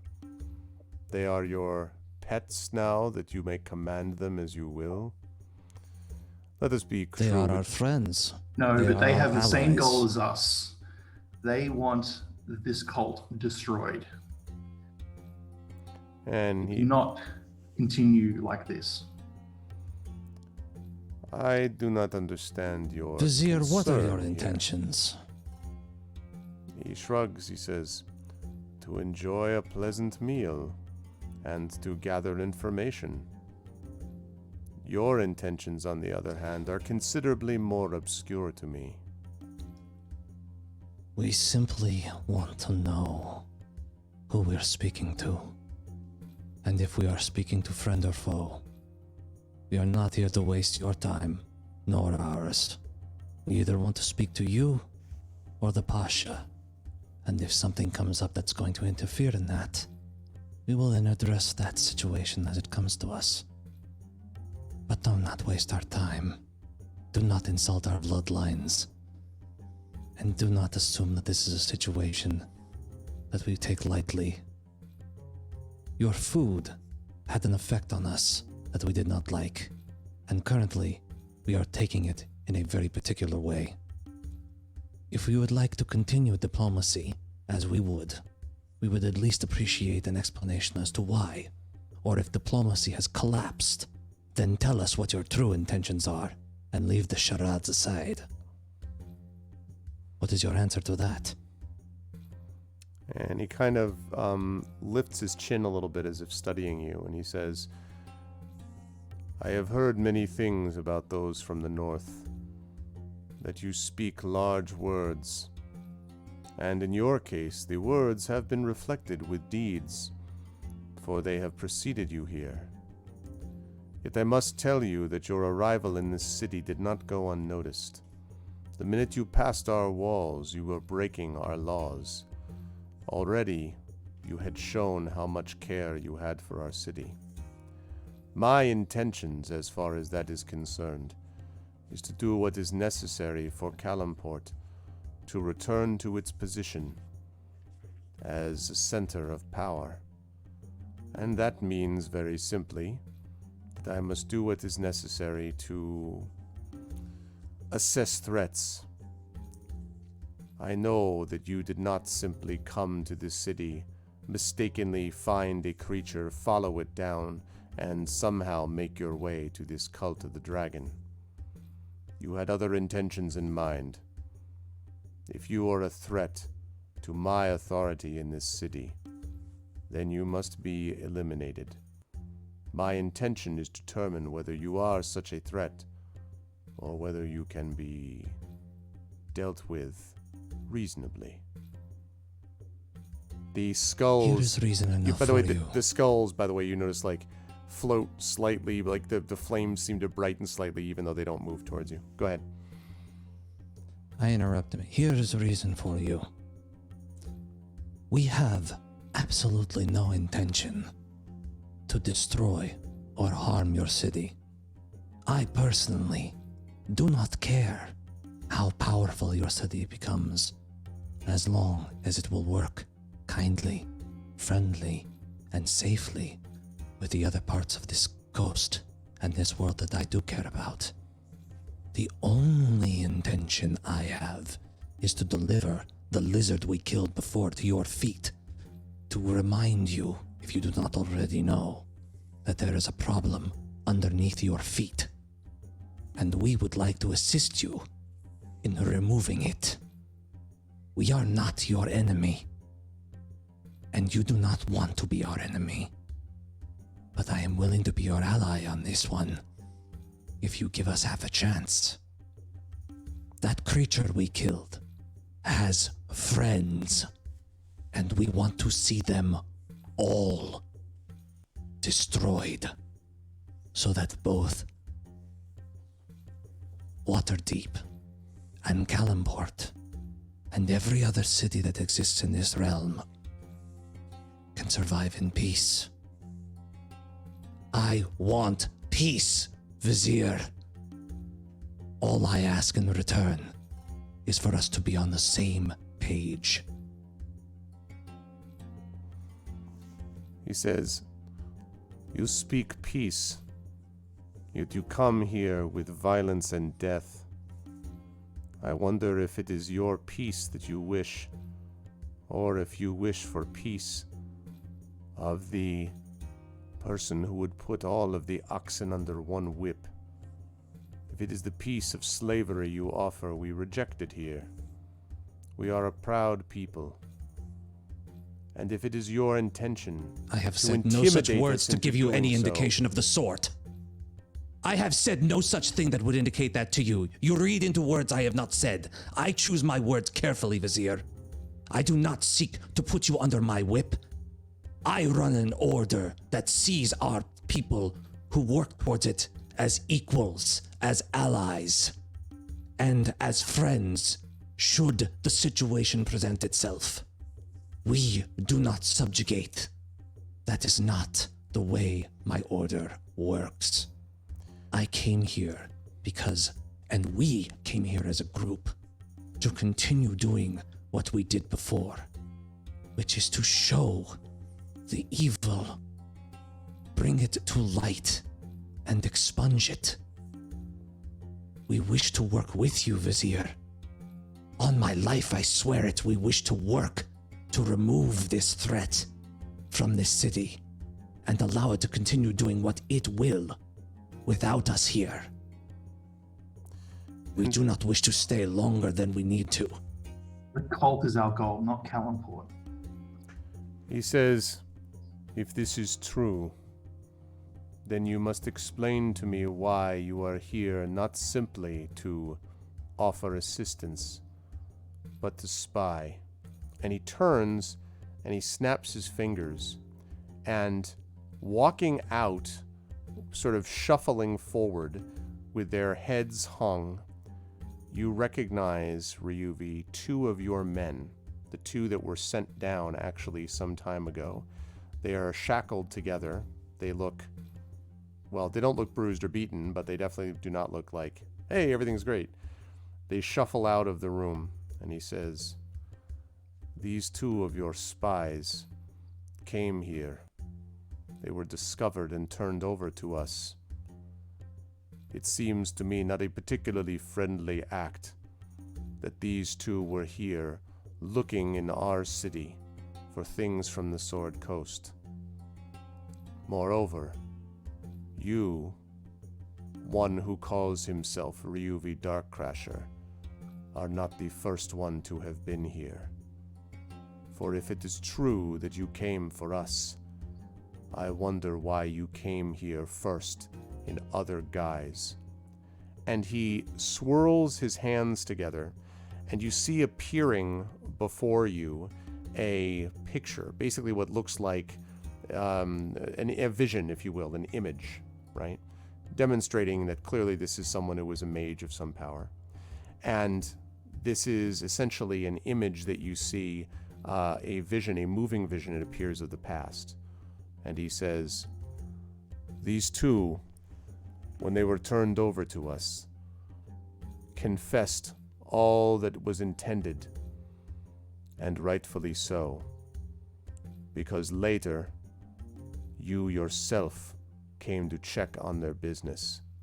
And in the vision, you see yourself, Ryuvi, walking through the streets, your hood over your head, walking through various wards. You see yourself talking with mysterious figures that you certainly do not recognize. You see yourself exchanging something with some of those figures. Maybe it's gold, maybe it's, magic of some kind or something. It's not clear, but exchanging something with them. Is this something that actually happened or something No. I have no memory of? Well, you don't know. You certainly have no memory of this. Okay. Well, what I'll say is which one? what I'm saying is you have no memory of it. So whether it happened or not, I mean, like, you don't think it's ever happened. This has happened, but wait. So, but let me be. I need to be clear on this one because I'm a little confused. This is an event that I am in that is being recreated in magical form that never occurred. Correct. As far as I'm aware. As far as you know, that's correct. Okay. And so he's showing, he shows you all this, and then he says, and then, of course, the worst of all. And the last thing that you see is you stepping up to someone and whispering to a woman who is dressed in kind of this shimmering white, who has her back turned. And when she turns, you can see her face, which is cruel and cold, and you see her nodding. And then you see her calling out, and appearing in the vision, walking over to her in the vision, is what looks like a half-dragon, very magnificent looking, dressed in black and purple. And the vision fades for a moment, and everyone is sort of looking at you, and he turns... I've never seen that person either, right? Correct. He turns back to you, and he says, if you wished to stop the cult of the dragon, then you must explain to me, Ryuvi Darkcrasher, why you decided that you would do their business here, and why you were consulting with them. And that is where we're going to bring our session to a Damn it! close. I really for this wanted evening. to respond to that. can't allow. I can't allow it You this time. can. Well, Yeah. I mean, next time. next time for sure. yeah. Well, I know exactly what I'm going to tell him. So And the other thing I want to say about this, by the way, just very quickly for everybody on the vision point, was the vision was something everybody saw. It did look as if it was almost like replaying a video, right, of something that happened in the past. But yeah, Ryuva, you have zero memory of like any of that. Like as far as you know, that never happened at all.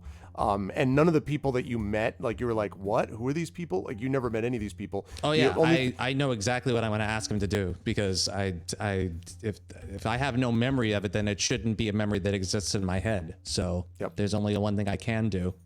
I can only use my mind to refute what he's just shown me. There you go. So The plot thickens.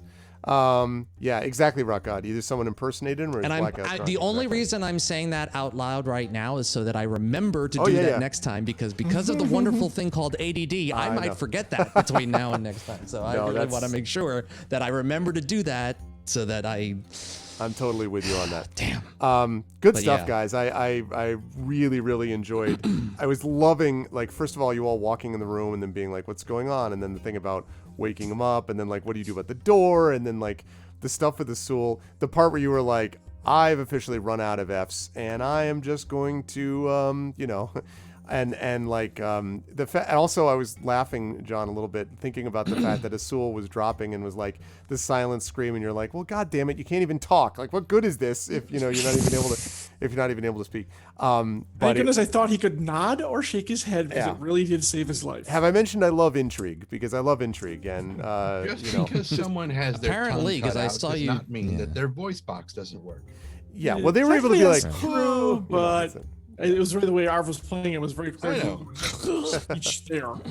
so Which is it was very great, cruel, great by the stuff. way. I will start as per usual with the gentleman on the bottom of the column. Yeah, Rob, I figured because your men obviously are there, and I figured when that came out and it was like, what is this thing? You were going to be like, well, crap, you know, and then you're going to have to think about exactly how to counter it. And it'll be interesting to see. I'm very much looking forward to seeing how that's going to play out, especially because there is, you know, you did send these people down here before, and so yeah, it's gonna be interesting to see how that all kind of gets measured out over the course of the next session or Yeah, two. basically, I'm gonna exchange my life for theirs and throw myself on his mercy and be like, here, read my mind. None of that shit that you just showed me happens. Like, there's just none of that's in there. Like that, none of that shit is true. Like, you got to take me to a back room and do like a mental probe to be 100% sure. I will submit myself to that for all the other people in here because they know it's not true. I know it's not true. The two people that you just showed me know it's not true. If that's what it takes, fuck it. I got all day. I got nowhere else to be. I Let's look go. forward to seeing that. It's gonna be good. It's another one of those visuals that I'm like, ooh, I love the visual. How'd you feel about today, Rob? Where will the lovely folks see you next? I felt great. I thought it was a lot of fun. I really didn't know how things were going to work out with that room. I seriously thought we were going to, I seriously, there was going to be a moment where it was like, the room attacks, you roll initiative. Like, that's where I thought that You that was versus headed. room. And actually that would have been hilarious if we had to fight a room. Like, you know, Fantasia comes to murder us. Would have been great. But yeah. So essentially Rock God, I hate you so much for what you just suggested there. That just threw my whole plan. I up was and then- thinking the whole thing too. I was, Yeah. Maybe I am a replicant. All right, maybe I am one. How do I know? you were taking that test yourself. Exactly. Triffid, it's not Well, like you Put can't, up the you know, void read conf that test. Let's vision. go. There is that an vision. element of if he's the one who created that memory, then what I just suggested is not a good idea at all. So that's probably something I need to think about. And what Triffid said, I mean, you know, what if he's but- evil and made the whole thing up? Yeah. 'Cause That's true. Multiple That is Arvany true. smugs. That on is all true. these. Cade can cast Major Image and put the Vizier in doing the exact same shit that we just showed you doing. It's not hard to make a vision like that. So it's like, I got Many Cade has things to doubts on consider. this. Yeah. Yes. Anyway, So that just all made this session miserable for me. Thank you very much, chat. Thanks, I hate it. This is always a really good time, and yeah, this little session that was supposed to be a little session is getting very, very, very complicated very quickly, and that's a lot of fun. And it's a lot of fun because it's not just smashy, bashy, unless you're Cade, destroying someone's liver from the outside. Kidney, be specific. And kidney, I don't yes. smash, bash. It was one shot.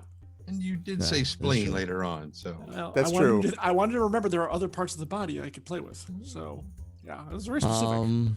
But yeah, this is gonna be this setup is it's gonna be a long 2 weeks until this, or whatever it is, until the we get back from this session. Oh boy, you're not gonna want to miss it, chat. Yep. With that in mind, once again, I'm GC Darkside Rob, twitch.tv/GC Darkside Rob. I am a professional something, I don't know, to do a lot of stuff here and around the internet and not on the internet. I do voice acting, music production, music composition, Twitch streaming, video editing, YouTube production, all that good stuff, and Twitter tap dancing. So yeah, so you can check out what I'm doing on all those platforms and come watch me play Final Fantasy VII Remake tomorrow on my channel over at twitch.tv/GCDarksideRob. I know Arv is very excited to see more of that. Yep. And I'll also be playing some other games Wednesdays through Sundays on my channel, so be sure to come check it out. And thank you guys so much for watching and being here for this stream, because honestly, like, doing this D&D session with these wonderful people, gentlemen or not, they are all intense fun to do this stream with. But having the ability to do it all for you and entertain y'all is really a great joy and a great privilege to be able to do. So thank you guys. And thank you, Arv, as always, for your incredible DMing. Oh, my pleasure. And co-sign on all that. Thanks, Rob. Thanks for great stuff tonight. Moving right on up the line.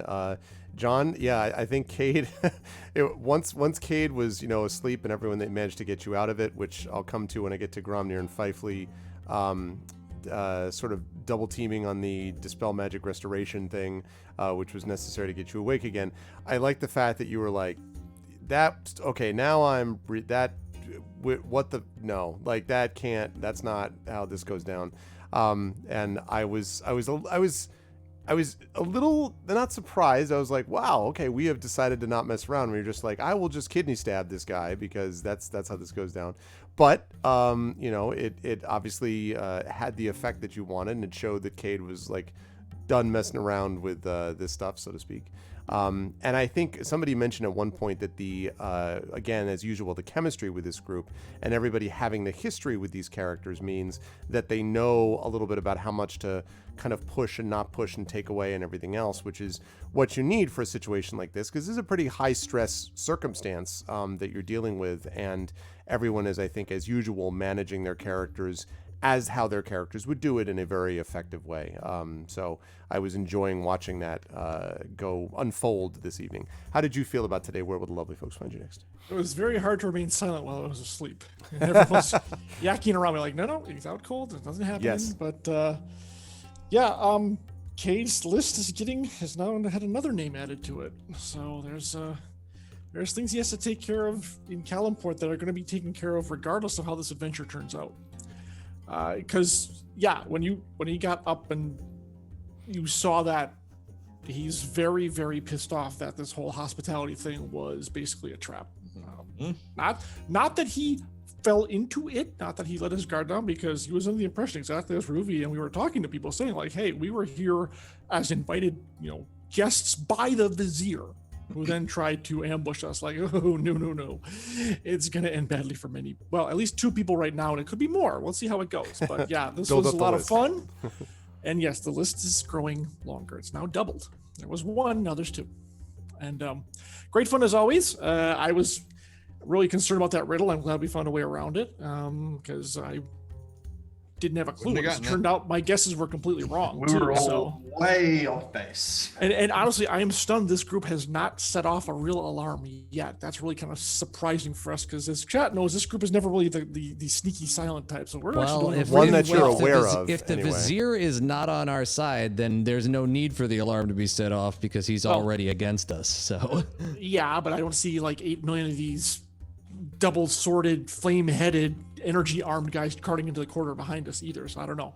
And that's true. It's very possible he's like hitting the silent button or whatever. But so far, it's been kind of impressive for us to get around the castle without overtly blowing things up yet. Just took a well-placed kidney stab, and we got the run of the place to a point. So yeah, great fun. I really look forward to the next, especially the start of the next session, to see how this is gonna go down. So because it's really gonna go either way now, and I'm really curious about how it's gonna play out. Yeah. Good stuff. Any note that you want to make about things for people to be watching from? Well, Trent's next Battletech audio is gonna drop sometime next month with a special guest vocalist. I'm just gonna leave it at that. Otherwise, we released Randall Bills, this is really interesting. We released a book called Fall from Glory, which is a expansion of a German-only book that came out like 10 years ago. It's making its appearance in English for the first time, about the founding of the clans in Battletech. So if you like kind of clan history, you're going to love that. It's the first book in a trilogy that just dropped Friday. So yeah, and I just keep pushing these books out because fans want to read them and listen to them. So there you go. And eventually some Shadowrun audio will come out too, but not for a while. oh, okay, yeah. And blah, blah, blah. Thanks, thanks, John. Thanks. By some Whenever guy you get who, around to it. by some guy who might be on the stream too. That's not Trent, by the way. Yep. And that's because they decided to go full Australian, and so It's clearly the road. Yeah, and you'll be hearing Chris more from John and myself regarding the Gray Shade Kickstarter, which will be rapidly approaching soon. But always a pleasure, John. Thank you. And also always a pleasure, of course, to have Saad with us. And Grom, again, I thought Gromnir had an interesting situation too, because Grom has had a lot of mechanical effectiveness in this city because your stuff doesn't trigger alarms and doesn't set stuff off. And so there's been a lot of like, well, how do we do this through the divine sphere? And there were trying to stay as diplomatic as possible. Yeah. And also that, like, I mean, Until going to all the part of the city. Like, wow, that escalated quickly. And I was interesting too, because that discussion about whether to go see the Pasha, almost to be like, listen, we think your Grand Vizier is dirty, we have to talk about this or whatever. That was kind of interesting, this whole kind of, how are you going to kind of play this out? I really wish we went with that, because that would have been an interesting sell to try and do, but alas, outvoted. Yeah, I mean, and it could have gone, it could have gone either way. You didn't have to have a Sewell escort you too. You could have just, but I think the idea of all four of you like prowling through the palace, trying to be like, I need to talk to your ruler, like that always goes well, like, yeah, sure you do. Janissaries, type of thing. So, but anyways, but it was fun to see that kind of play out. And it'll be interesting to see where Grom's take is on all of that going forward as far as how this gets handled, because Cade obviously is pissed off and has things in a certain way, and Ryuvi is trying to clear his name / figure out what the hell's going on. But I think Grom and Fifely are in the position of being like, how do we manage this so that everything gets done right and we don't, it's either that or it's war. It's like, right? Do you want this? That's why. Right. That's why I just frankly said it to him. Like, do you want war with the Sword Coast? Exactly. Like, and that again, that's what I love about the higher level version of this, is that this is the situation where that's right. He might. Yep. Yeah, he fundamentally might, which would be even worse. Yeah, the whole thing is going to be interesting. How'd you feel about today, Sod, and where with the love? It was great. Lots of problem solving. That's what I like. It's different from our previous campaign where we're kind of being strung along for so long and having to deal with having no power while being while trying to solve problems. Whereas now we have power and we can solve the problem. Right. But we have to just think about how we're going to do it. It's interesting. High level campaigns are really interesting when you get into the wider scale of diplomacy that you have to deal with. It's like soft or hard power, right? Like you're really kind of choose whether or not you're going to diplomatically be like, all right, well then it's war then, so let's get it on. Like these have profound consequences. So. Yeah, and that's why Grom is trying to be serious about letting him know that that's going to be the outcome if he continues like this. It's just going to be straight up war. So we'll see if he's going to fall for it. Yeah, keeping in mind that Vizier is not actually the leader; it's supposed to be the Pasha. Yeah, so. that's why I was like, we should speak to the Pasha. But I keep forgetting to ask: does he have a little snake staff with him that he carries around? Yes, Your Highness, and then it like swirls. Exactly. And, The exactly. eyeball. Yeah. So I do have a plan for our friendly guide now that we have. If he's a friendly guy, which he seems friendly. Azul might actually pull it out of this. Other people, we're the only way Azul makes it out of here alive at this point. Yeah, exactly. He could survive. Other people, not a chance. Suddenly, Calyx comes bursting through, like running. Exactly through. what I was about to say. we somehow get his tongue back so that he can talk again. And the first thing he does when he talks is goes, "Oh my God, I'm so glad I can talk again." Rob, that's exactly. Yeah, he has a parrot with an abrasive voice. You don't Exactly, understand. I Rock can do that. I can do that. I can. You have like restore tongue. What do you mean you can do that? Regenerate. Regenerate tongue. Yep. Outstanding. I love the idea, Triffitt being like, is he the real leader? That's true. It's like Lobot was the real leader in Return of the Jedi. What if Wait, Azul he's is Jar the Jar? actual No shit. Darth Jar Jar? Okay. What if Azul is the real Grand Vizier? Anyway, Oh but Jesus! Sod, where will the folks Stop see you it! No, obviously you'll see me here on Monday with Grumble's Guide, and That's then right. next week for Emberwing with John. And Right. Other than that, see me randomly streaming my stream, but I'm super busy right now. And I've just had flooding, which is lovely. I have to deal with all that in the sucks, aftermath of that. Just make sure that there's no bad leaks or anything like that. That's we got to get your mic working again. So. Yeah, and I've got to fix this, and it's just. Stop streaming for the bathroom. It's my study. Just drop the mic in the water of the flood, and it will somehow by. Maybe I need to get a new mic, and the one that I can actually modify the bass and all that, and have better. Because I thought this condenser mic would actually be really good here, but apparently it's not. So Is it an XLR or is it a USB?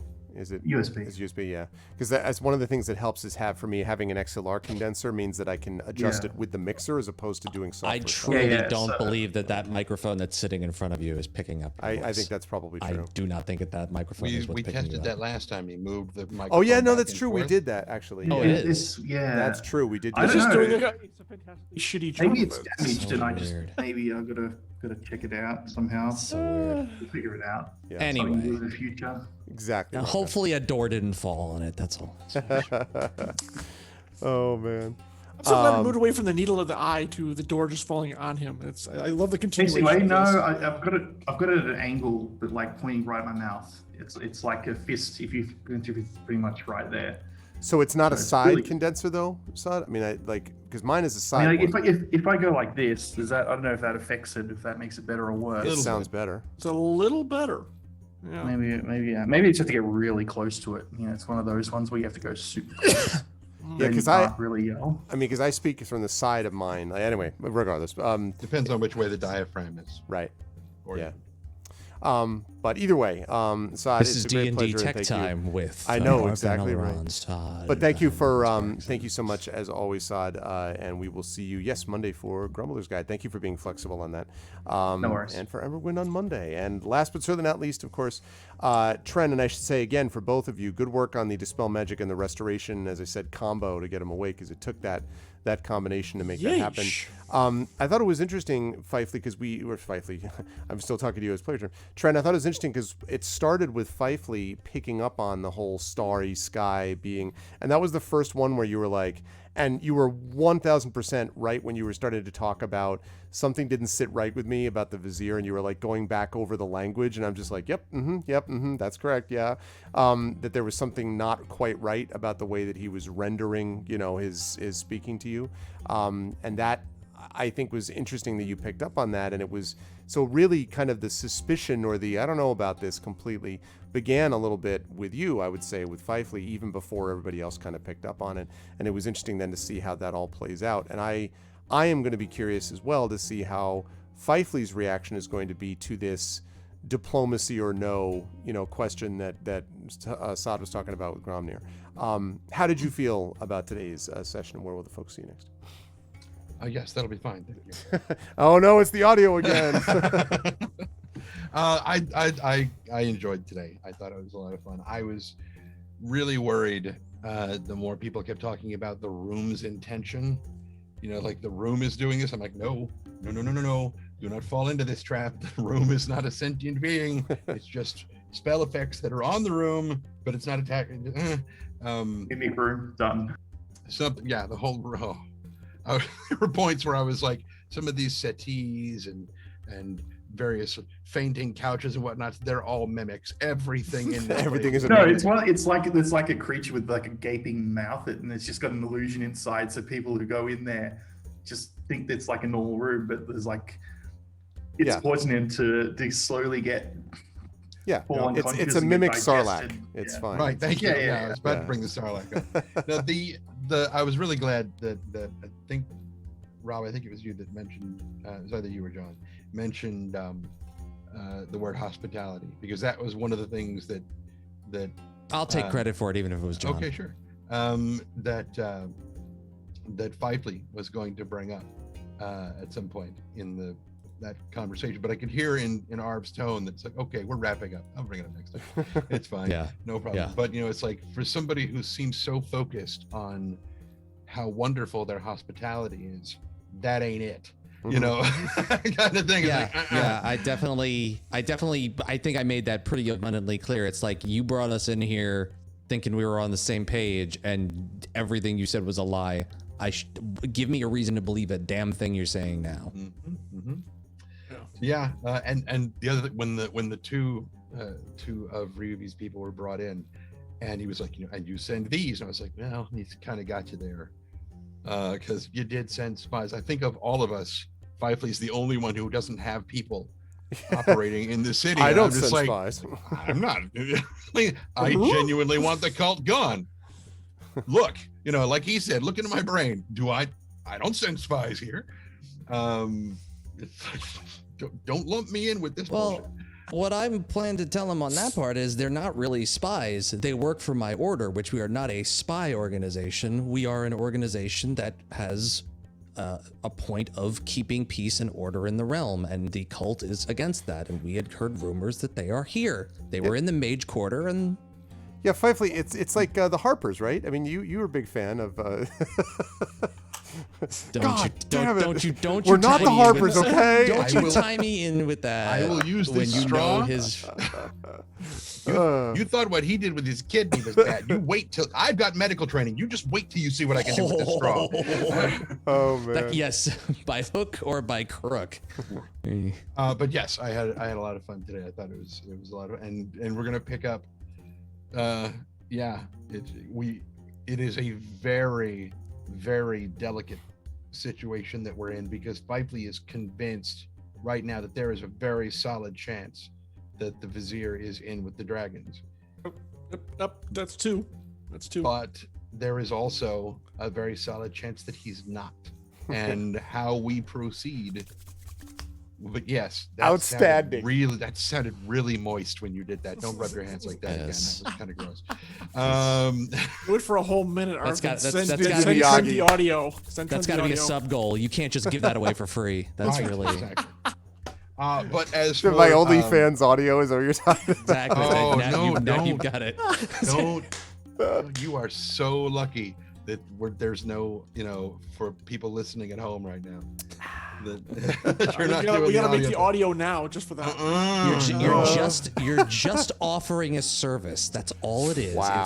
It's legit work. Wow. Yes, It's there's tremendous. nothing wrong with It's a that. service. It's So are the it's Republicans. good. What How did a discerning once promising career go audience. down in flames, Arv? Wait, Well, did it you all just- started when. Did you just compare OnlyFans clients to Republicans? What? Come into my parlor. No, not parlor. I shouldn't say that. Anyway, so the next place. The OnlyFans channels were a much more honest experience, but we're just gonna let that go. Yes, yes, yes. A whole lot of letting Good, go. over clean there. fun. So, not necessarily. Anyway, I mean, eventually, it's just never mind. So the next place you're going to find me, presuming allows me on this channel every day, will be on Tuesday, right here, Tuesday afternoon, for more of the adventures. We watch that the viewer Airborne count just go a little Yeah. bit lower every time. Yeah. Moving Or into it goes up. moving into of hammers and anvils, and it's going into a big dwarven section where they're going to meet a lot of like the famous Dwarves. ones from the Abandoned Hobbit cities and so forth, and goblins. it's gonna be sorry, great. sorry, wrong. It's gonna be good adventure, stuff. It's gonna be wrong good stuff. adventure. Yeah. So, Abandoned City is my game tomorrow, where we're kind of in the sewers under a city where the spell plague just tore shit apart. Oh wow. Yeah, just south of the Sea of Fallen Stars, right about there. And yeah, it's gonna be a lot of fun with my rogue, who is a cross fox, which is like a melanized red fox. So he's got this really dark black fur with these orange, bright orange stripes. He's very, very handsome. I love him very much. But yeah, he is very much a grifter and not a combat oriented rogue at all. So it's like remember when you're doing your attacks, make sure that you really pay attention to the damage ranges, because the last fight we had like 2 weeks ago, I kept using my short bow, because I can't use long bows, using my short bow, and I'm like, okay, it's beyond my 30-foot range, and so I'm attacking disadvantage. It's like 8 or 9 things that I rolled at disadvantage. I hit like twice, and then I realized that if I had paid attention, because I'm getting old, that it didn't say 30, it said 80, and so they were well within my range. And I was like, So you're like alligator arming it. Right, exactly. Like, oh no! I mean, we killed the guys. It was fine, but be very careful. Trent, that's a difference. There used to be 2 connecting zeros that made an 8. You need to start doing what Russ does. You just need to put on like 8 pairs of glasses. Yeah, I know. Just Right. add more glasses. It's like double masking it, but Yeah, exactly. The CDC recommends if I put multiple reading on my glasses. reading glasses, I can read twice as far. Yeah. That's how augmented reality works. You just add more pair of glasses, and eventually, I swear, Rob will back me up on this. The other day, the Arvocus, when he started doing the glasses thing, he completely looks like the dude from Blade Runner. That whole section where he's in, where they go and he first does the test for Rachel Rosen or whatever, and the guy's just like, indulge me. That guy, the glasses, Terrell. like the Coke bottle. Terrell, Terrell, yeah. The Coke bottle, like, oh man. Anyway. those were amazing. Yeah. If I could have gotten those for Weller, that would have been That would have been perfect. oh, Would have been that was a Eyes missed the size of opportunity. fried eggs. Oh, yeah, man. exactly. Goodness. Yeah. how many questions? Just the way How he many- did his yeah, exactly. hand, How I many? loved- I actually think that's one of the things I use. I mean, when I teach to Androids Dream of Electric Sheep, that to me is the thing I use for the style of it. I mean, everybody always talks about the neon and all that stuff that the movie sets out, but honestly, that sequence of the shadow, the lighting, the owl, even the part where he's like, it's too bright in here, and then he snaps his fingers and like the curtain descends. It's just absolute, like, tremendous style, like perfectly sets the world, just beautifully. So anyway, but thank you, Trent. Your Blade Runner minute with This is my Blade Runner minute, yes. One of the very unusual situations where a movie and a book are both equally good on their own terms, even though Blade Runner does a lot of things differently from the book. They're both good in their own ways. And so, anyway. Because Blade Runner had to do a lot of things differently. Yeah, to well, make that right. story work. Yeah, well, sure. Because, there would There be is things one that other would not thing. work on film, but yeah. One other thing. Sure. On April 1st, Escape Pod will be releasing my April Fool's Day Oh, cool. narration for a wonderful story that it was such a delight to read. Oh my God, it was hysterical. It was really, really fun. That'll be out on April 1st. Awesome. And one more thing, that will be the day before my birthday. So, Well, Oh, wow. as my birthday is on April 2nd, we'll be doing a very special live stream on that day, which was on a Friday, which makes it even that much better because it's on a day that I would normally cast anyway. So, what time were you born? I'm just wondering if your mother went into labor on April Fool's Day and was like, don't do She- this to me. she- Don't yes, do this to me. yes, yes, yes, yes. Yes, she was please don't let my baby be an April Fool's baby. And I think it was, I don't know exactly when I was born, but it was definitely like 1 or 2 o'clock in the morning. And she was just like, no. Okay, now you can. And good. All right. Yes. Oh my God, that's funny. Well, it is a great pleasure as always to play with this great crew, the Infinity and Beyond crew. And gentlemen, as always, a pleasure. I cannot wait for next month / next week, depending on different campaigns. But for this campaign, next month. So thank you so much, Jack. We get some love for Trendane Sparks, for Saad, for John Helfers, and for JC Darkside Rob. Great stuff. It was awesome as always. And gentlemen, I will see you folks very soon. Hi, everybody. Bye for now. So yeah. That's going to do it for me. And next time we hang out, you have to explain the end of Do Androids. Oh, you didn't get it? Oh, man. So, it's funny you mentioned that, because my view on that, Rock God, is that I actually think, and I don't know, I'm maybe out here on an island, I actually find the end of Do Androids Dream of Electric Sheep to be hopeful. And I'll tell you why. The end of that book, and I don't want to spoil it for people, but it has been out for a while at this point. The end of that book, finally found my camera.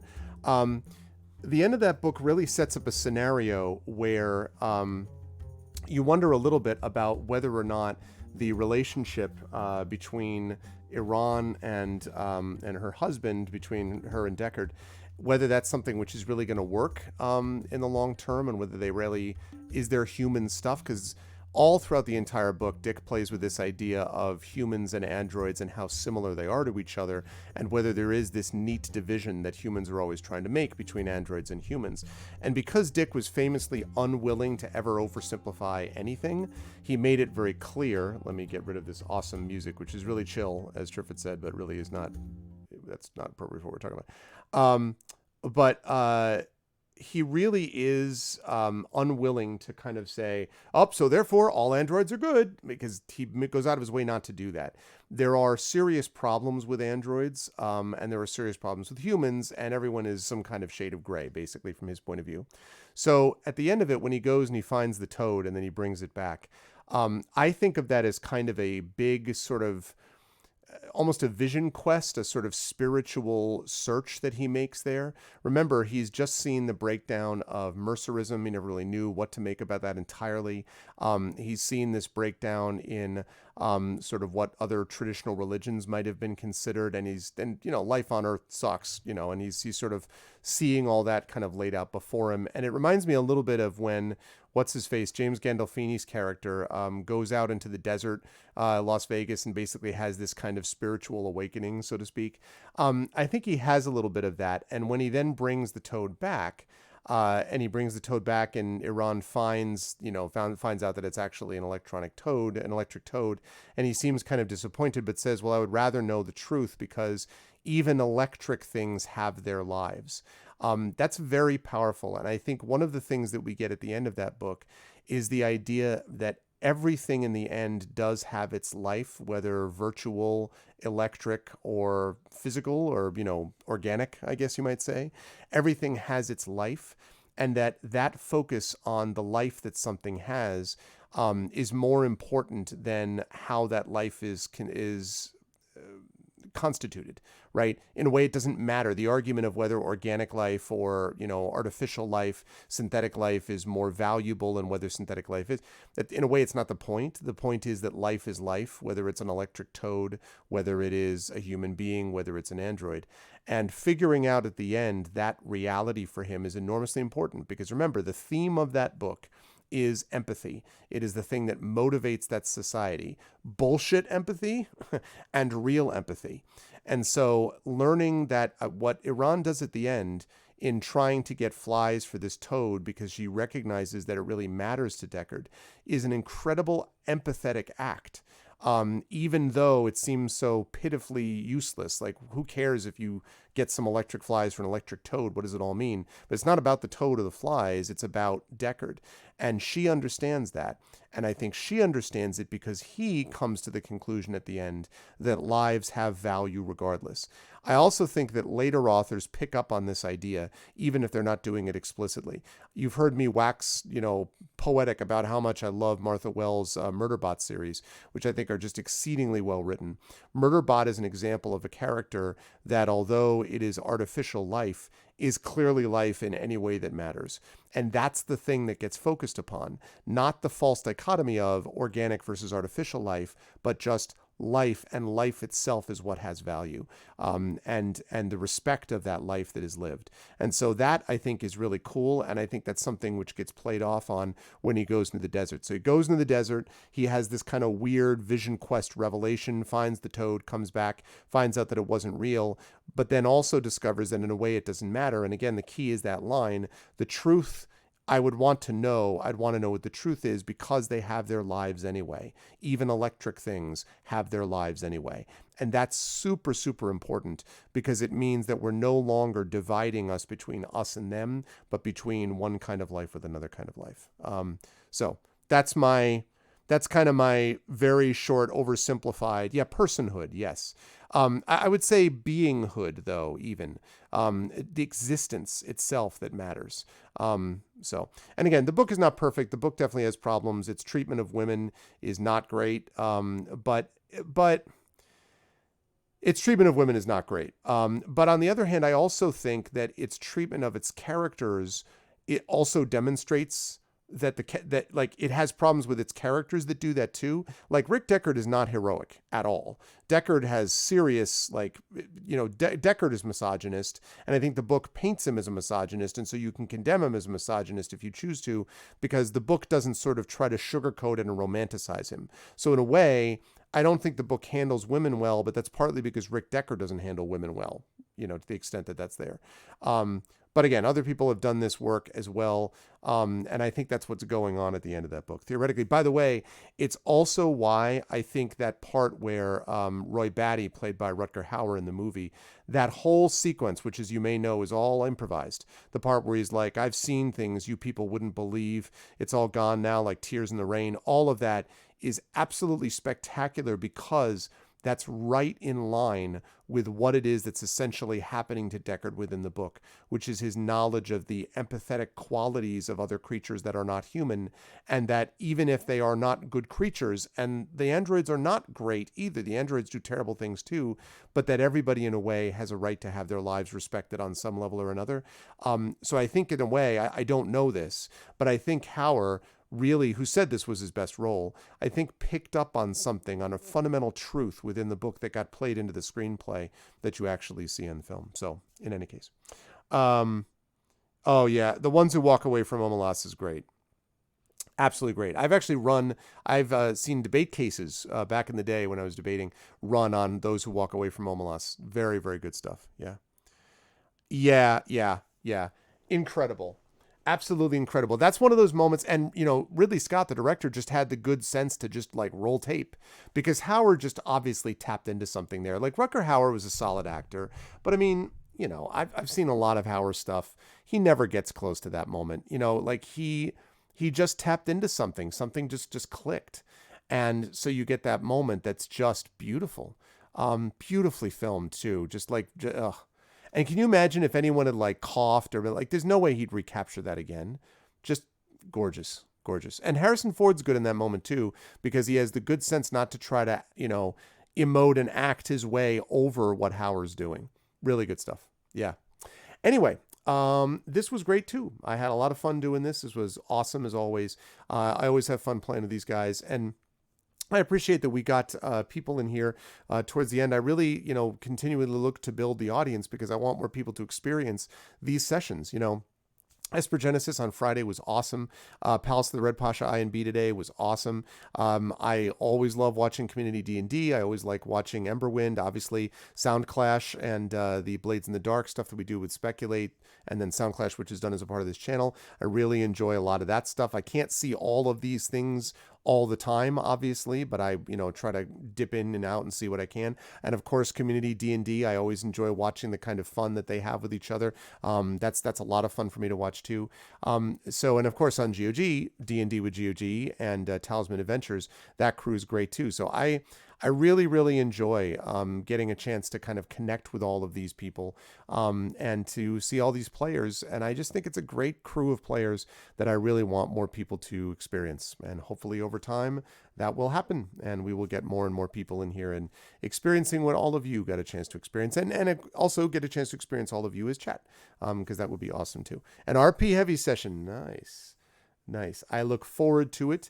It is the as I say, I'm gonna dip in and out as much as I can. The next day, Thursday, I get my final shot, the second dose of the Pfizer vaccine, and hopefully will not be down for the count over the next couple of days as a consequence of it. But I need to make sure that I don't get to bed too late because I have got to get up early and drive back to New York and go get that at Yankee Stadium. Heaven help me entering that building a second time, but get the shot and all that kind of good stuff. So we will see.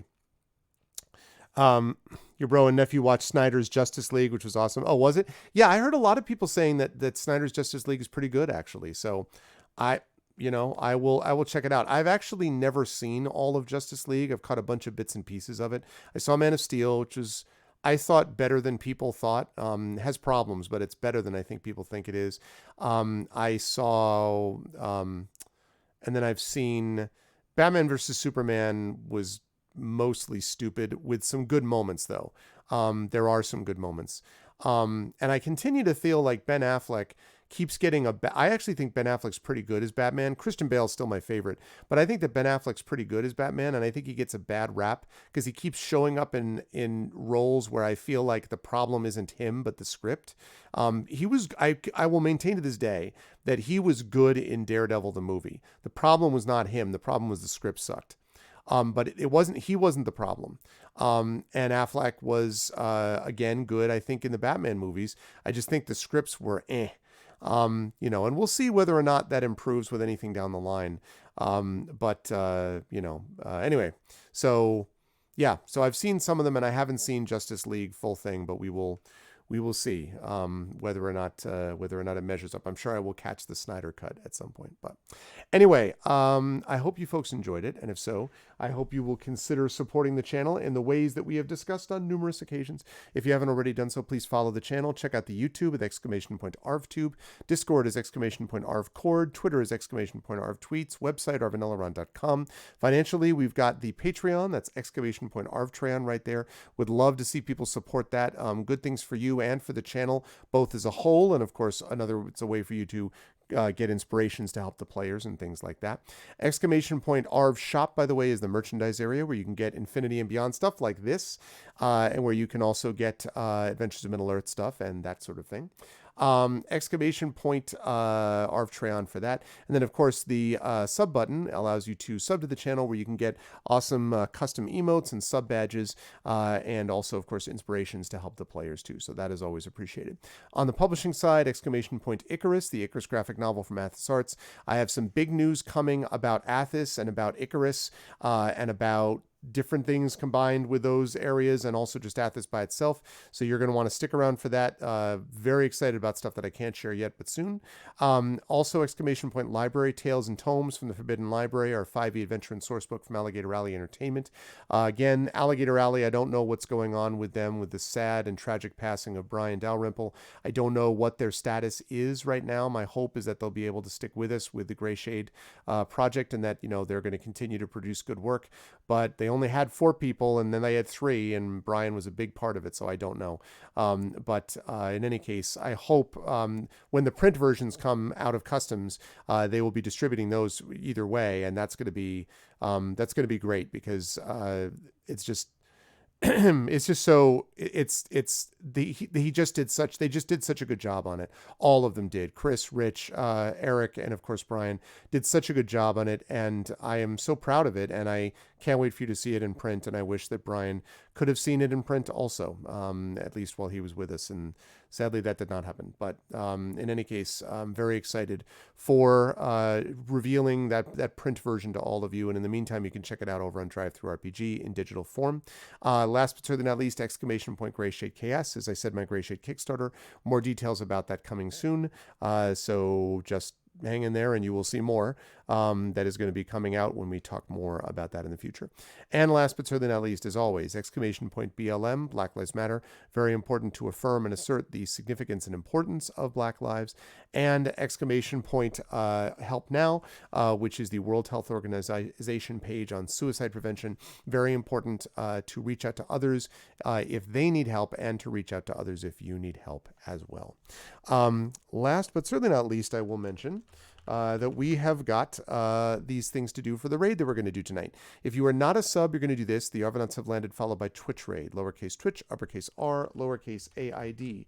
If you are a sub, you're going to do this. The Arvanauts have landed, Arvany hype, Arvany, then you got Twitch raid, then you got Arvany roar, Arvany woe, Arvany witch, Arvany what, Arvany dragon, Arvany things, Arvany love, Arvany smug. All of those Arvanys are things which you can throw out there when you are brought over automagically. It's good for the channel that we're raiding, and it's good for us as well. Remember that tomorrow night we're going to be back here at what I believe is 7 p.m. Eastern, although that may change a little bit because I don't remember 100% what the date of it is. Hang on a second.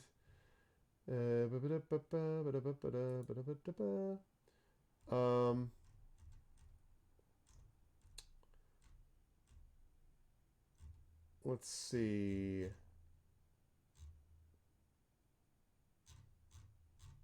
Okay, I can't find it. I'm going to find it later on. It should be 7 Eastern, but I don't know whether that's changed to try to accommodate the fact that daylight savings happens in America way too early, and it shouldn't happen at all. Happens way too early, and so I think that maybe elsewhere, possibly in Japan where Iori is, and elsewhere, they may have changed that date. So just keep posted. I will tweet out when the actual time that everyone's going live is tomorrow. But that's going to be on this channel, Blades in the Dark, These Strange Friends with Iori Kasano, Yoi Gawain Lin, Valerie Valdez and Mike Underwood with Brandon O'Brien as your GM. That will be tomorrow. Then Monday, we will have, again, 2 weeks in a row, Grumbler's Guide to the Temple of Elemental Evil. And then on Tuesday, Adventures in Middle-earth, followed by D&D with GOG at 5 p.m. Eastern. That'll be the last week that I have to do it an hour later. Then we go back to normal after that, because everyone else will be on the daylight savings time at that point as well. Then Wednesday night, we've got Community D&D, Dragon of Ice Spire Peak, with Triffid, with Rock God, with Hoodie, and with Echo Alpha X5, Shadowed Mage is your DM. Thursday, we will be off. Then Friday, we have Speculate, Twitch event of Rebel Crown, in which yours truly is playing, assuming that I'm feeling up to it after the vaccine, but hopefully. And then Saturday, we will have Metroid Prime, because my Wii U is set up now, so I'm set to go and all set there, so that should be ready and fired up and going. And then Sunday, we have Soundclash the Clampdown, and then Monday, we have Emberwind, and then Tuesday will be the Patreon-fueled chat-chosen game of the month, which reminds me... yeah, this coming week. This week is our last week, because it started last week. It was 2 weeks total. 1 week last week, and then this 1 week coming up now. And I think that's it, I believe. At least for Europe. I believe that's what it was told. I think it was 2 weeks. But anyway. So then we've got as I said, the Patreon Field Chatchers Game of the Month, and then Talisman Adventures, and that will wrap that up. And again, we have this here, which is the Patreon Field Chosen Game of the Month. Right now, that's between Heaven's Vault and Rain City. Rain City is the one that Mrs. Dunsel chose, kind of a noir adventure game, basically, with animals. And then Heaven's Vault is a game by Inkle, which is about an archaeologist translating foreign language, like alien languages, which also seems really cool to me. So get your votes in now, because that is going to be closing up on Tuesday, when we will finish it up. And then the Tuesday after, as I say, is when we'll wrap it, and that will wrap up March and set us up for April, which is going to be very exciting. So, Oh, yeah. It's Patreon fueled. Did I say Patreon chosen? Patreon fueled, but chat chosen. It's because the Patreon reached a certain level that we're doing it. But yes, anybody in chat can do it. So it's going to be good. I agree, Twitch. But remember, if one of them doesn't get played, people can always nominate it. Like Trend nominated World of Goo a bunch of months in a row, and then finally it won. And now that's actually going to show up on my main list of a game to play, once I get done with Inkle Sorcery. So time is going to happen. But anyway, that's going to do it for me. Stick around for the raid, and much love to my wonderful viewers tonight. Thank you to my wonderful mods, Dragon Spear, Rock God, Triffity Mets, best in the business as always. Thank you to my subscribers as always, Dragon Spear, Rock God, Triffity Mets, Echo Alphix 5, Crit Twitch, Live Suing, Lone Wolf, Mrs. Dunsel, and Trendane. Thank you as well to my Patreon supporters in that group. Thank you to my viewers, Aiton, Droop Dog, Arenth, Gorgar, Idaliara, Make Machine, Nonstop, Radio Johnny Panda, Red Lear, who subs to this channel, so I'm not sure why he's listed down there. Spider Eye, Tauntaums U Christensen, and VNK. I hear you, Lone Wolf. Yeah, that's fine. It's going to get through at some point, I'm sure. And a special thanks tonight to my wonderful players, to Trendane, to GC Darkside Rob, to Sod, and to John Helfers for their amazing play as part of the Infinity and Beyond crew. That is going to do it for me. Thanks, everybody. Stick around for the raid. Much love, and I will see all of you people Sunday for Sound Clash the Clampdown. No, not that. For Blades in the Dark, the Speculate Twitch event of Blades in the Dark with Brandon O'Brien as GM. The Strange Friends crew continues. Until then, everyone be good to each other. Have a good night.